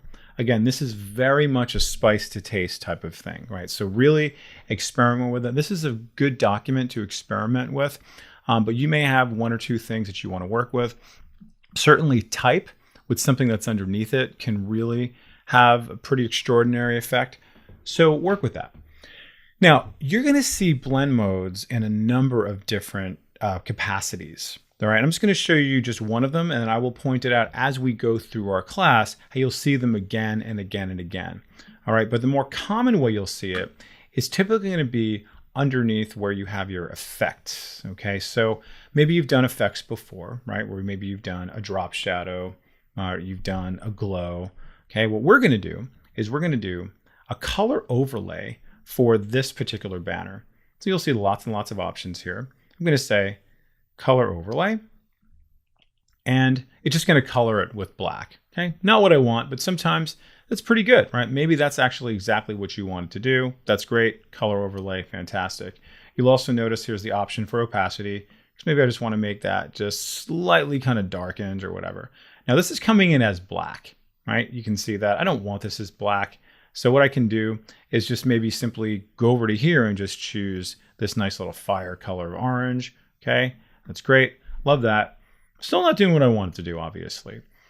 I could, again, bring down my opacity and do all that. But let's see what happens if I apply a blending mode to my actual effect. So we've only done blending modes between two different layers, but now we can actually do it with this color overlay and what it is in fact overlaying. Okay, so you can see what this is going to do. Okay, so let's just see dissolve, not too much. All right, darken, something's happening. Ooh, that's kind of interesting. Oh, that's a little better. I'm starting to see some lines in there I didn't notice earlier, so I might want to affect that ahead of time. All right, so you can see how what it's doing for each of that interaction that I see here between that color and my banner. So I might like this a little bit. Notice subtract is kind of doing the opposite on the color wheel a little bit. So I can then go ahead and just blend it in a tiny, tiny bit. Maybe see what some of these abstractions can do. Okay, you just want to experiment with this. Okay, that's kind of nice. Looks a little retro, kind of cool. Let's make it go harder, maybe softer. All right, love that. All right, so I'm pretty much good there. And I click OK. And notice it doesn't show up over here except for the color overlay. Okay, it doesn't show up here, but it is in fact happening. So when I double click back in color overlay, I'll be able to see that I have a blend mode on this. So it's a nice kind of like hidden trick to be able to actually affect something without affecting it on the layer proper. All right, so again, something you want to definitely experiment with. All right, and I will be pointing out once again of how we can work with different blend modes as these things come up. All right, so again, pause the video, experiment with it, see what you can do. And then what we're going to do when we come back, we're going to work with the same exact file, our hot peppers, and we're going to learn about something called layer comps. And I can assure you, you're going to love it. What is a layer comp and why do we want to use a layer comp and why are we going to love them as promised? So a layer comp is designed to give you different iterations within the same file. So if I have a client and they say, well, listen, can you just give me like 4 or 5 different versions of what you're working on here? But I want to see them all in one page. I want you to create a PDF. I want to have several different ones churned out. It's like, really? So that means that I got to now create 4 or 5 different versions and I lose the initial one I did, or I have to find those other 3. That's a bit of a pain. Layer comps are an amazing, amazing project-based tool that's going to allow you to then say, hey, listen, I want to try one with my banner down below. I want to try another one with a different kind of blend mode. I want to move things around, right? You might want to just take away some of our effects. You can do that using layer comps without having to go to another document altogether in order to process it all. So currently I'm working on my layers panel. There is a panel called layer comps. So I'm going to bring that up. I'm just going to bring this over here. Don't need my notes. And for right now, I'm just going to bring over my layers this way so we can kind of see everything a little bit better. So currently I have a layer comp panel that has no layer comps on it. So what do I need to do? I need to create those layer comps. Okay, those iterations now need to be created so they can be saved and preserved and exported so I can then show them and use them. Okay, so it's really, really awesome. Okay, this is going to save you just a ton of time and make all of your clients and coworkers very happy. So this is my starting point. So I'm going to make this a layer comp where it's like I can always come back to this, or this is maybe one of the iterations I'm working with. So I want to save this. So you'll notice that down below here is a little plus sign. So I can go and click on that to say, hey, create a new layer comp. And it's going to ask me, oh, what's the name of this going to be? All right. And I could just call this orange banner top. Okay. And then I'll just call this pass through blend, whatever you want to call it. Okay. And then you can put some notes here and here if you want to, right? So especially if you're working collaboratively, you'll want to put some notes here. Okay. Whatever. I'm not going to do that right now, but certainly know you can do that. And then what are you now preserving? Okay. Your visibility, your position, your appearance, absolutely everything. I want everything to be preserved. I click OK. And now I have a new layer comp. Right now, let's see what we can do if I make some changes. Okay. I'm just going to go ahead and just turn off this effect. All right. So just keep it at that. That's my very simple new layer comp I'm going to do. So I'm just going to go ahead and click on my plus sign. And this time it's going to be green banner pass through. All right, same deal. Okay, great. Now I have 2 layer comps. This is the one I'm currently on. Now let's make some other changes here. Let's say I want to experiment with my blend mode to be a little bit something else here. So let's just try this little fiery one there. Love that. That's pretty great. And that's it. Just making one simple change, totally up to you. Go to here. All right. And I'm just going to say, let's make sure I remember what that's called. That is my color dodge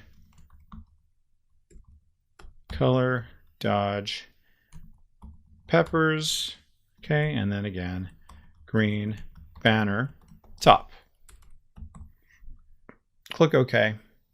All right. And then let's just do one more. Let's go. It'll be a little more dramatic where I'm going to now move this banner way down below. So I'm just going to go ahead and click and drag while holding down the shift key. So it keeps it in straight line. Great. Keeps aligned. And now I'm going to go over to my clipping mask. And then I'm just going to bring that up using my arrow keys, holding down my shift key to make it go a little bit farther and faster. And then, okay, great. Something completely different now. Just trying it out. Why not? So I'm going to click on my little plus sign. I'm going to say banner, green, bottom. Okay, and then we'll just keep it dodge, blend. Okay, wonderful. That's great. Now I have 4 different iterations. Okay, cool. All right. Now let's just see it in action. So when I click over here, it takes me right back to what I want to work on, right? And then notice how I clicked on the left-hand side, not right here on the words. I clicked on this left banner to then activate it. So you can see I can go from here to here to here to here. Oh, look at that. Big jump, big jump, big jump. All right. Now, you're probably asking yourself, well, what if I want things to change a little bit, right? So for this one, you know, it's a little maybe I wanted to do for the bottom one. I actually want to do a different blend mode for the banner one on the bottom. So guess what? I can now make a change to this currently. Let's go ahead and do that. I'm going to make a change to this. So it's going to be a little bit different. Okay, let's do that. A little greener. Okay, linear, light. So guess what I can do now?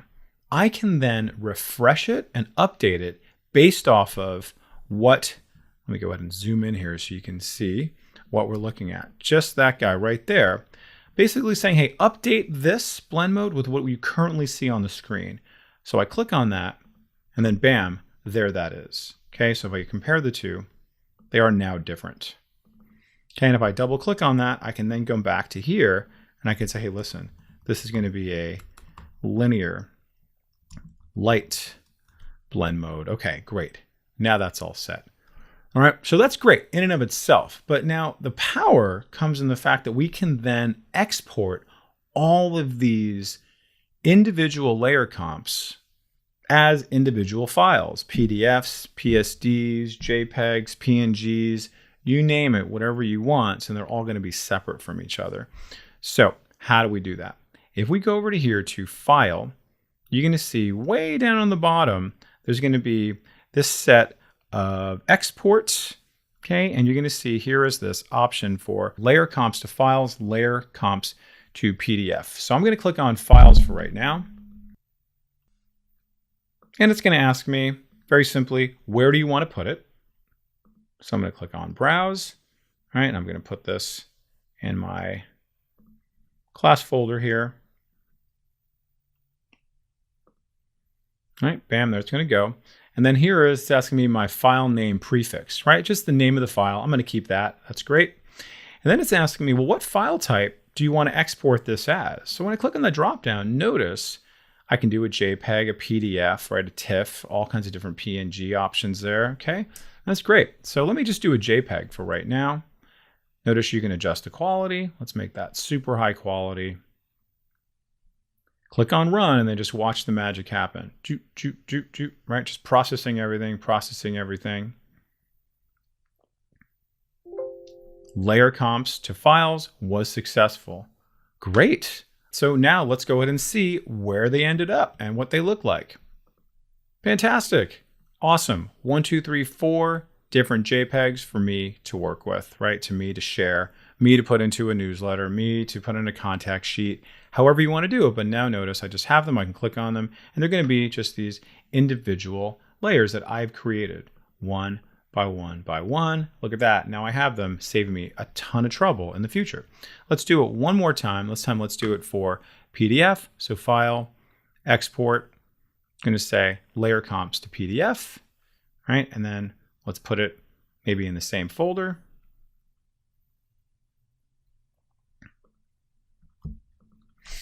Okay, and then we'll just call up Peppers. All right, and then notice it does give me the option here to advance it in case you're doing a slideshow. I don't really care about that. I'm not doing a slideshow, but maybe you are. So you can absolutely do that if you want to. Notice you also have the option to only export selected layer comps. Again, totally up to you. So let me click on Run.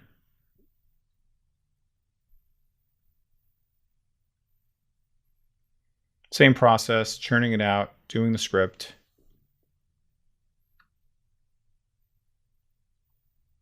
Running through each layer comp, and it tells me it's successful, where it's going to go to. That's great. And now come over to here and look at that. One PDF, name peppers, and I click on that. And we'll be able to see. It's going to say don't care about screen mode. So right now we'll be able to see all the pages, look at that, in one PDF. It is absolutely amazing. All right, so let me just come right back to here. And I want to encourage you again to pause the video, try this out yourself with any kind of thing that you're working with where you're manipulating the layers to then just have, different iterations. Okay, if you're working on different projects, absolutely, hopefully you see the value in this, and give you some time to practice, and then we will come back with our next exercise. Have fun. Switching up gears a little bit, we're going to talk a little bit about shapes, illustrations, vectors, working with the direct selection tool. And you're going to see how, although we're in Photoshop and not Illustrator, this is really going to serve you well, working with understanding how shapes work, just in terms of your graphic design capabilities, because these types of things occur everywhere. You'll see them inside of posters, you'll see them in newsletters, but understanding also how we can master things like our direct selection tool will help us with different types of selection techniques, which we'll move forward to later on to be a little more advanced with our selection techniques. So you probably know already, we have a bunch of shapes that we can work with, right? So you can see here, I can just choose a rectangle, rounded rectangle, etc. I can also choose what color I'll be going to. I can also choose a color from here. Let me go ahead and just choose a solid color, nice little magenta there. Okay, that's great. I can also choose what stroke, the thickness of the stroke, etc. Okay, so let me just do a very basic perfect circle by holding down the shift key. Great, perfect. And then I can go ahead and move that. Maybe I'm going to be a little more kind of avant-garde. It comes a little bit off, creates a little bit of motion. All right, that's great. And then I can also do the Alt key or Option key in the Mac to clone that. Maybe I move this over here. Okay, great, wonderful. I can go over to my appearance panel and change the color to something else. Very easy. Okay, so maybe you've seen that before, super easy. Okay, sometimes you might want to work with the polygon tool. Okay, so if I click on that now, you will see with my polygon tool, I can then click and just say, hey, listen, how many sides is my polygon going to be? You'll also notice that up on top, it's also giving me the option to say, hey, listen, how many sides do you want it to be? And when you look at your properties panel a little bit, you'll see it's going to give you some similar options there, even after the fact. So let's just say I just want to do a very simple pentagon. It's great. And then my star ratio is actually going to be 100 because I'm not doing a star. So make sure you keep an eye on that. Corner radius is going to be 0. And now I have that. That's great. And I can resize this just like anything else, holding down the shift key to constrain proportions. And there you have it. All right, let me bring my properties panel up a little bit so we can see some different choices that I have here. And you'll notice how I can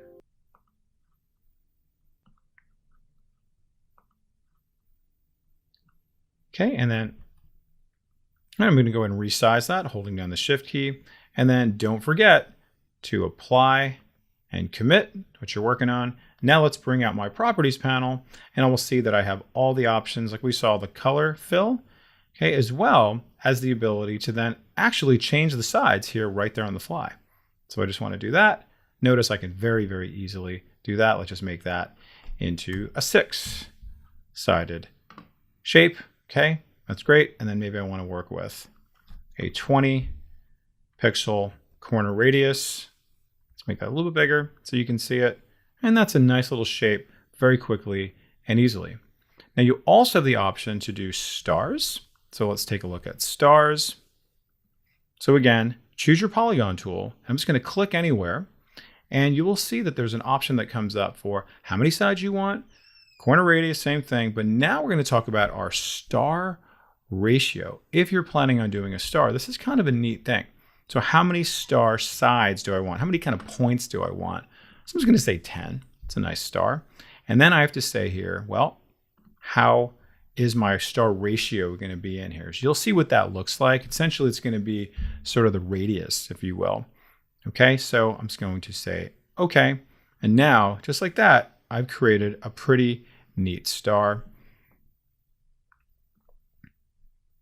Resize it if you like. Change the color if you like. Okay, wonderful. Maybe you're even working with gradients. Maybe you're comfortable with gradients at this point. Notice you can very easily apply these. Okay, that's great. Let me just go over here to radial. It's kind of nice. That's even nicer. Awesome. Wow, look how much stuff I can do so quickly and easily just from my properties panel. And then I'm going to go even crazier, where I'm going to make this a 20 pointed star. And just like that, it now becomes kind of a cool little sun. Okay. So really, really neat stuff. Okay, now what we're looking at here is just an overview, a little review for some of you on shapes. Okay, now this is just the beginning. There's so much we can do. All right, these are known as vectors. Okay, so this is a vector shape. So essentially what that means, just kind of putting it into quick layman's terms, that I can make this as big as I want and the lines get very, very smooth, right? They maintain their smoothness, no problem there, okay? So as opposed to a bitmap image, as opposed to a JPEG, which is going to actually lose some of its resolution if you make it too big, bigger than its initial resolution, okay? But a vector image will not lose it. All right, so let's see what we can do now that we have a vector option in front of us here. So let's see what the direct selection tool can do for us, the direct selection tool. What that's going to do is going to allow us to play with the vector points or path points, right? You might hear them be called. Okay, so all of this, let's say I want to really customize all these little spikes on the star to be a little bit less uniform. I can control that, no problem, using my direct selection tool. Okay, not this one, but it's going to be this guy right here. You'll see here.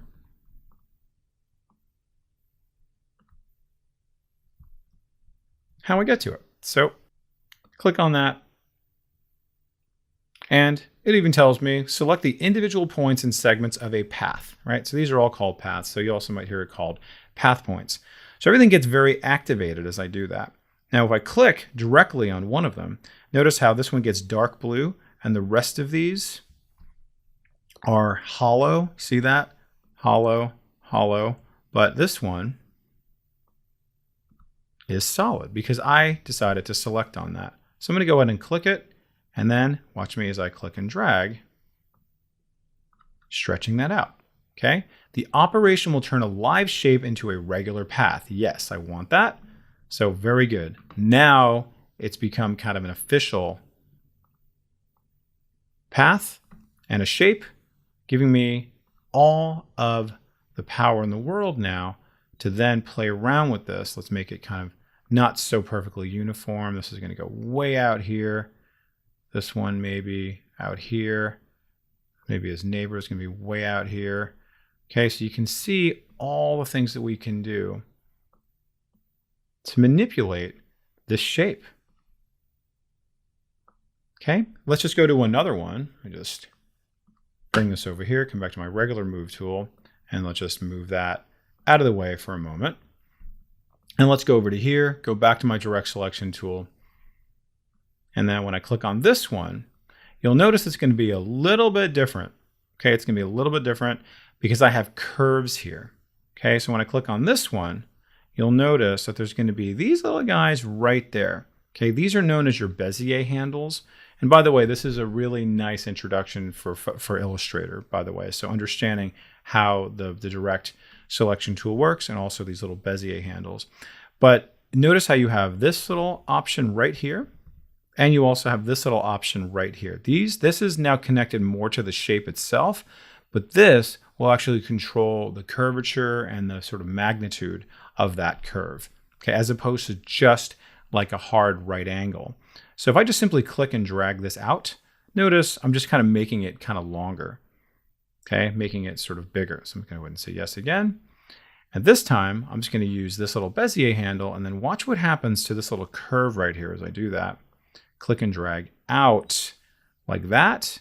And maybe I want to match this to be out like that. And then I'm going to drag this guy here. And then notice I can start making a pretty unusual shape very quickly and easily. I just started off with this shape, but then I was able to then manipulate each individual path point to make it what I want to be. Okay, so really cool, really easy to work with, okay, in case you want to manipulate your own. Now, I'm going to show you in a future exercise about how we can make our type get converted into shapes. So therefore, you can almost kind of create your own font, if you will. All right, so let's just do one other thing with shapes before we convert something to a clipping mask. We'll see how we can work with shapes and clipping masks. But we're going to use the custom shape tool. So I click on that. And nothing really happens, but you will see that you're going to have an option over here for shape. And then showing right now is the most recent shape that I've worked with. Okay, so I'm going to click on the drop down. I'll be able to see all of these individual shape categories that I have available to me. You'll also notice I have some legacy shapes, and there's even more and more and more hiding in there. Okay, lots and lots of options. And then you'll also notice that under the window menu, you're going to have a shapes option right there. And then you can always click on this little flyout menu, and then you can also just organize things in the way that you want to, and then even bring in the legacy shapes if you don't currently have them. All right, so shapes. Essentially, these are going to be a little bit more graphic, a little bit more kind of like complete, right? Not so basic versions of different drawings, if you will, right? So I can just very easily bring out some of these and then manipulate them if I want to, or just keep them as is. So this is very beautiful. I love this. Okay, and look at that. Really nice. They've done all the work for me. That's great. All right, let me bring in something a little different. Commit to that. Okay, let's just bring in this beautiful rhinoceros. Okay, I'm just creating a scene here. You can see maybe this is even the beginning of my logo. Photoshop is doing a lot of the work for me. So this is a shape. So guess what? I can manipulate this, right? Let's just say this horn, I want to manipulate that. Okay, how do I do that? I just simply go right back to my direct selection tool. Notice all my path points now arrive. And guess what? I can then go zoom really in so I can see, okay, what am I selecting here? I can go right to that path point with my direct selection tool. And now, bam, I can then manipulate this a little more. So it's a little bit more pointy, right? Maybe going up higher like that. You can go nuts. Maybe you don't even want to see this part here. You can control all that. So this is a shape that Photoshop created for us as a vector, but we're able to control it and own it and do whatever you'd like. Okay, so pretty neat, right? A lot of cool stuff here. Okay, so I now have another image that I'm working with that's over here in this Cuba curves. I'm just going to drag that up into here, drag that back down here, and I would like to just maybe put her inside of this star. Whoa, that's kind of interesting. I can do that. Well, let's just try it out. I don't know. So I'm going to bring my background up above. I'm going to unlock her just like that. She goes away. And now guess what? I can do a clipping mask with the shape. All right, if you followed along in my last class that I taught for my intro, we learned about clipping masks with basic text and basic JPEGs.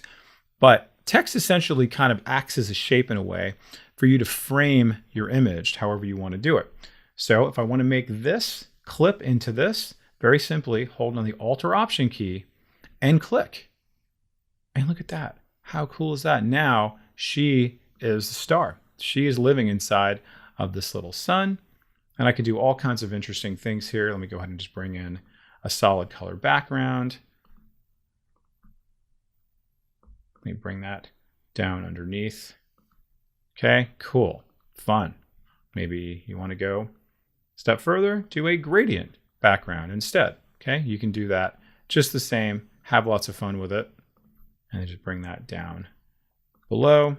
Okay, a little bit of a different look, but you can see how you can combine all of that knowledge now to then manipulate your shapes, right? Of course, I can manipulate this now again, even if I wanted to now play around with these stars, I can easily do that.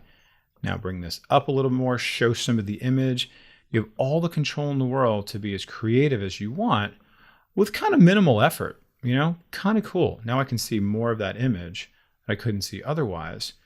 Okay, so what I want you to do is pause the video and start experimenting with shapes. If this is the first time you're working with shapes, start slowly, work with some of the basic shapes, and then see what happens when you manipulate it with your direct selection tool, and then maybe bring in some of your custom shapes, see what you can do there, change the colors, apply a gradient if you like, right? And then, just as a bonus, if you want to do something fun like this, where you can do a clipping mask, practice that as well.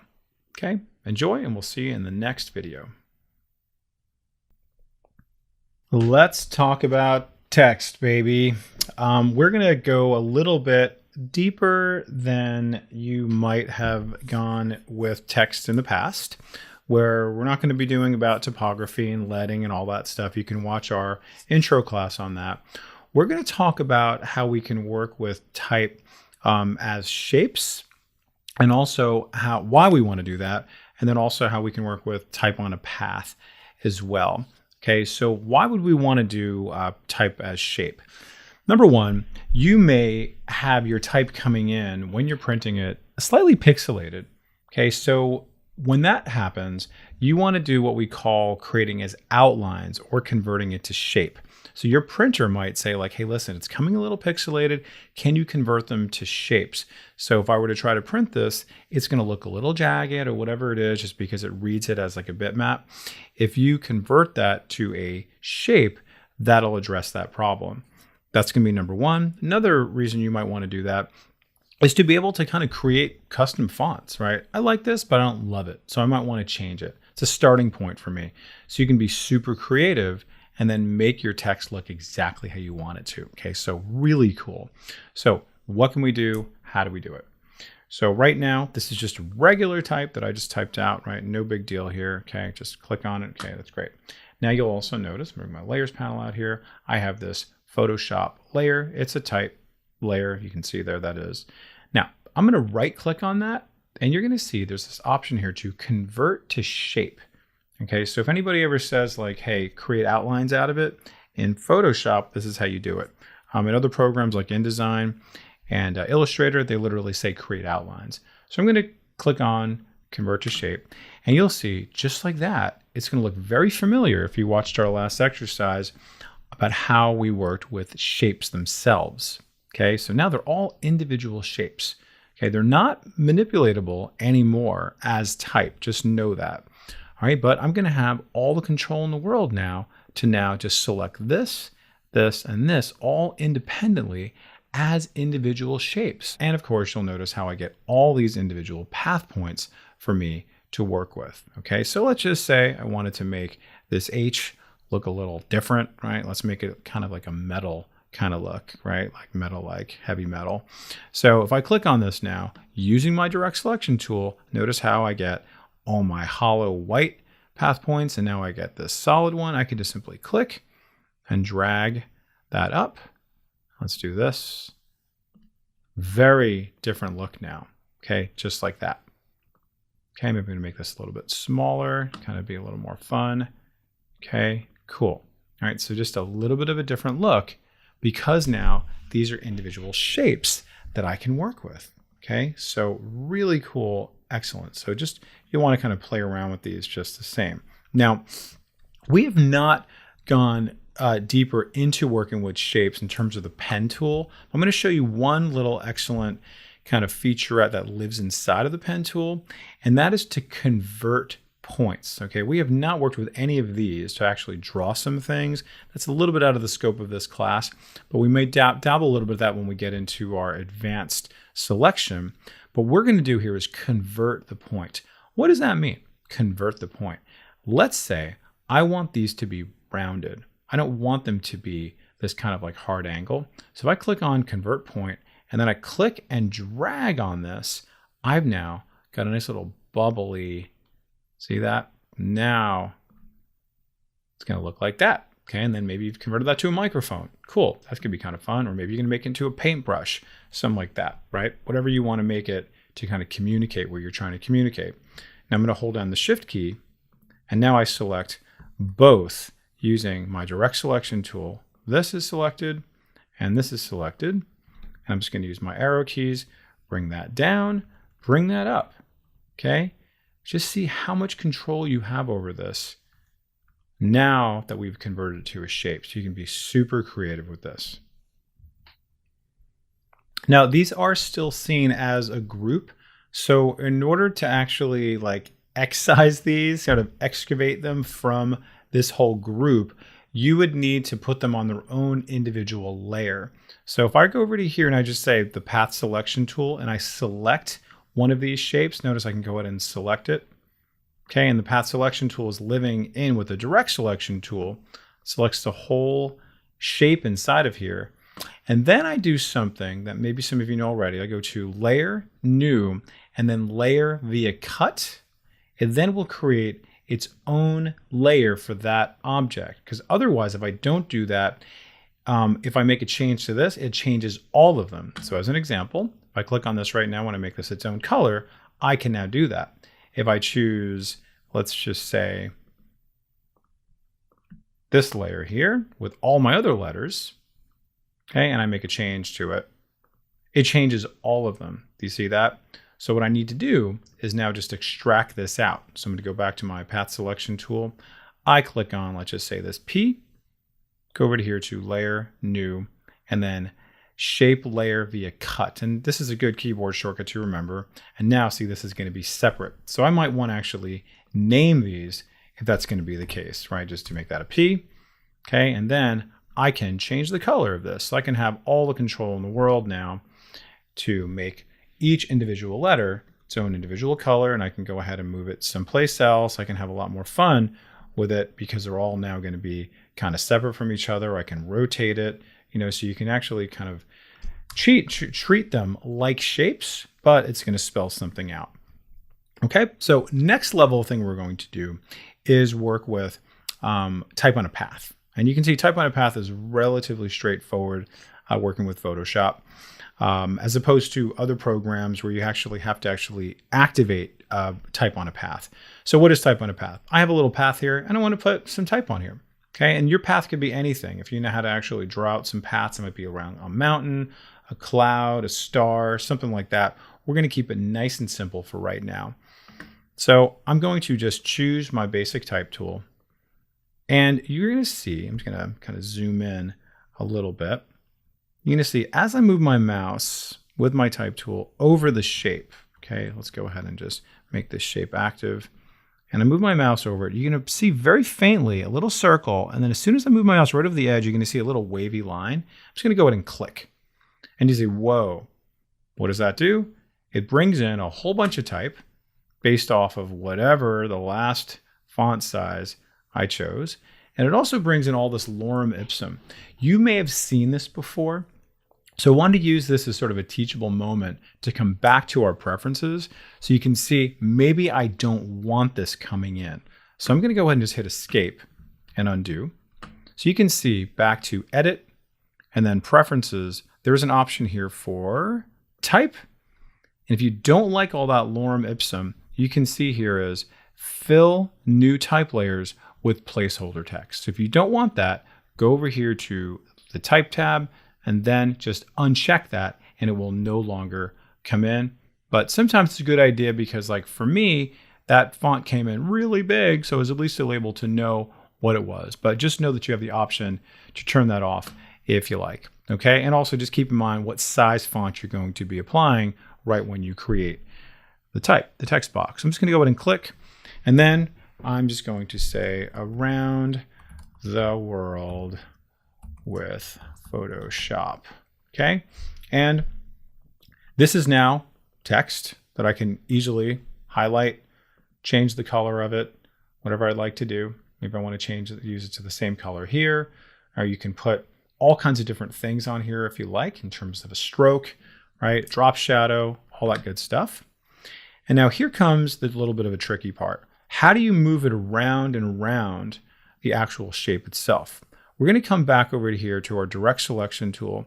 And I want you to notice that when I select it, I can find this, oops, not that one. Okay, I'll be able to find it. I told you it was tricky.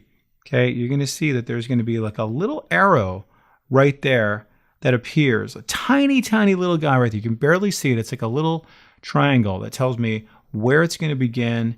Over here, you can see now that little line appears. Then it also shows me over here, as I'm clicking and dragging, look to the left, like kind of where the equator is. This is going to show me where it's going to end. Kind of disappears a little bit. Okay, this is a very unintuitive way that they're doing things, right? So you can see, okay, things kind of like disappear on me, okay, because things got a little bit too sort of short for it. So the text box essentially got a little bit too short. So we want to kind of play around and understand that it's conforming to whatever kind of text you have beginning and also ending. Okay, so if you have any extra spaces there, just kind of play around with it to understand what it's in fact doing. Okay, but you can control that nicely and easily, and you can do all kinds of great things working with type on a path. All right, and let's just do one last set of options here. I'm going to draw out another set of options working with Photoshop. Make that nice and big. And by the way, good keyboard shortcut, what I'm using right now is Control Shift and then like the little right arrow or the period. And you can see that actually will make the text grow in real time. So I don't have to use my pesky old mouse. Okay, love that. There that is. And now I'm going to select my type and go over to here to this option that you may have chosen to ignore to be able to do some warping of my text. I click on that and you're going to see that there are some presets that you can say, listen, I'm going to just do a little arch. Maybe not so much. Bring that down a little bit. Okay. Maybe you want to distort things a little bit, kind of make it kind of superhero style. Absolutely, you can do that. Try another one. Let's just do bulge. Okay. Again, make that grow a little bit, bring that in, kind of even it out a little bit. Great. And again, this is one of those things where you just do spice to taste, how you want to kind of have it at the end. You can always come back to it, no problem. I click OK, click away from it. And you'll notice that unlike working with shapes, this is still type. So I can treat it as type. I can come back here and I can just add on a little exclamation point if I want to. Great. I come over to here, I can add in maybe a little bit of a stroke, drop shadow, all kinds of different things here very easily. Okay, there that is. That's great. I'm going to keep that there just for the sake of the exercise. And then again, if I decide I want to play around with this again, I can just double click on the T, go over here to my T again, and then play around with it and maybe do something completely different. All right, so again, pause the video, play around with this. Notice that you have all the control in the world to be very creative with type, making them into shapes, and understand the reason why we do this is for visual and graphic elements, but also for when you're sending it to the printer so you can have cleaner edges as well. Okay, so have fun, play around, and we'll see you in the next exercise. Welcome back, everybody. Hope you're enjoying your exercises. In this lesson, we are going to cover 3D text. How do we convert our text, our type, into 3D? First thing I want to tell you, it's a good idea to use a font that's going to be nice, big, and blocky like this before you convert it. So if we take a look, our font is Luckiest Guy. You can see that's what I'm using right there, but you can use the font of your choice. So how do I make this into 3D? Very simply. We're going to just double click on the T, that selects all the text, and you will see that I get this little option here that says 3D that I can now activate. So I'm going to click on that. And what it does is it automatically takes me into this 3D space, okay? This 3D workspace. Maybe some of you have seen this before. When you click on this little drop down, there's an option for 3D. Probably never really had a need for it. Now you do, all right? Now, what we're gonna do is we're gonna just stay within the properties panel, because working with all this stuff here, right, to move it around and click and drag it, as tempting as that may seem to do that, it can actually be not super intuitive and very clumsy. So we're going to use all the options here and a couple of the options here to play around with 3D. All right, so the first thing you'll notice again is my properties panel, and you'll see that there are these tabs up on top that I can then play around with, and there's a few other options down below that correspond to whatever those tabs are. So let's just see what I can work with first of all. There is this shape preset for my 3D. Okay, so that's pretty cool how it comes in right now, but I might want to do a totally different one. So you can see there's a whole bunch of ones that are a little bit crazier, a little bit kind of like twirly, things like that. I click on this and you'll see slight change, slight change, slight change. I'm going to go over to that one. A little bigger of a change, right? No thanks, but the options are there if you want them. I can very easily go right back here. All right. You'll also notice that I can adjust the extrusion depth, right? That's what this guy is here, that guy over there, the light gray that I see. So if I now just bring this out like that, and notice how it gets more extruded, okay? So pretty cool. So great. So I'm going to make it go just a little more out like that, a little more three-dimensional, right? A little more visual interest, a little more depth. Now over here, I can change the color of this. So of the foreground. So let's just change this to this nice color green. You'll see how it changes right there on the fly. Love that. Just make sure your intensity is at a place where you want it to be. Okay, because it could sometimes, for whatever reason, just kind of be up here or down there. So I'm just going to make that maybe like that. Of course, you're going to always come back and change it. So that's going to be my foreground there, no problem. All right, so I'm pretty cool here. Just notice also if I wanted to, I can edit the source. And let me just show you what that's going to do. If I click on that, that's essentially going to take me right back to my font here. And if I want to change this to Rome or the Colosseum or Piazza or Pizza or whatever you want to do, you can easily change that. Now, what you may not notice is that it actually creates a new tab with a new file, which is this PSB file, which that's essentially just kind of spitting out kind of a temporary thing for me here. So I don't need that. I'm just going to go ahead and say close. Because I'm not making any changes, I'll just say yes anyway. And then it takes me right back to where I was. Okay, so in case you are making those changes, just know it's very subtle. It creates a new tab here. So let's continue on with our properties. Let's go to here and notice, where am I? I am in my deform. All right, so what do you want to do here? So here's another option for my extrusion depth. All right, so it's doing that. All right, that's kind of cool. Yours may be doing something a little bit different because potentially you have a different set of elements here. Like you maybe are adding on your twist, right? Oh, that's kind of fun. Or maybe not so much, but you can see, all right, welcome to Italy. Okay, the home of the pinwheel. All right, I'm going to bring that back to 0. And taper might be something you're interested in because it does that, or it can do that, which I really like. See that? It's kind of like dun dun dun, and then it's just sort of like a superhero. Let's bring that down a little bit. Notice what I'm doing. So, but totally up to you. You have those options, whatever you'd like. All right. And then you can experiment with some of these as well, because notice how you can play around with which is it the X or the Y in terms of the angles that it's coming in. You can kind of control each of those.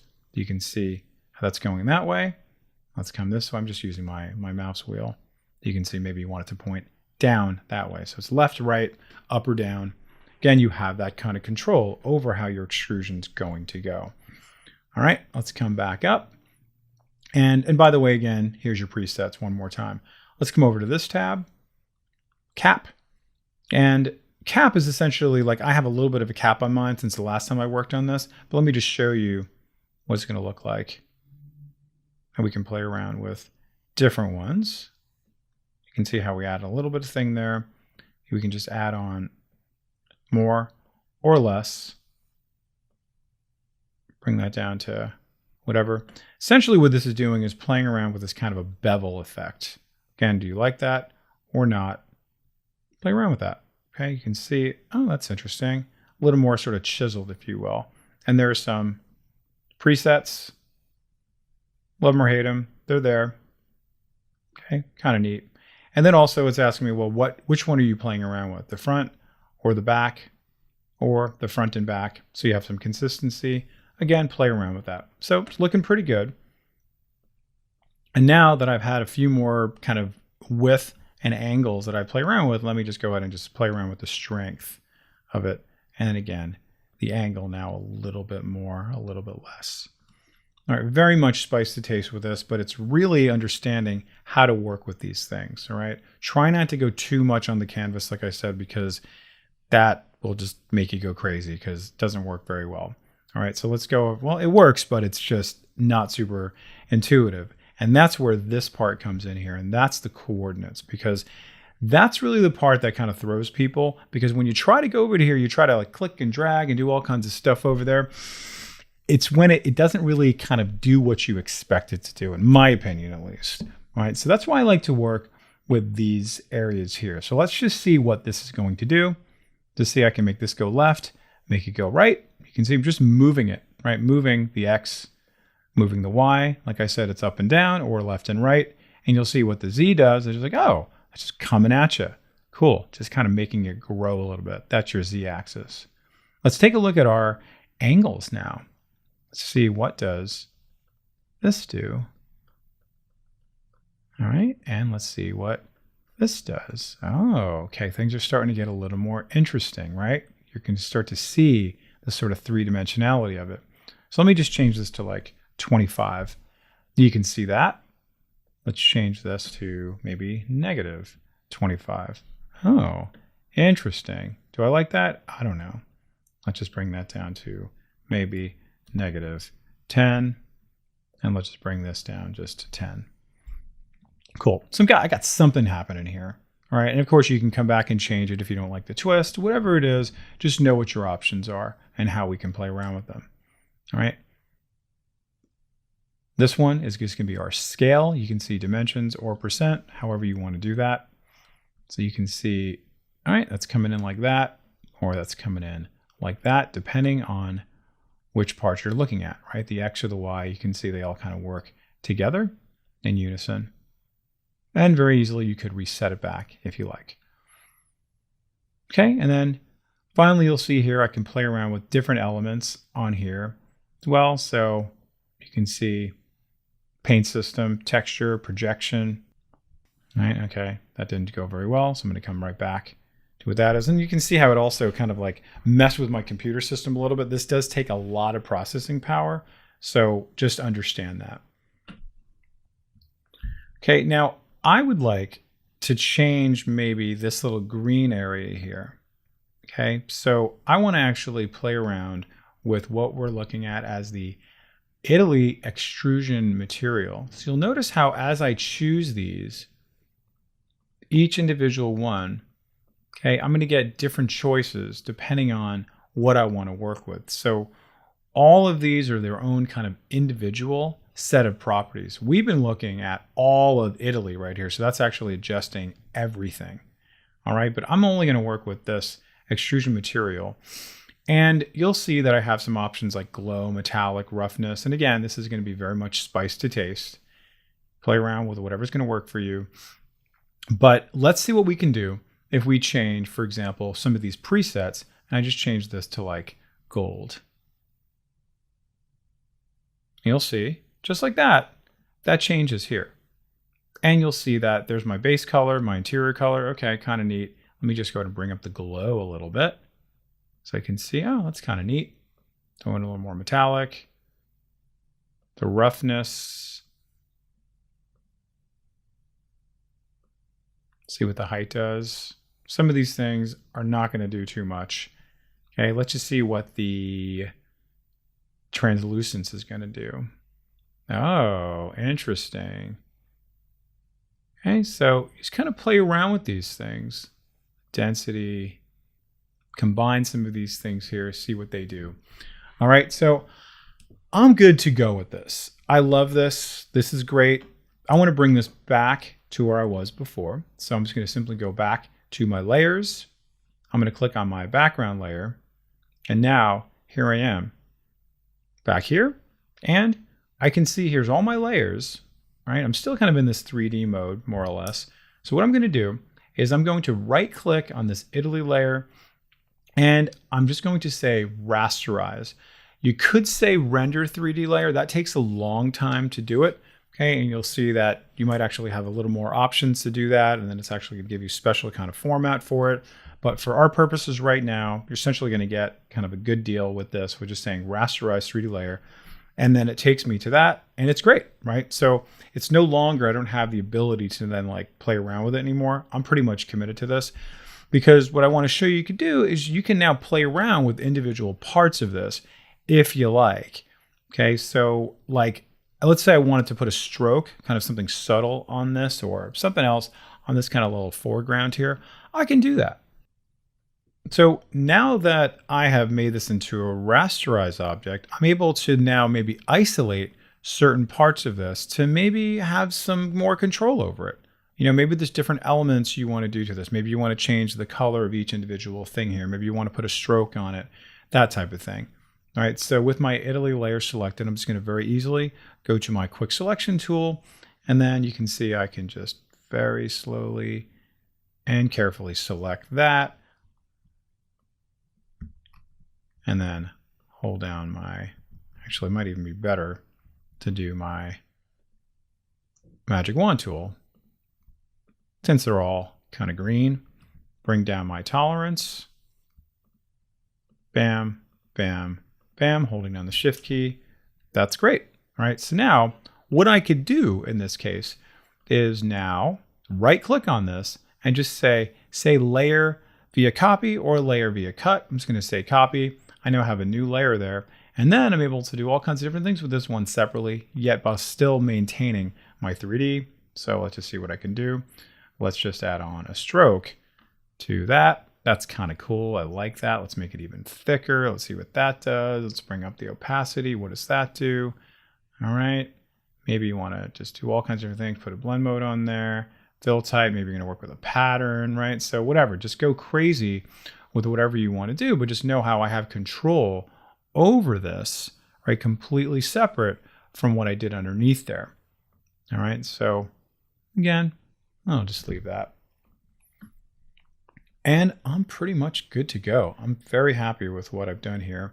A nice 3D, which I can now move around together. Move them around. Notice I have a nice little shadow there.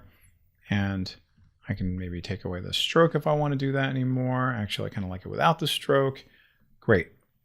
3D type very easily once you understand how the system works. All right. So again, just want to repeat. Try not to work with the stuff that's in the middle with the click and drag, because it will be, in my experience, kind of an exercise in frustration. Just use those tabs there. But have fun.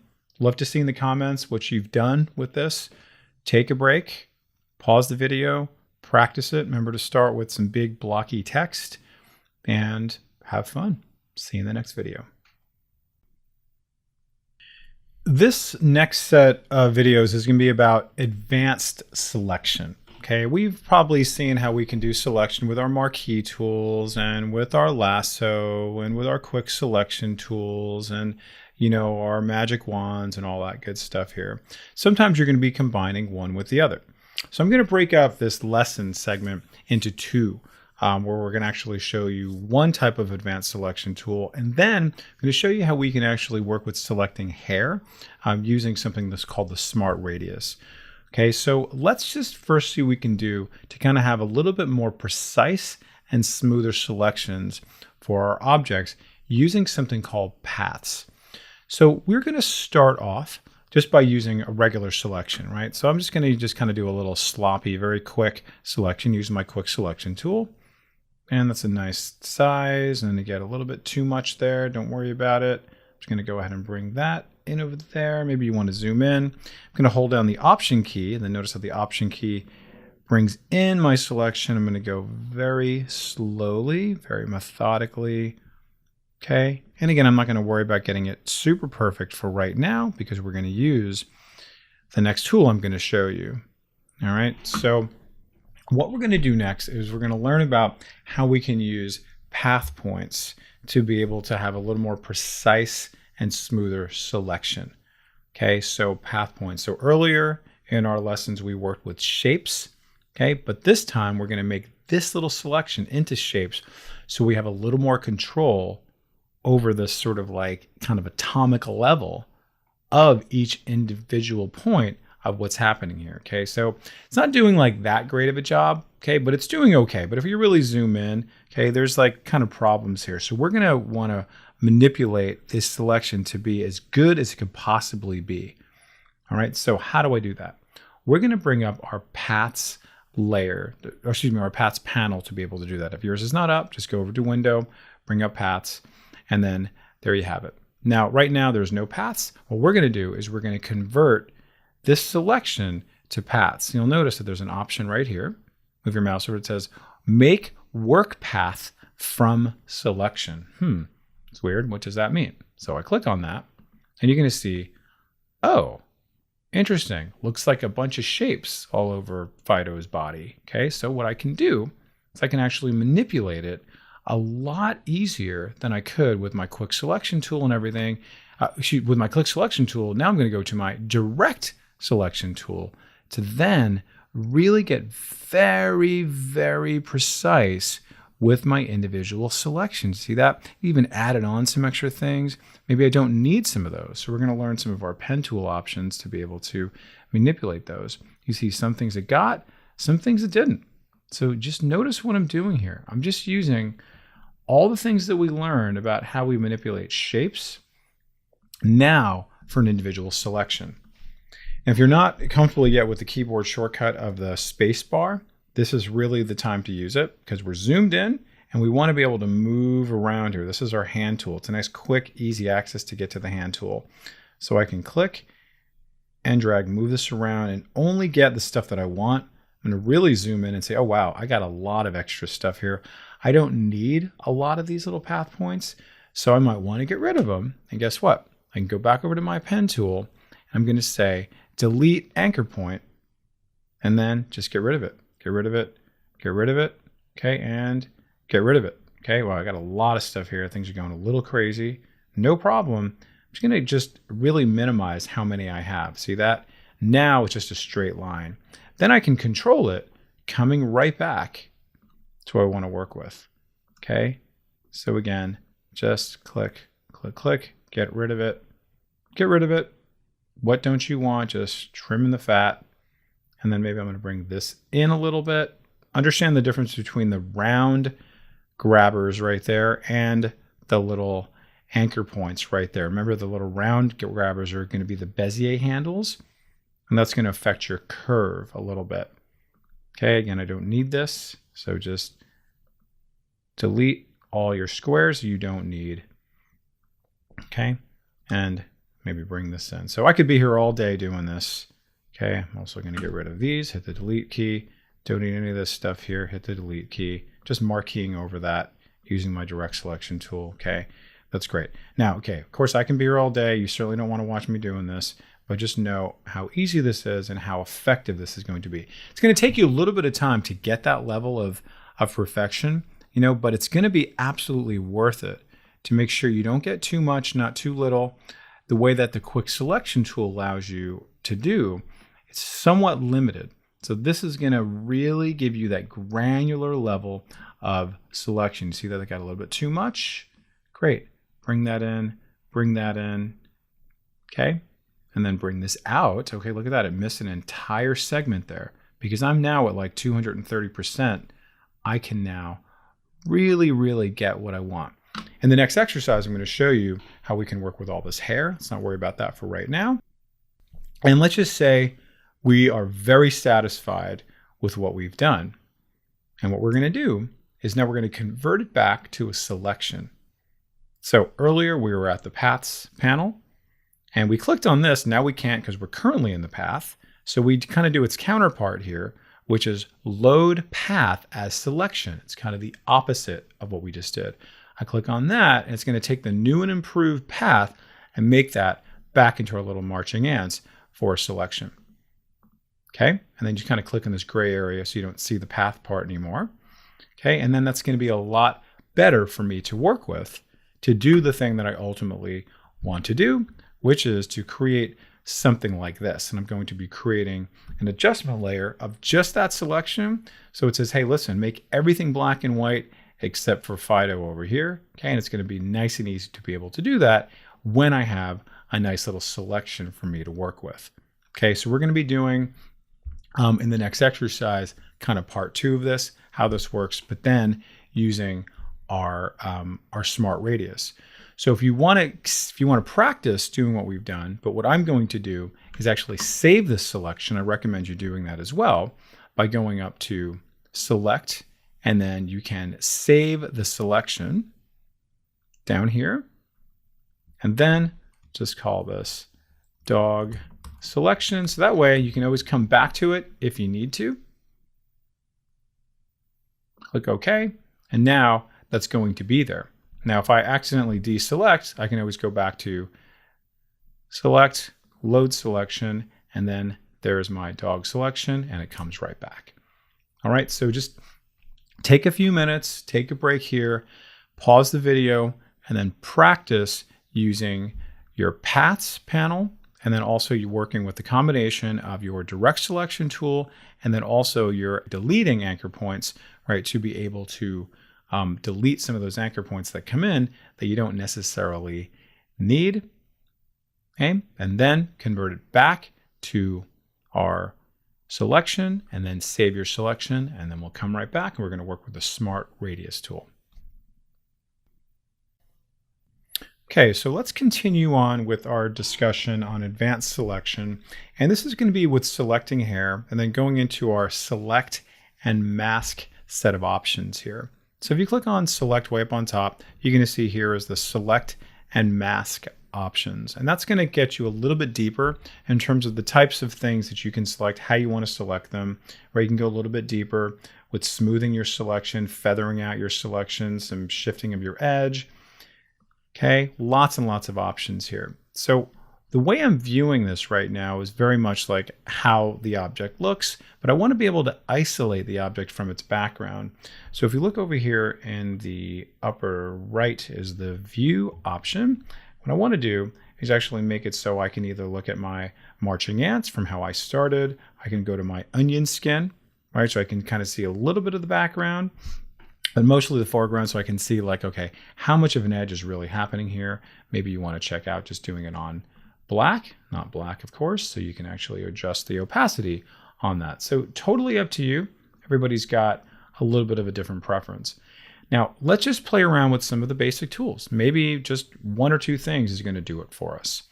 So notice how the edge of his hair, right? It's not super kind of like natural. So let's just see what we can do to play around with that. And then notice here is this option under edge detection and radius, and also the smart radius options. So let's just go ahead and click on smart radius. And I want you to kind of keep an eye on the edge of his fur as I do that. I click on that, and then I'm going to bring up the radius, just slow and steady. Notice what it looks like now. Let's bring it back to what it looked like before. Bring it up again, even more so. Okay, you see that? Doing a pretty good job, right, of edge detection, right? It's getting it. Now, you'll also notice that there's some other really helpful options, including refine hair, and then also just some basic refinement of the edges if you need to do that. Okay, so mine's actually looking pretty good up until this point. So do I want to mess with it? Maybe, maybe not, but I'll just kind of give you a little preview of what we can do. If I click on that now, notice how that refine hair, it went a little bit crazy, right? I don't want to do that. It kind of like overdid it. And watch as I have to do that. Oh, okay, you know what? Didn't need to do that because Photoshop sort of misinterpreted things. But I could also come over to here and I could say refine the edges, right? If it's not coming in how I want it to, let's just bring in a little more kind of a wisp. I can do that, right? I can bring those things in or take them away. Notice that the size of the brush will also kind of help me out with the strength of that. but it's really actually done a pretty great job for me. So I'm not going to change this at all. I love how this is, but just know what your options are and you're good to go. And it's done a nice job. So I'm going to click OK. And remember, my goal is to get it to look like this. How do we do that? We're going to use an adjustment layer. And I want to make sure that the actual selection is going to be good for something like this. Okay, so let's now go ahead and choose our adjustment layer to apply this. Aww. Now that I have your attention, let's talk about masking. This guy wants to be more ferocious. So some of you may remember from our last class for the intro to Photoshop, we made this guy into a lion, or part dog, or part dog, part lion. And we did that using masking. Okay, masking is an incredible tool that you can use to replace having to erase something, because remember that masking is not permanent, where erasing something is permanent. So you can always bring it back. And recall that there are two elements. There is black and there is white, and we will apply it using a brush tool and then sometimes using now the gradient tool. Okay, but essentially we want to understand that we have black and white color to work with. Now occasionally you're going to have gray that enters into the mix because black and white also consist of gray. Okay, so that's going to make it reveal slightly. So you're going to get a nice little surprise when you work with those. Okay, so with gray, with gradients, okay, and also maybe modifying your brush somewhat. So let's do a little review on how we can do some basic masking. And you will see, not only is this going to help you for what I just talked about as far as replacing the erase option, but it's going to help you when you do adjustment layers to be able to control how much of that adjustment layer you're going to show. And also when you're working with filters, okay? Some of the filter you want to show, let's say if you want to do a blur filter or a black and white filter, certain parts you don't want to be black and white. So you can go ahead and mask that out. All right, so white is going to conceal where black is going to reveal. Now think about with masking, I'm going to say this again in a little bit, but I want you to think about masking as a blindfold that then gets put onto an image, but then if we poke a hole in it, it becomes a mask. That's really what we're talking about here. Okay, so now let's go ahead and place in the image that we want to mask with this little puppy here. All right, and earlier, if you recall, I made a keyboard shortcut for placing. All right, how did I do that? Anybody remember? You go to Edit, Keyboard Shortcuts. You can see I can place by going to File, and then where was that again? Place Embedded, right? So if you recall this, I made a keyboard shortcut to be able to do that. Maybe you did that as well. So I'm going to use that because I love that, and it takes way too long to do everything else and remember it. So I'm just going to do Control-Shift-P. That places it in there. Wonderful. Bring in my little lion's face. Okay, that's amazing. And now also see that when I bring it in, not great that I have these little frames here. I don't want that. So I'm going to do Shift and Alt, or Option if you're on the Mac, and then click and drag from the corners, and just notice how it grows out from the center. Okay, perfect, just like that. All right, and then I'm going to commit to it. Wonderful. And I'm good to go. Now let's apply our mask. So how do we apply a mask? Very simply, we're going to go right to the layer that we want to work with, right? We're going to work with the lion's face, and then I'm going to apply a mask onto that layer. So very simply, let's click on the mask, and then there's my blindfold. See that? So it's still concealed. I want to be able to reveal by just going right into there to be able to do that. And remember, it's black and white using my brush. So I'm going to go to my brush tool or just hit the B key and just kind of check all my mirrors and everything like that, making sure everything's okay. I'm going to look at my opacity to be 100%. I'm going to make sure that my hardness is down to 0, okay, because that's going to make it so it's a little bit more sort of gradual. Right, so it's not a very sort of abrupt little shift from whatever is going to be concealed and revealed. But that's entirely up to you. You can change all these things if you want to. So I'm also going to switch between black and white. I'm going to give you a nice little shortcut. See this little arrow right there, this little kind of button hook? It even tells you switch foreground and background colors. And then, oh, there's an X right there. What happens when I hit X? Ooh, that's kind of neat.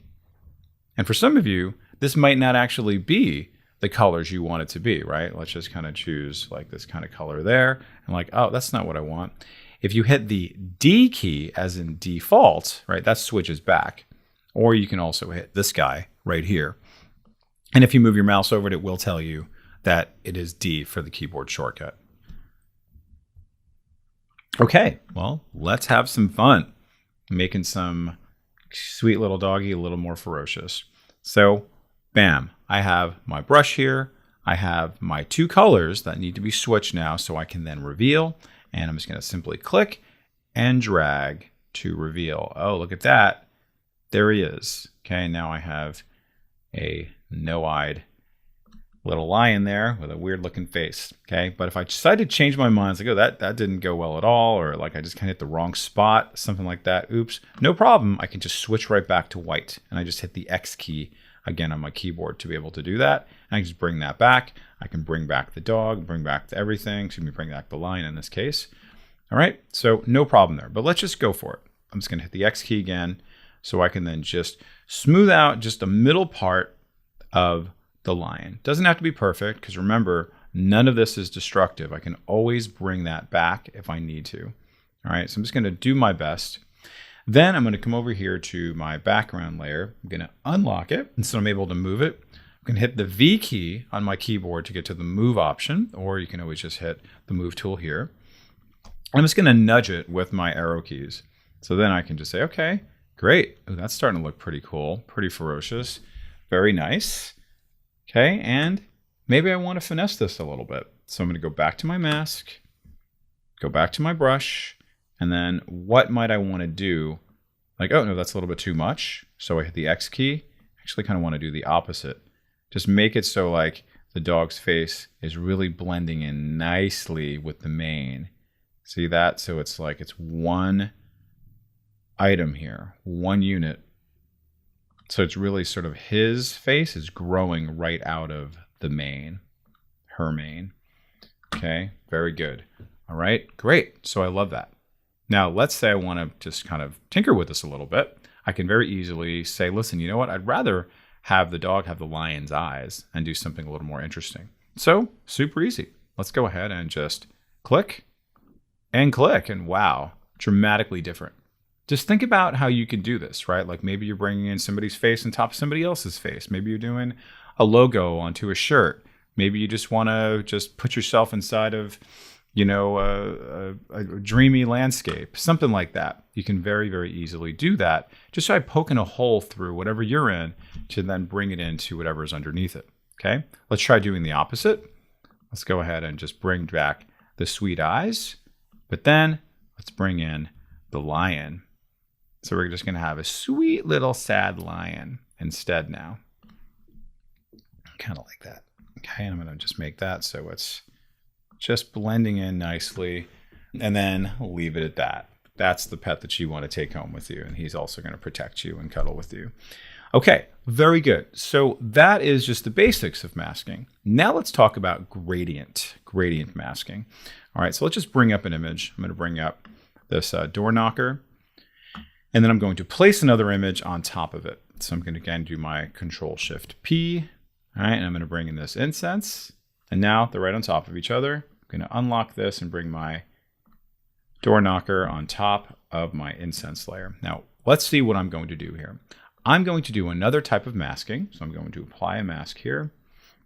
But this time, what I'm going to do is use the gradient mask. Okay, so gradients, just by definition, go from one color to the other, and then Photoshop kind of fills in that color of everything in between, right? So if I'm going to go from black to white, it's going to go from black to gray to white. All right, now, earlier we talked about black and white as far as being masks. So I need to also incorporate that same set of rules for my gradient that I'm going to apply to a mask, okay? If that doesn't make sense, let me demonstrate for you. What do I need to do? I need to find something over here. It may not be showing up here, but I need to find my gradient tool. Now, if yours is not showing, it might be hidden underneath the paint bucket tool, okay? So yours may look like that. Simply right-click on it, choose gradient, Okay, wonderful. That's great. And now you'll notice that I have white going to black in this case. If yours is not there, you can always just click on it and then go to basic, and then you can choose it right there. Most of the time it will be there unless you've done something different recently. All right. And then also notice I have different types of gradients. Typically you're going to be linear gradient, or you might even be doing a radial gradient depending on the effect that you want to create. All right. And I'll show you maybe both of those. So let's now do something. I have no idea what. So let's just learn about how the gradient tool works. So if you click and drag going from one corner to the other, you're going to be applying this white to black in that direction and in that distance. So watch what happens now if I click and drag. See what I'm doing? I'm just simply clicking and dragging. I let go. And now, just like that, I've got white to gray to black. And if we take a look down here, you will see exactly what I just did. Okay, earlier we were working with the brush where we were just like dragging, dragging, dragging. Here we have a nice subtle kind of reveal that we didn't have before. And like, maybe you're done. Like, this is great. But I'm not done. I'm not actually very satisfied with this because maybe I want to apply my gradient in a slightly different way. Let's just go to here and let's just see what that does. Oh, that's kind of neat. Let's try this way. What's that going to do? Come over to here. Just depending on where you begin, where you end, how far you go. Maybe you're going to start off the canvas. Okay, pretty neat. You see that? Okay, cool. What am I looking for? I kind of like that. That's kind of cool. So you can really experiment with this. You don't have to undo. You just keep going over and over and over again.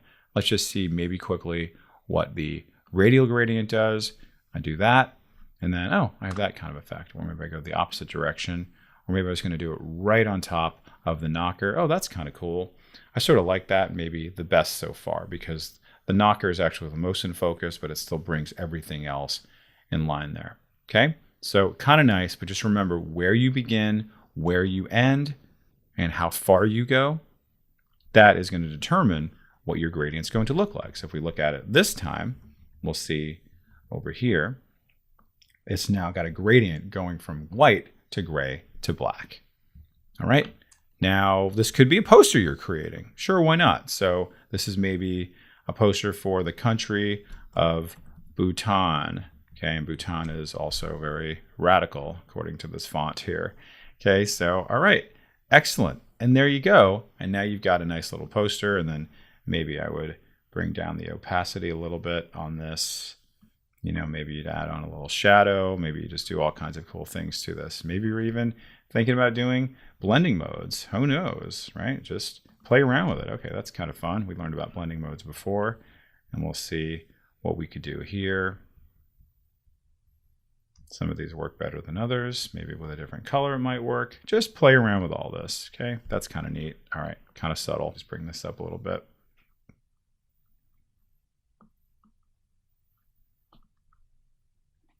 Excellent. So very good. We'll leave it at that. Excellent. Please pause the video. Practice on your own. Lots to enjoy here. And just know that everything we're doing here is going to gear you up for other practices with masking, whether it's just going to be replacing erasing, or it's going to be something creative, kind of like this, working with gradient mask. But then it could be something even more creative and more control-oriented, like working with adjustment layers. If you're working with black and white and you don't want to see all the black and white, you want to make color shine through, you can absolutely do that.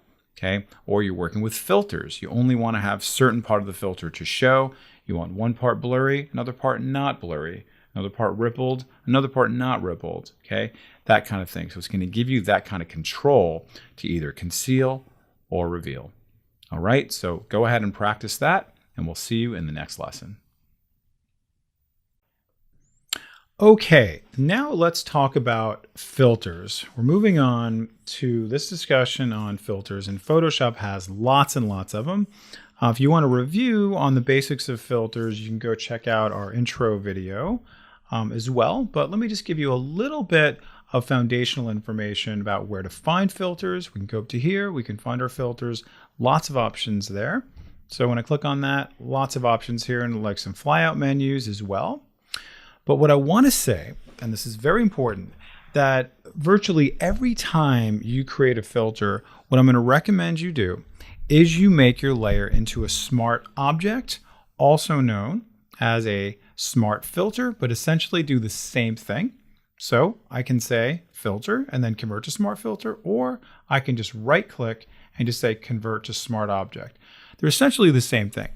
And what that's going to allow us to do is have some kind of protection and sort of like modularity, if you will, around our filters if we want to.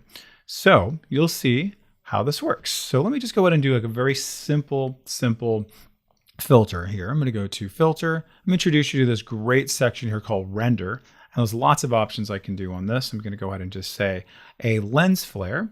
And you will see that there's this cool little lens flare that's happening there.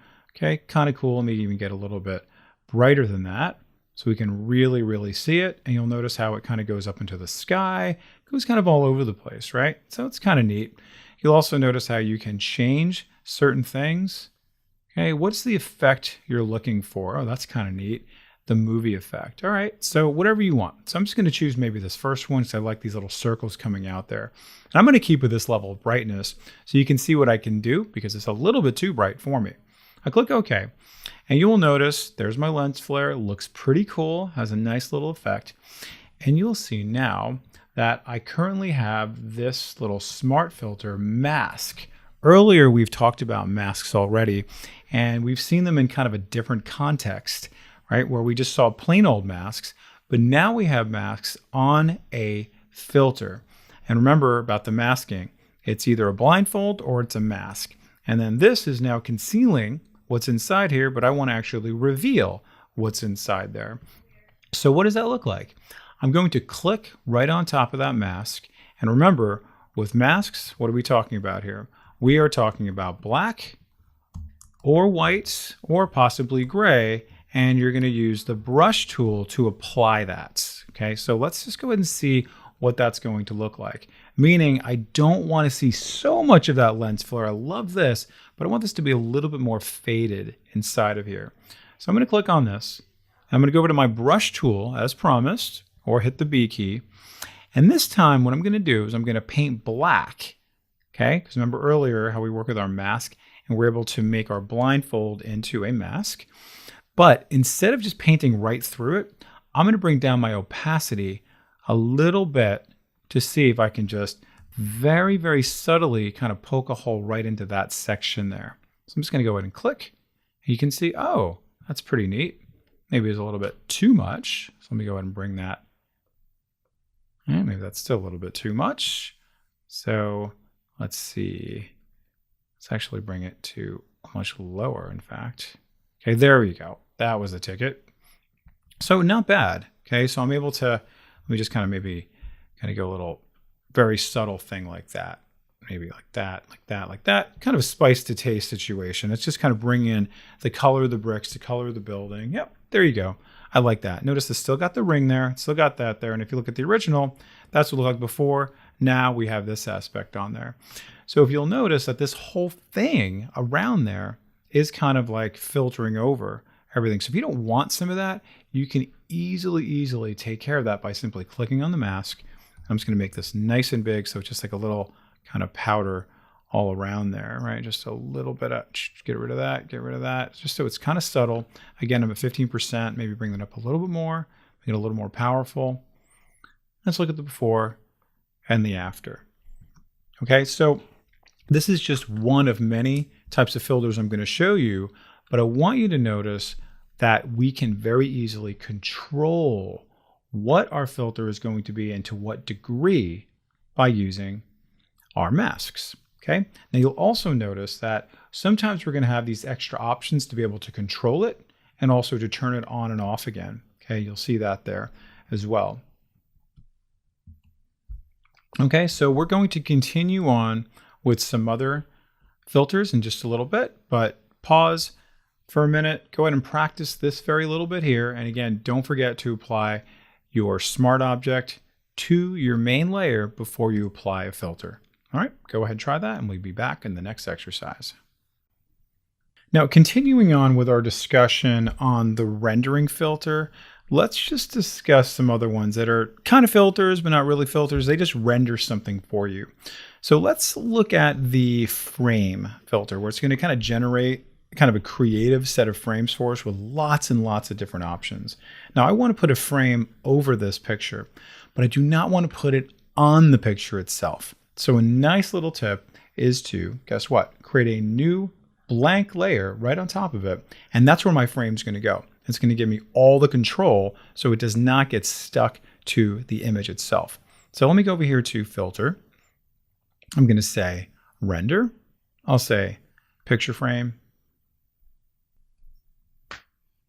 And when I get here, you're going to see here's a little preview of maybe the last one that I chose. And there's lots and lots of options here. You can see here is what frame you want and all the colors, the margins, right? All these settings here. And these are going to be very much spiced to taste. So you can just kind of pick and choose from all of these, go to town with them. So let's just go to romance, see how much that changes. Okay, let's go to eyelash. Very intriguing. Okay, what are those going to be? And I can guarantee you they're going to look a lot better than this rendering is. So just be patient with it. So I'm going to come back to bush. And then I can change all these things here. Vine color, you can't really see the vine, so I'm not going to spend a ton of time on that. Your margin, I can really play around with that if I want to, but because it's going to be its own separate layer, it doesn't really matter because I can then manipulate that. That's what's so cool about it. The size, we'll be able to see what the size is going to do, right? Pretty much what you think it's going to do. Makes the whole thing just grow kind of out from the center. My arrangement, right? That just kind of randomizes things a little bit. Let's just kind of go a little crazy, see what that does. Kind of a little bushier, a little more symmetrical, right? Okay, so interesting. All right, and then we also have our flowers and our leaves, and you just really just experiment with those. But I really want you to see what our options are going to be. So the flowers should be there in the front, and the leaves are going to be there in the back. Notice there's the color of them. All right, so let's just say I want to do something kind of lavendery. All right, that's kind of nice. And you'll see that these guys get nice and lavendery. Okay, pretty cool. And I can change the size of that if I like to as well. So that'll make those grow. All right, and then also here's my leaf color. I'll just keep that just like that for the sake of this exercise. Keep these exactly as they are. And I'll go over here to advanced, and you can just really play around with these, like my angle and then the fade. My experience doesn't really do a ton, but you'll see this invert is kind of interesting. What do you want it to do, right? See how it kind of like inverts it, a little more kind of like hard angle versus a little bit more of a soft edge. Like how framey do you want it to be? Okay, I'm just going to actually uncheck that. And now I'm ready to go. I'm going to click OK, and let's just see what it does. And remember, I'm on a new layer all by itself, so it is not on the pixels themselves, and I can move this around independently. It's really cool. And guess what? I can resize this independently. I can even decide to, I wouldn't delete, I would mask out some of this in case I change my mind, right? We've been talking about mask. So maybe I want to do that. Maybe I want to bring down the opacity a little bit. And you see, I can totally control all that. And then maybe some of you are thinking, well, you know what? I want to change the whole color. So I could actually come back to my filter and make some changes to it. If you want to do that, go back and then go back to your picture frame. But also, guess what? Because it's its own layer, maybe you want to go even further and go to effects. And then you just want to play around with the color overlay. Maybe you want to do a whole completely different look on this, right, on top of what we've already got. So if we go to, like, let's say color overlay, notice how that changes just like that. And let's just go to red, but then I bring this down a little bit. I can play around with the colors in that way. And then guess what? Here's blend modes all over again. If you've been following along so far, you've heard us talk about blend modes quite a bit. So let's just see different kind of things now we can do. Ooh, that's kind of cool. Color burn with that. How could I have gotten that otherwise? Now I'm able to really get some pretty dramatic, very creative effects that I wasn't able to get otherwise. So I click on that and like, boy, am I happy. That is so cool at the end of it all. Okay, and again, I can get rid of this if I want to, and I can do so much with it because it's on its own layer. Okay, so go ahead and practice that. When we come back, we're going to do one more rendering exercise, and that's going to be with creating trees. Okay, so let's talk about rendering trees. And this is a pretty extraordinary thing. Again, how Photoshop just gives you a nice little gift. I have a blank transparent layer ready to now render some trees. So I go over here to filter. I'm going to say render. I'm going to say tree. Fantastic, that's great. And you will see that I have a number of different options here to choose from to create a tree. And this is a pretty nice looking tree. And I have a whole bunch of other ones here. Very, very high quality, just depending on what you're looking for. Let's look at the cherry blossoms. Ooh, that's kind of nice. All right, let's go back to an oak, see what that can do. All right, just depending, maybe you're creating a scene. Maybe you are, you're in charge of creating like the architecture, the design for a building, something like that. And your job is just to bring in some trees. You can find some pretty high quality trees and also create multiple trees. And maybe you just want to know what some trees are like, right? What do they look like? Now you're looking to understand, you can spot them when you see them. All right, and you'll see a lot of these again are sort of spiced to taste, right? So it's like the light direction, right? Just kind of changes that angle of where the light's coming from. So you can kind of keep things consistent when you are rendering. You kind of want to give that realism. So just make sure you're doing that. Leave them out. It's great. Size, branch height, right? You just really want to play around with these, okay? And then you can see the arrangement. That's going to just kind of throw out some random things there. You just try it out however you like. Again, very much spiced to taste. Now, if we go over here to advanced, I think there's kind of a nice thing where you can custom color the leaves. So let's say it's a different time of the year and you want it to be this kind of like, auburn color, if you will, right? You can go ahead and choose that, click OK, and like, oh, that is very obviously a different time of the year. And you can certainly do the same thing for all of these as well. All right, so let's just go ahead and click OK. And let's see the beauty that has now been created for us. And look how awesome that is. Look how high quality this is. So if you wanted to have like a whole forest of these, you can go ahead and just, resize this. It's going to be its own layer. Okay, and guess what? I can then hold down the Alt Option key and then make a different one like that. Maybe it's a little bit smaller. Maybe I'm going to go to, let's just say, edit, transform, and then let me just flip this. So it looks like slightly different. Okay, all right, that's kind of neat. And then maybe I'm gonna just do that. Same thing. Maybe you're gonna add on a little drop shadow. You can do all kinds of different things there. And then maybe you're even gonna go a step further, like I showed you with this other one, is that you're gonna put in maybe a little bit of a different effect on here, for a little color overlay, for something different, and then playing around with the blend modes. And then finally, you're done with your aspens. Let's just add on another tree. How easy is that? So let's go ahead and create another layer. Go over here to filter. Let's say render. And then just for fun, let's just bring in one more tree, creating our new little world here. Let's just bring in a spruce tree, okay? We're going to be in another part of the country that I'm in. This is going to be up in the mountains. Okay, so love this, but maybe I don't need it to be quite so much the same color. So let's make that kind of a dark green. See what that's going to do. Okay, but maybe I can play around with changing the color of my branch there. Make that a little bit darker. Okay, great. Love that. Looking pretty good. And again, you can play around with some of these things as well.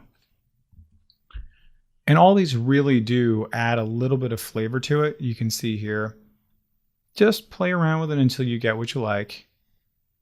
Does that add to your realism? Add more and more, or take away. Maybe less is more for you, but just know that you do have these options.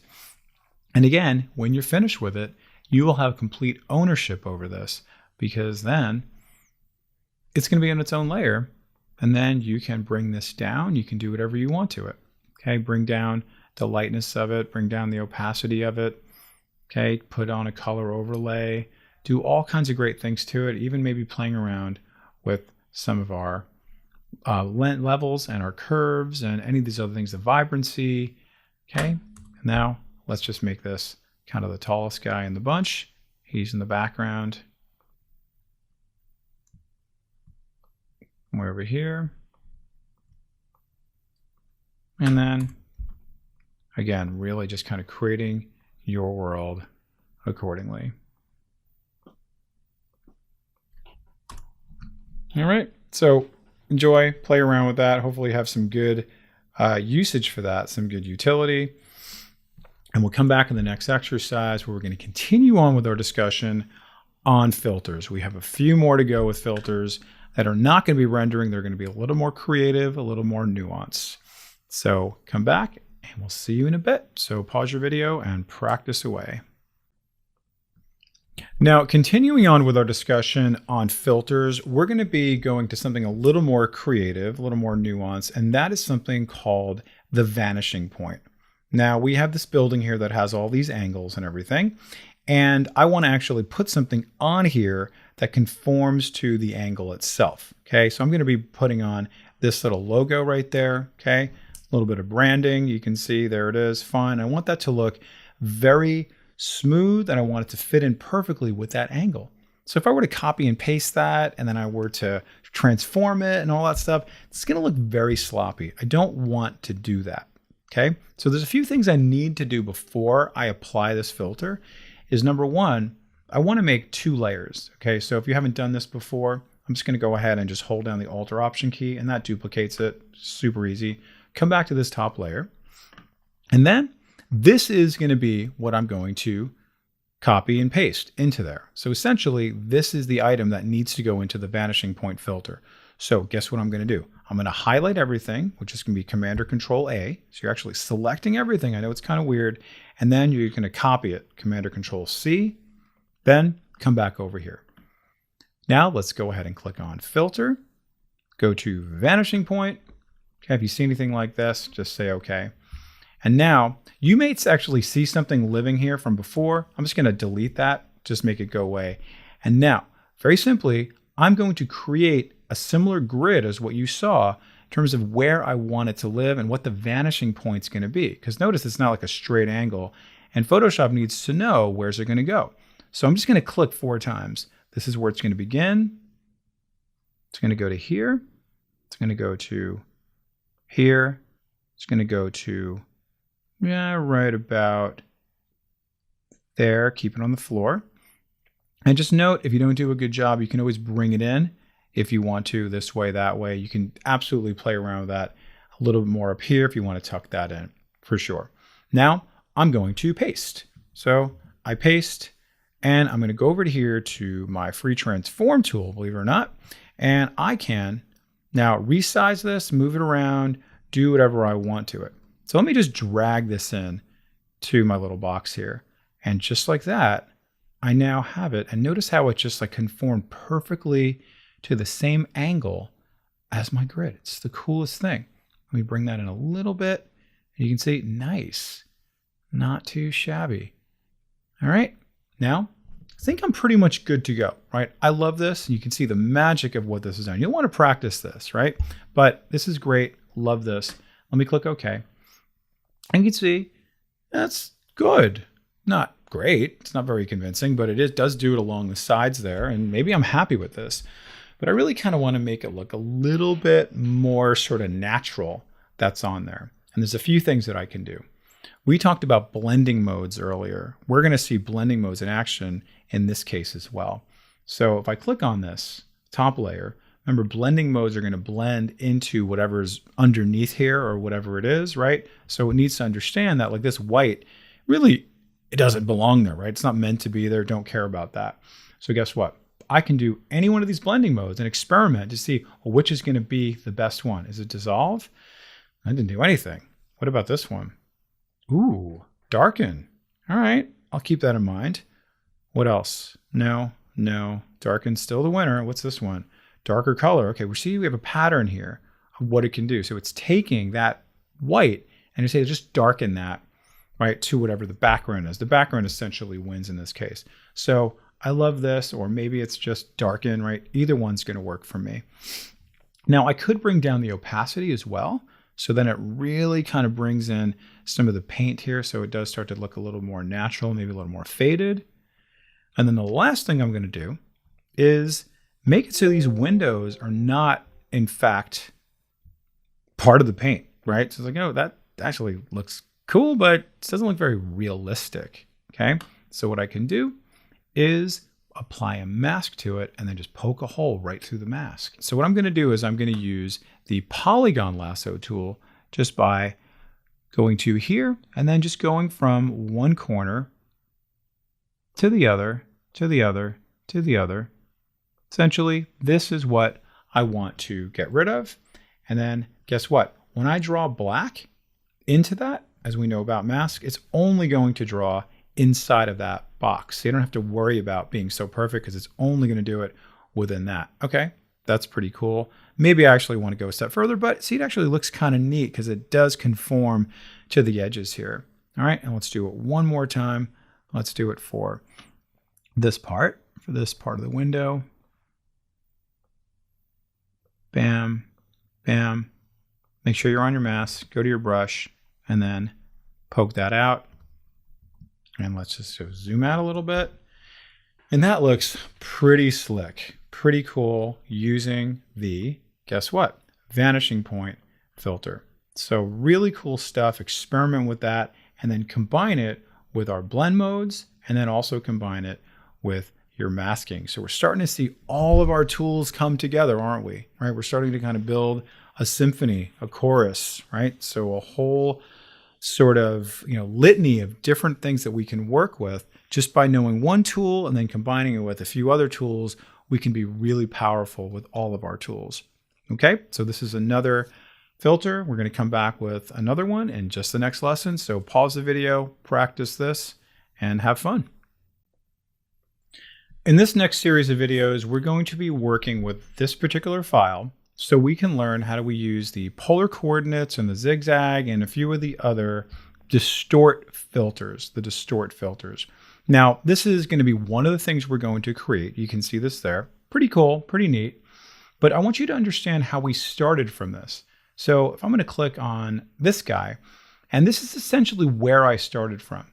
But even before that, I started from this top layer here that actually had a ton of other individual little shapes there. So I actually had to create this first and then merge them together as one big one. So if you right click on it, you can see here is the option to merge the group. And then I created this guy right here to be able to do that.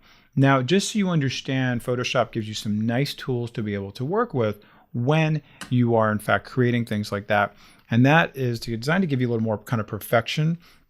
And that is going to be the grid option. So you can see I have all these little grids here. Now I just drew out one shape and I colored it, and I drew out another shape, I colored it, and then I just cloned, and it wound up being fitting perfectly in each of these individual grid lines.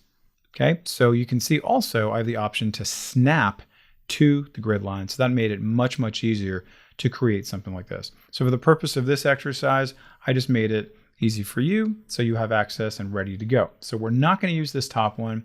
This is one of the things we're going to create, but we are going to be using this one right here to create it. So make sure it doesn't actually merge together as one big shape before you do that. So let me turn off my grid, okay? And I am ready to go. Now, again, remember the rule of thumb about before you make something into a filter to do what? We're going to make it into a smart object. So that way I can then tinker with it later on, come back to it, turn it off, do all kinds of things in case I change my mind. So let's play around with this polar coordinate. How do we make something like this? Pretty great. This is all set up, ready for me to go.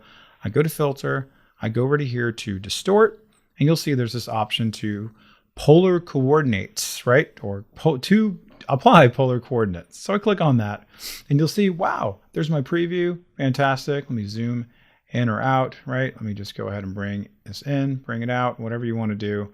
Okay, great. Now I can see the whole thing. I click OK, and just like that, you've created this really, really cool effect. And just note that I can turn it off, turn it back on again. Double click back on here, and now I can see it all over again. Can't really change it so much, but what you can do, okay, is you could apply potentially some blending modes on this. And we're going to be playing around with some blending modes in just a little bit and how that works. All right, so this is just one thing you may want to do. Now, I love this and I want to continue doing some more on this. So I'm going to go ahead and clone this and selecting this same shape. I'm going to go back to filter. I'm going to choose distort. And this time, let's see what twirl does. Oh, that's kind of fun. Notice you can go this way. You can go that way. Wow, interesting. I can see, wow, I'm going to go all the way up to close to 500. I click OK. And got to blot this out to see it. There we go. Now I can see what I've done. Pretty neat. That's kind of interesting. Let me go ahead and clone this one more time. And let's just see another effect we can get. I'm going to blot this out. Come back to here. I'm going to apply another filter to this. Let's do distort. And I don't know. Do we do wave? Let's do wave. See what that does. Huh. Lots of stuff here. This will definitely be like a spice to taste thing here. Okay, see what that's going to do. Okay, that's kind of interesting. Bring that in there. Wow. Maybe that's all you want and you're good with that, but you can play around with all these things here. And I have a goal with all this because this doesn't need to be perfect necessarily, but you can really just, maybe you love this and this is where you're going with it. Okay, it's great. Maybe bring down the scale. That could be something maybe a little bit more kind of obvious in terms of what you're trying to create. But again, spice to taste, and remember where this actually started from. Okay, where did this start from? Okay, so I'm going to click OK. Just say I'm good with this. Click OK. And that's great. And I love this. All right, fantastic. Now let's see what we can do where we just start going a little bit more kind of crazy with this using, guess what? Our blend modes. So I'm going to click on this and I'm going to put a blend mode on this particular one that I first created. Actually, let's do it on this one that I have here. Let's have this one and let's have that one. I'm going to bring this guy up on top. Just tear this out so I can see the whole thing. That's better. And now let's just see what happens when I blend these together.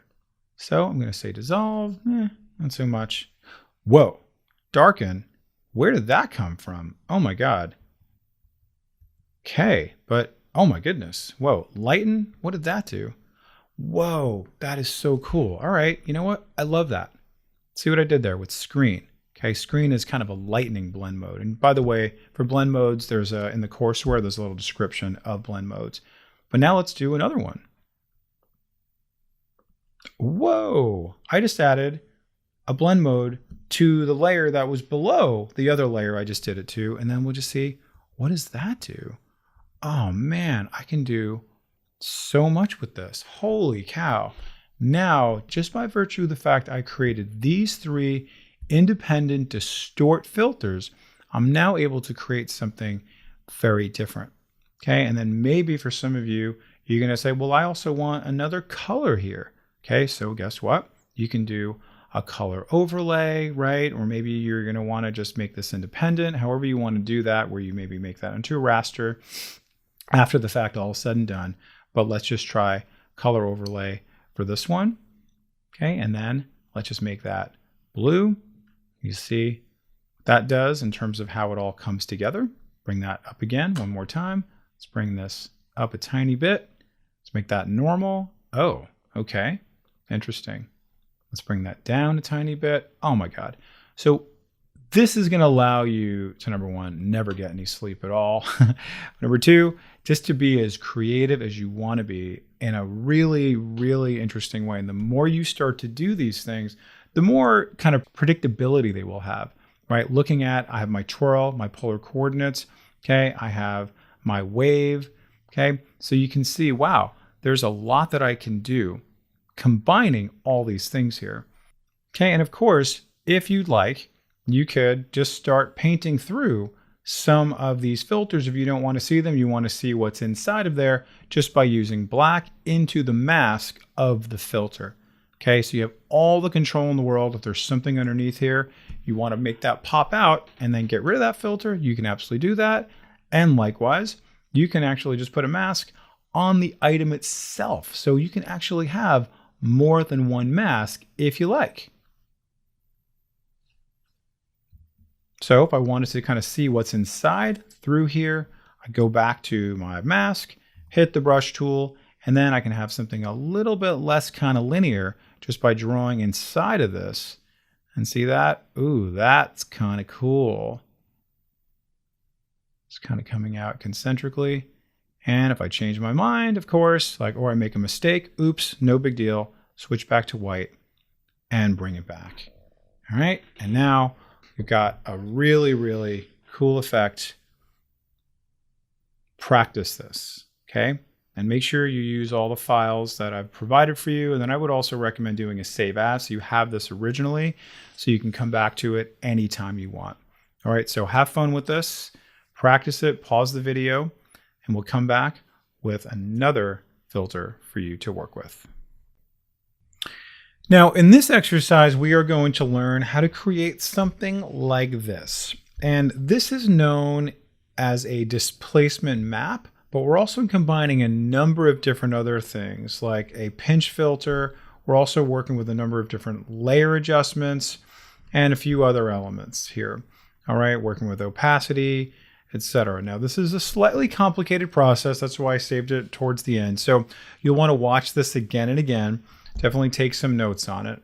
All right, so this is going to be a slightly sort of numerous set of things here. All right, so what we need to do first of all is to create what we call our displacement map based off of our initial image. So the first thing we're going to do is go to our first image, and we're going to duplicate this image by right-clicking on it, and then we're going to make a new image out of this, right? Sorry, a new document out of this image.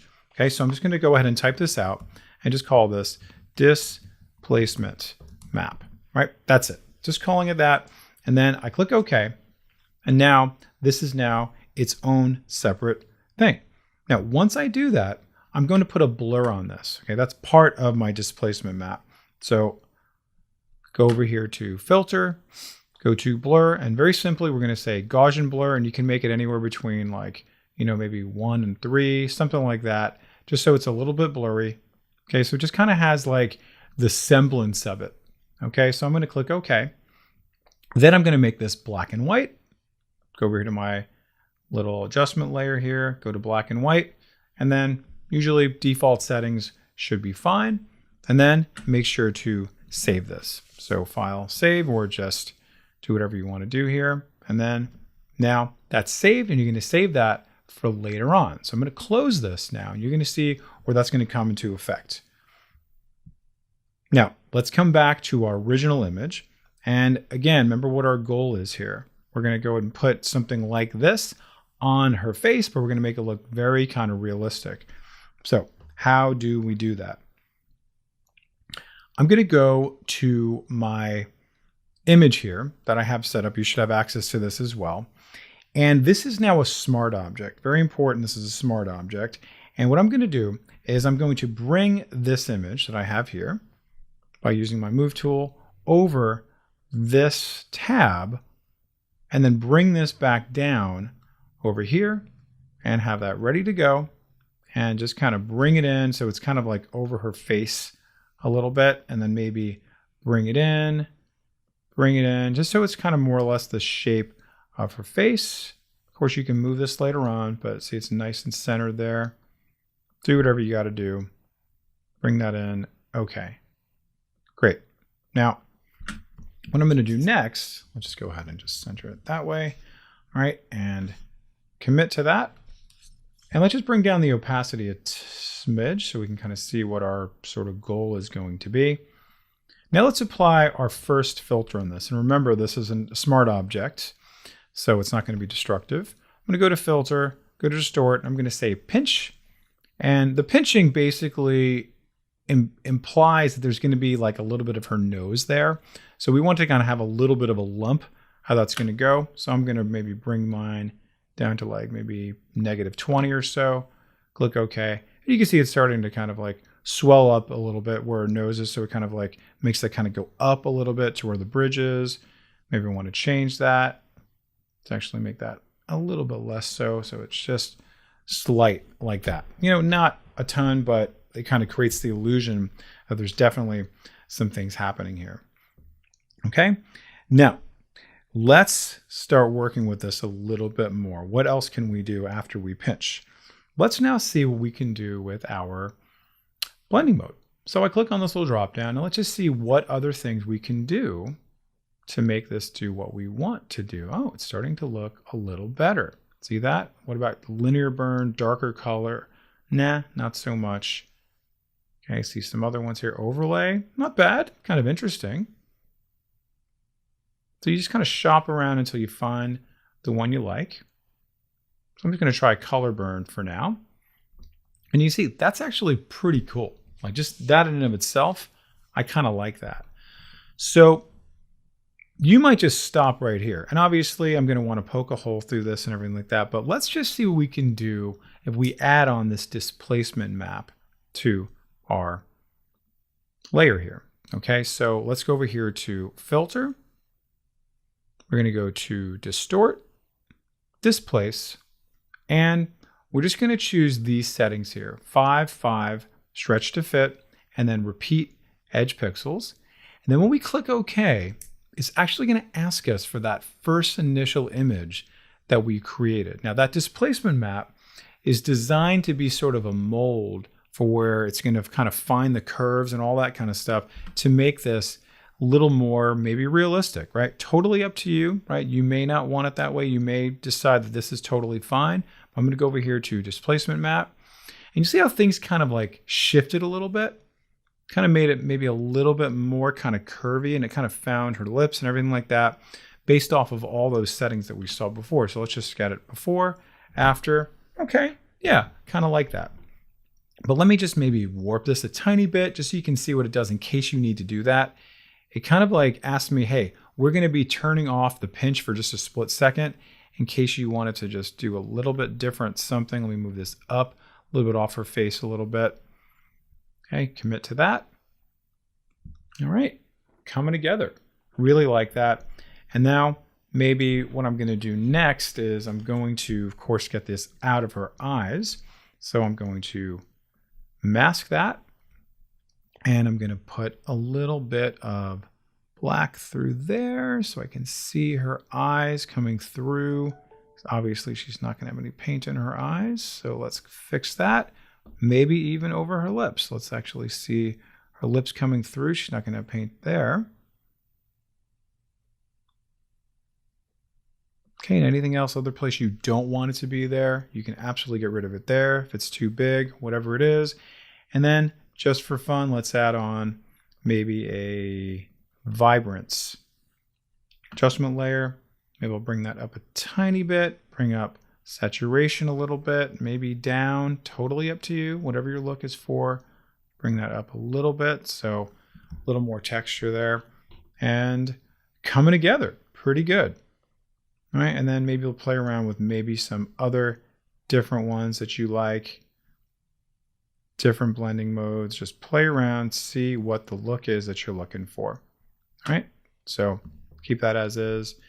And there you have it, displacement map. And this is used in so many different ways, okay? So you'll see that a lot of examples, on buildings, on newspapers, on books, right? All kinds of different things, but these are the steps on how to do it primarily. All right, so practice this and you'll see that it's a lot simpler than you realize. All right, so pause the video, practice, and we'll see you in the next lesson. So next session is going to be around another filter that is essentially kind of a one-stop shop for so many things, from our color, our lighting, our healing, right? So many different things. There's even some presets we can work with. And that's going to be the filter called the Camera Raw filter. So if we go over here to filter, you're going to see here is Camera Raw.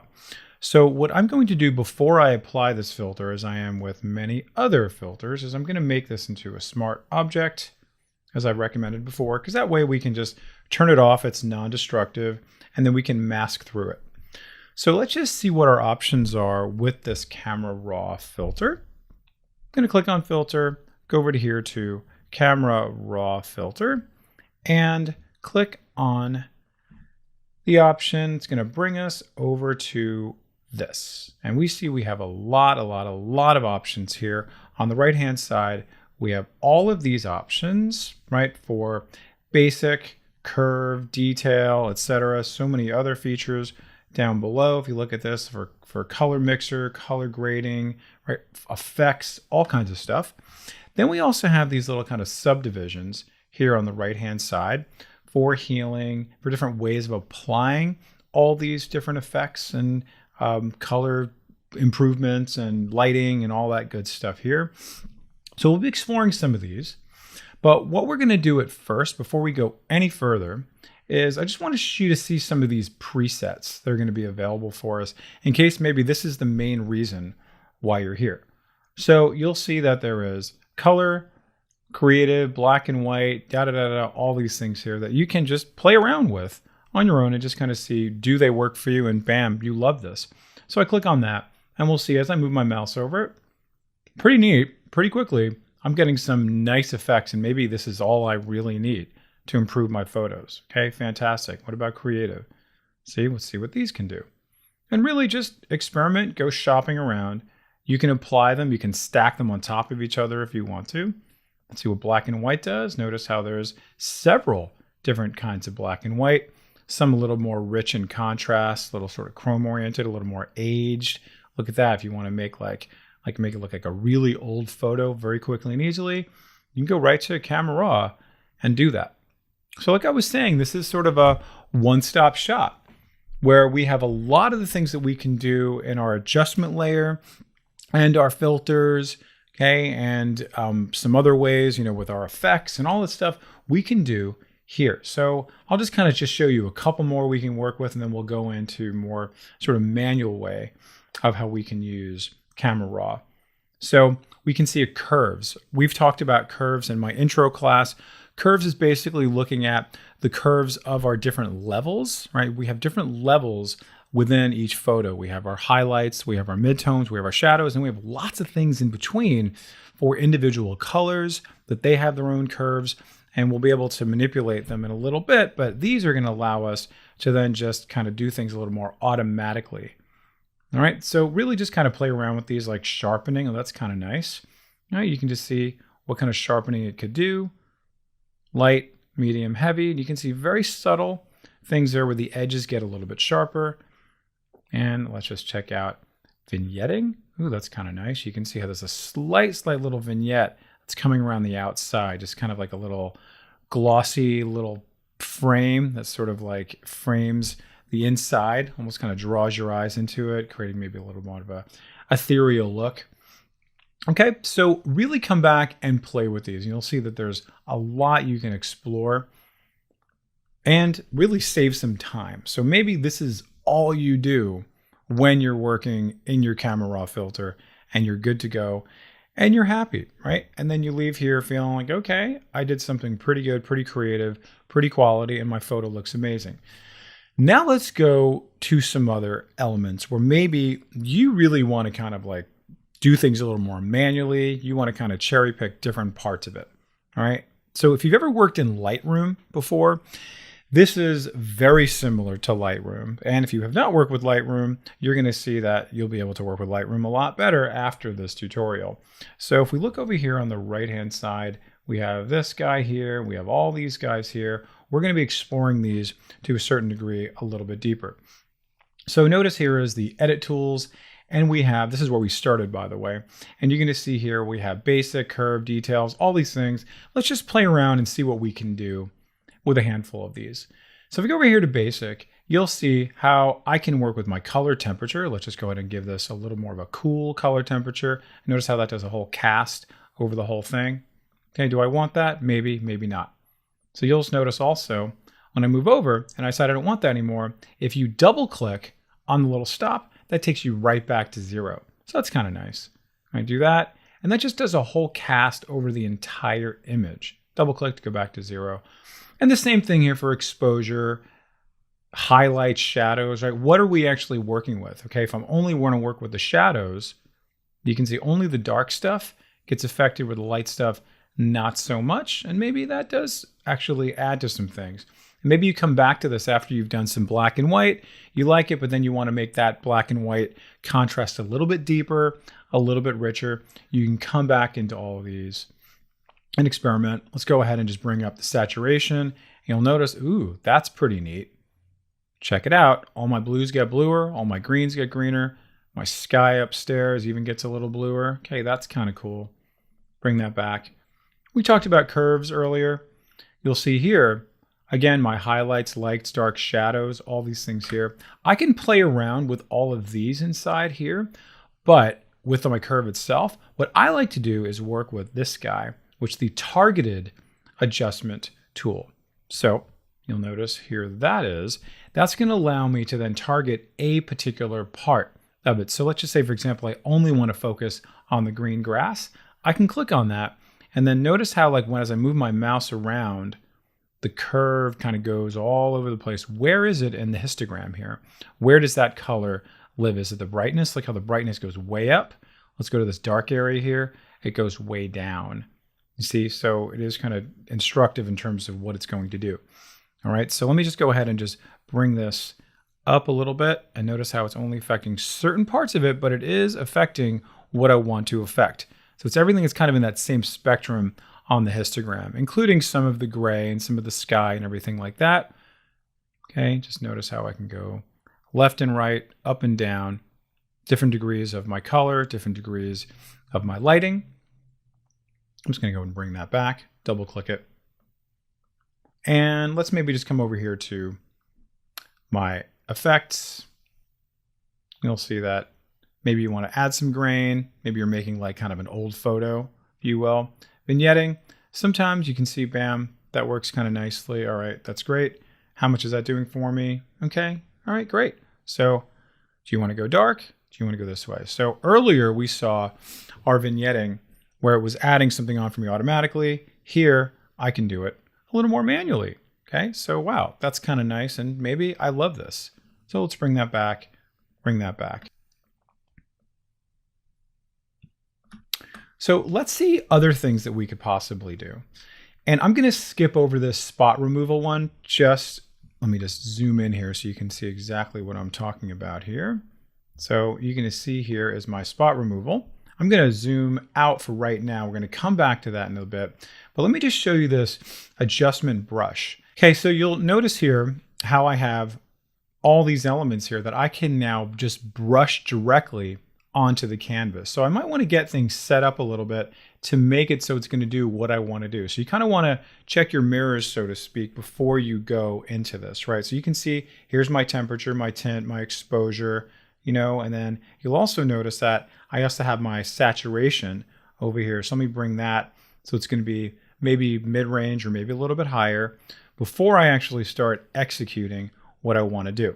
So let me just try to now kind of paint in over here. Not a whole lot happens, but let me just go a little bit more blue. And let me just bring up my saturation a little bit. And you can see I'm now just starting to paint in a nice blue sky. See that? And I'm also painting in a little bit of a green tree. I don't want that. So let me just zoom in a little bit. I'm going to come in here, zoom in. I'm going to hold down my space bar to come in there. Actually, maybe I do like that green tree now that I think about it. But if I didn't, I can just hold down the Alt key and get rid of that. Okay, but you want to be very focused on what you're going to do, right? So you notice how I did that, and then it just kind of took me right back to what I wanted. You probably more likely want to just brush in what you want at that point, rather than kind of overriding it with having nothing on there. So you'd want to actually control what the temperature is going to be and what your saturation is going to be, etc., with all these other things here. Okay, so if I were to bring this now back, okay, I can then just zap that out if I like. All right. Okay, but I'm going to undo, bring that back, come back to 100%, take a look at our beautiful sky. Not too bad. It's a good start. So you'll notice I can also do the same thing with my car. So I could just make that a little more of the color that I want it to be. See that? I'm in control now. I'm not letting the whole program take control over it. Okay. So pretty nice. It's going to allow me to really control which parts that I want to work with independently rather than working with this whole editing toolbar that does the entire thing. When I use my brush tool, it's going to allow me to be very specific and very kind of surgical about what I want to work with. Okay, so really, really cool. Now you'll notice that I have this little balloon that popped up here. Okay, that is all related to these individual parts that I can create, that I can have control over, individual parts to say, listen, this is going to be separate from this is going to be separate from this is going to be separated from that. So if I were now to just simply click down here, I'm now going to get a new balloon, if you will, and then whatever is activated at that point will then get affected separate from the rest.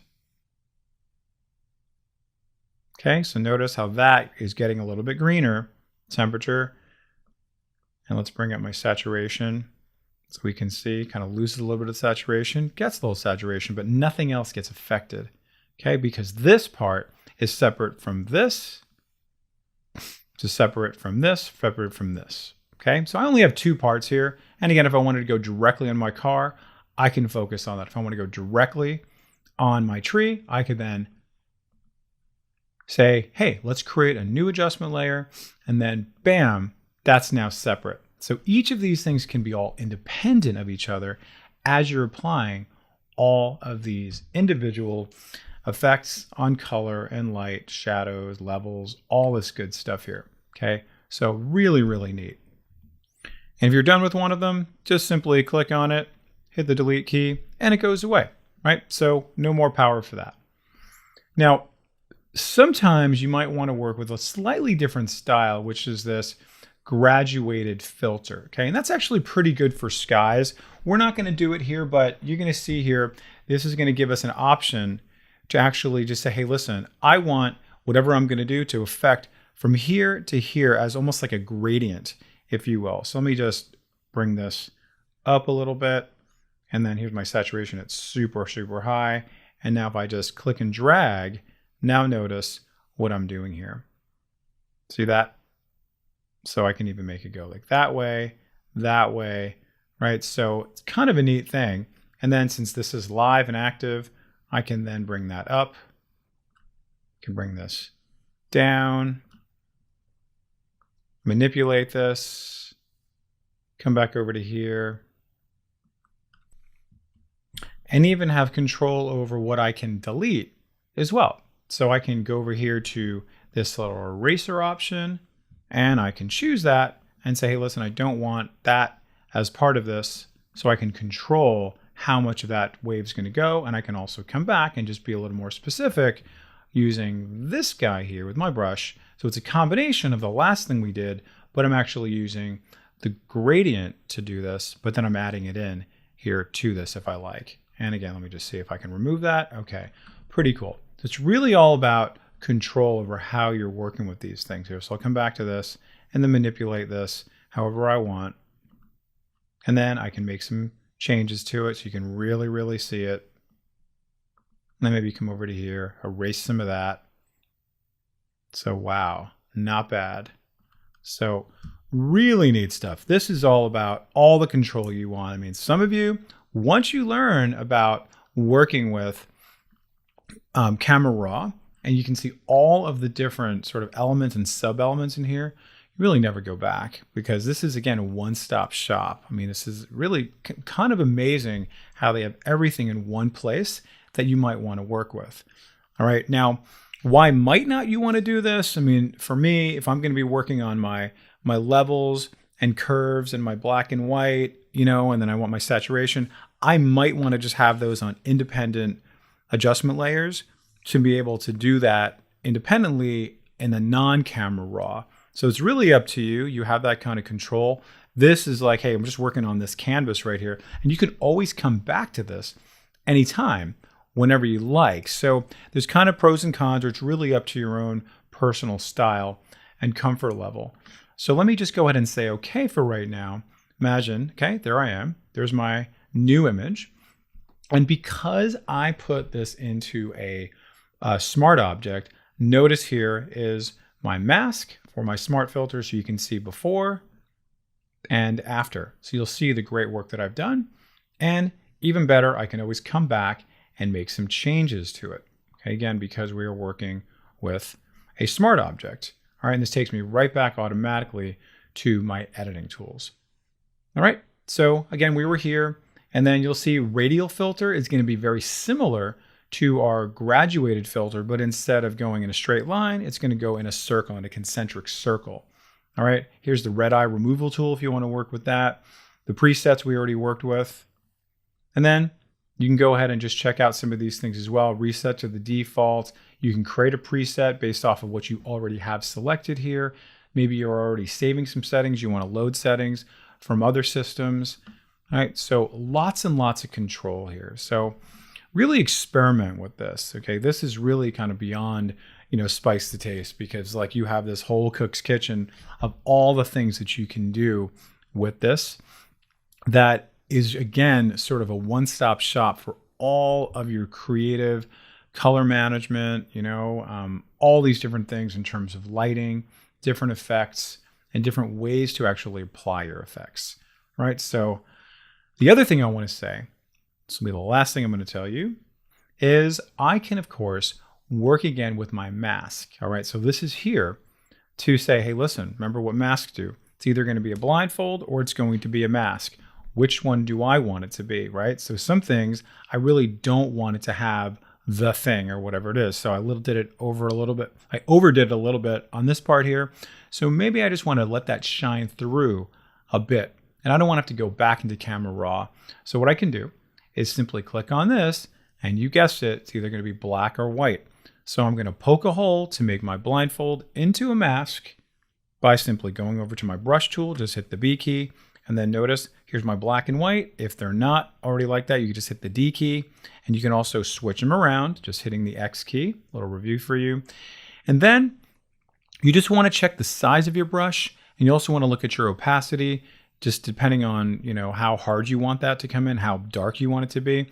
And then also you can play around with the hardness of your brush just the same. So I'm just going to keep it at this, see what that does.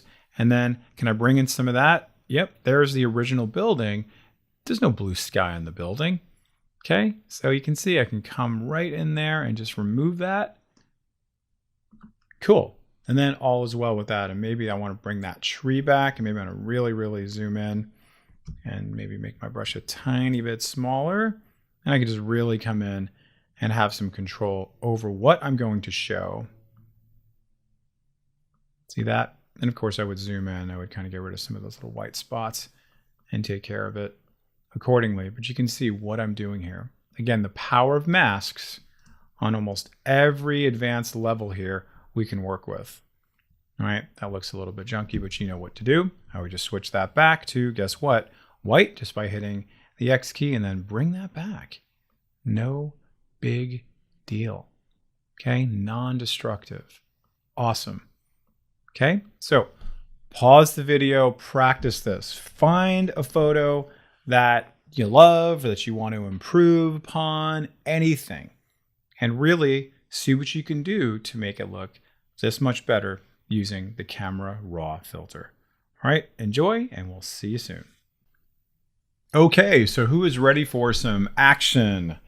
In this lesson, we're going to talk about actions. All right, so if you don't have actions, let's see how we can open them up. Click over here to Window, go over here to our Actions panel, and we will see a whole bunch of stuff pop up here. What is this that we're seeing here? This is essentially Photoshop offering to us a whole series of pre-recorded steps to finally execute something that we might want to do. Like, for example, Photoshop has recorded all of the steps for a vignette, for a wood frame, to cast a shadow, right? All kinds of other kind of interesting things here. So therefore, we can just save all of those steps and execute it. These have been pre-recorded, and then we can simply run them. Okay, so if we take a look at what are some of the things that have been saved and pre-recorded, we can open these up. We'll see, okay, for example, my cast shadow. which is notice is only going to be for type. It's going to be good for type, that is, probably the best, but you can try it out for other ones for sure. Other ones that have to be for a layer. Some of them you want to have a selection like the marquee or working with the lasso tool, etc. And notice how we have these little triangles there to open it up to see what in fact those steps are that have been saved and what will be able to be executed. So if I click on, let's say, the cast shadow, open that up and like, oh wow, Photoshop has really saved a lot of steps for me to be able to execute. And you'll see there's even kind of little sub parameters within all of this. Okay, that's great. I can collapse that. Go over to here. Oh, it's going to fill it in gray. Okay, Gaussian blur. Oh, radius. Oh my God. So just think about all the things that it can save you. Now, this is what Photoshop has actually done for me. In a little bit, I'm going to run it and you're going to see one of these things in, you get it, action, right? And you're also going to see how we can record our own actions because sometimes we're not going to use any of these, right? Don't care about those, but thanks anyway. So let's just see it in, wait for it, action. So I want to do like this kind of water reflection effect on this, okay? So, and you can see again, what's inside of that. It's going to do a zillion different things here. Oh my God, wow, I can never do all that. So, and nor do I have the time to do it. So notice here it says type here, right? You can see I have this, and then it's going to be really good for type. And also notice how I have this as a type layer. All right, so that's going to be a good candidate for me to work on. Make sure that your type layer is in fact selected. Click on my action, and then guess what I'm going to do? I'm just going to hit the play button, right? You've probably seen this before. Any of you who are still working with DVDs or maybe on your players of any sorts, click on that and then watch the magic happen. How cool is that, right? So now you'll notice that there is now a new layer that it did a zillion different things for me. Okay, so this is actually separate from that. So if I wanted to do other things, if I wanted to bring down the opacity even more, I can do that. I wanted to stretch this out a little bit. So if I hold down the Control or Command key, notice I can do something like that and stretch that out, kind of make it a little more warped. Hit enter. Cool. So I still have control over it. Even though Photoshop kind of started me off with something, I can still do whatever I want to it. Okay, so pretty cool. They are independent of each other, right? So if I make this one go away, this does not get affected. So just understand that it's not like a drop shadow. It basically just copied the layer. Well, we can see exactly what it did, right? You can see, made a snapshot of it. Okay, did all these different things here, converted it, blah, blah, blah, did all these things here. But the implication is that it did have to make it into its own separate layer. Okay, so really fantastic. Experiment with these, really pretty great. Now, let's say I want to come over to here, and I'm just going to do one other one. That's another preset, so we can see one that's not in text. And we're going to do this one that's just sepia toning. All right, and we're going to do it on this layer right here, because notice how it says layer. So we want to make sure we're doing it on the entire layer. And very simply, let me just execute. Let me run it. So go over to here to my play button, and ooh, very cool. I like that a lot. And you will see that not only that now, I'm able to see that I actually get an adjustment layer that I can play around with. Let me make this a little bit wider. Okay, very, very sneaky there, okay? And it's done a whole bunch of other things as well. Okay, you can see, there it is, and it's done hue saturation. It's like, wow, I don't even know what it did, but guess what? I can come back and I can edit it just by double-clicking on this, going to my properties panel, and I can see, okay, cool. There's some interesting things there. I can play around with it if I want to, right? Maybe bring up the saturation a little bit, do all kinds of different things. But Photoshop has given me a starter on what I'd like to do.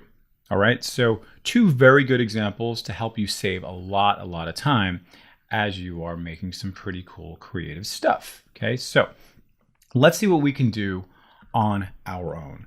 So I'm going to just do something on my own, like I'm just going to put maybe a stroke around this and maybe do like an inner shadow. Who knows, right? I'm just going to keep it nice and simple. But essentially, whatever I'm going to do right now, I'm going to have Photoshop record it as an action. So therefore, I can then apply it later on to something else. Okay, so how do I do that? You'll notice here is a nice little plus sign, right, for doing new stuff. So I click on that. And it's asking me, okay, what do you want to call this?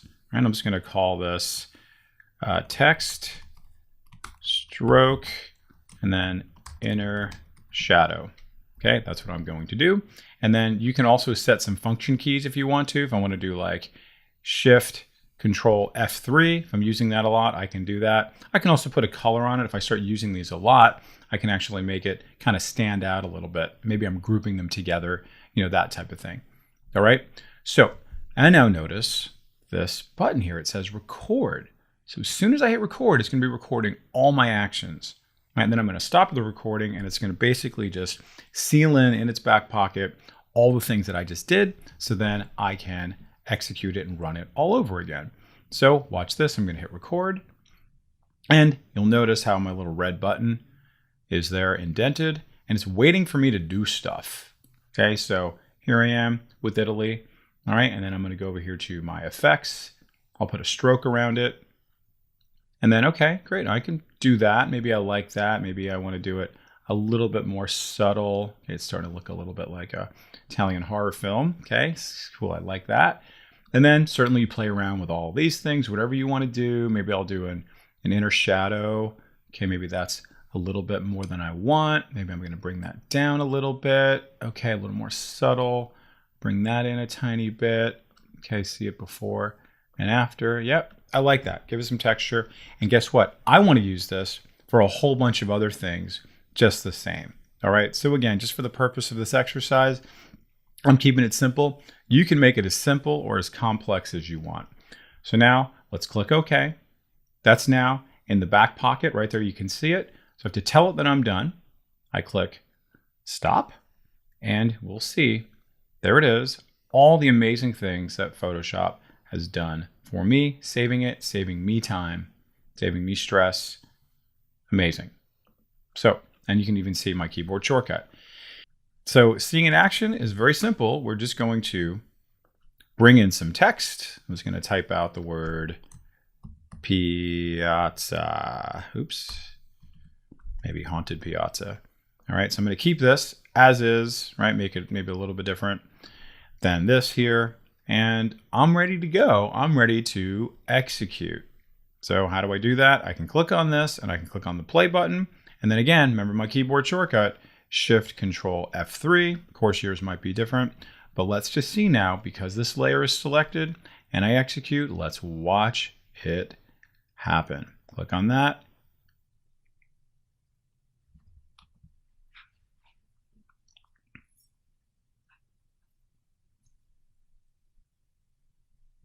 Okay, so that didn't go well, so I need to interrupt my thought here. So before I actually execute, right, now that I've typed out all my text, I need to make sure it is actually outside of this layer here, because if I execute now, it's going to take in this hue saturation, right, of what I did before. So let me just bring that up to the top. That's great. Now it's all ready to go. So where it actually ends up is, of course, up to you where your layers go. So, of course, always keep an eye on your layers. This is going to end up on top, away from my adjustment layer, because I do not want everything to be in black and white, of course, because I want it to look exactly like this. So now let's see it in, wait for it, action. All right, and again, I can then execute my keyboard shortcut if I want to, Shift Control F3. Yours might be different, totally up to you. But I'm going to just click on this little button and let's see it in action. Go. Nice. That took like a nanosecond to execute. See that? And yours could be done in however capacity you want, whatever your creative imagination dictates for you. And maybe it's just the same thing you do over and over and over again 50 times a day. It doesn't even have to be creative. It's just something technical, but you keep having to do that, like resizing things. Could be as simple as drop shadows, whatever it is, give it a shot, record yourself doing it, save it, and then execute over and over and over again. All right, we'll see you in the next lesson. Please go ahead and pause the video and practice this, and love to see some of your comments to see how you're using actions. Thank you for watching, everyone. This concludes our advanced Photoshop class. Hope you enjoyed it. I definitely had a blast teaching it. We covered a lot in this class. We discussed layer comps, blend modes, a ton of filters, gradient masks, camera raw, how to create 3D text, how to work with Photoshop actions, and so much more. Now remember, you have the exercise files to practice on, And of course, please come back and watch this video as many times as you like. And please check out our other videos on additional Adobe programs, MS Office, and a lot more. Thank you again, and keep on learning. Thanks for watching. Don't forget we also offer live classes in Office applications, professional development, and private training. Visit Learnit.com for more details. Please remember to like and subscribe and let us know your thoughts in the comments. Thank you for choosing Learnit.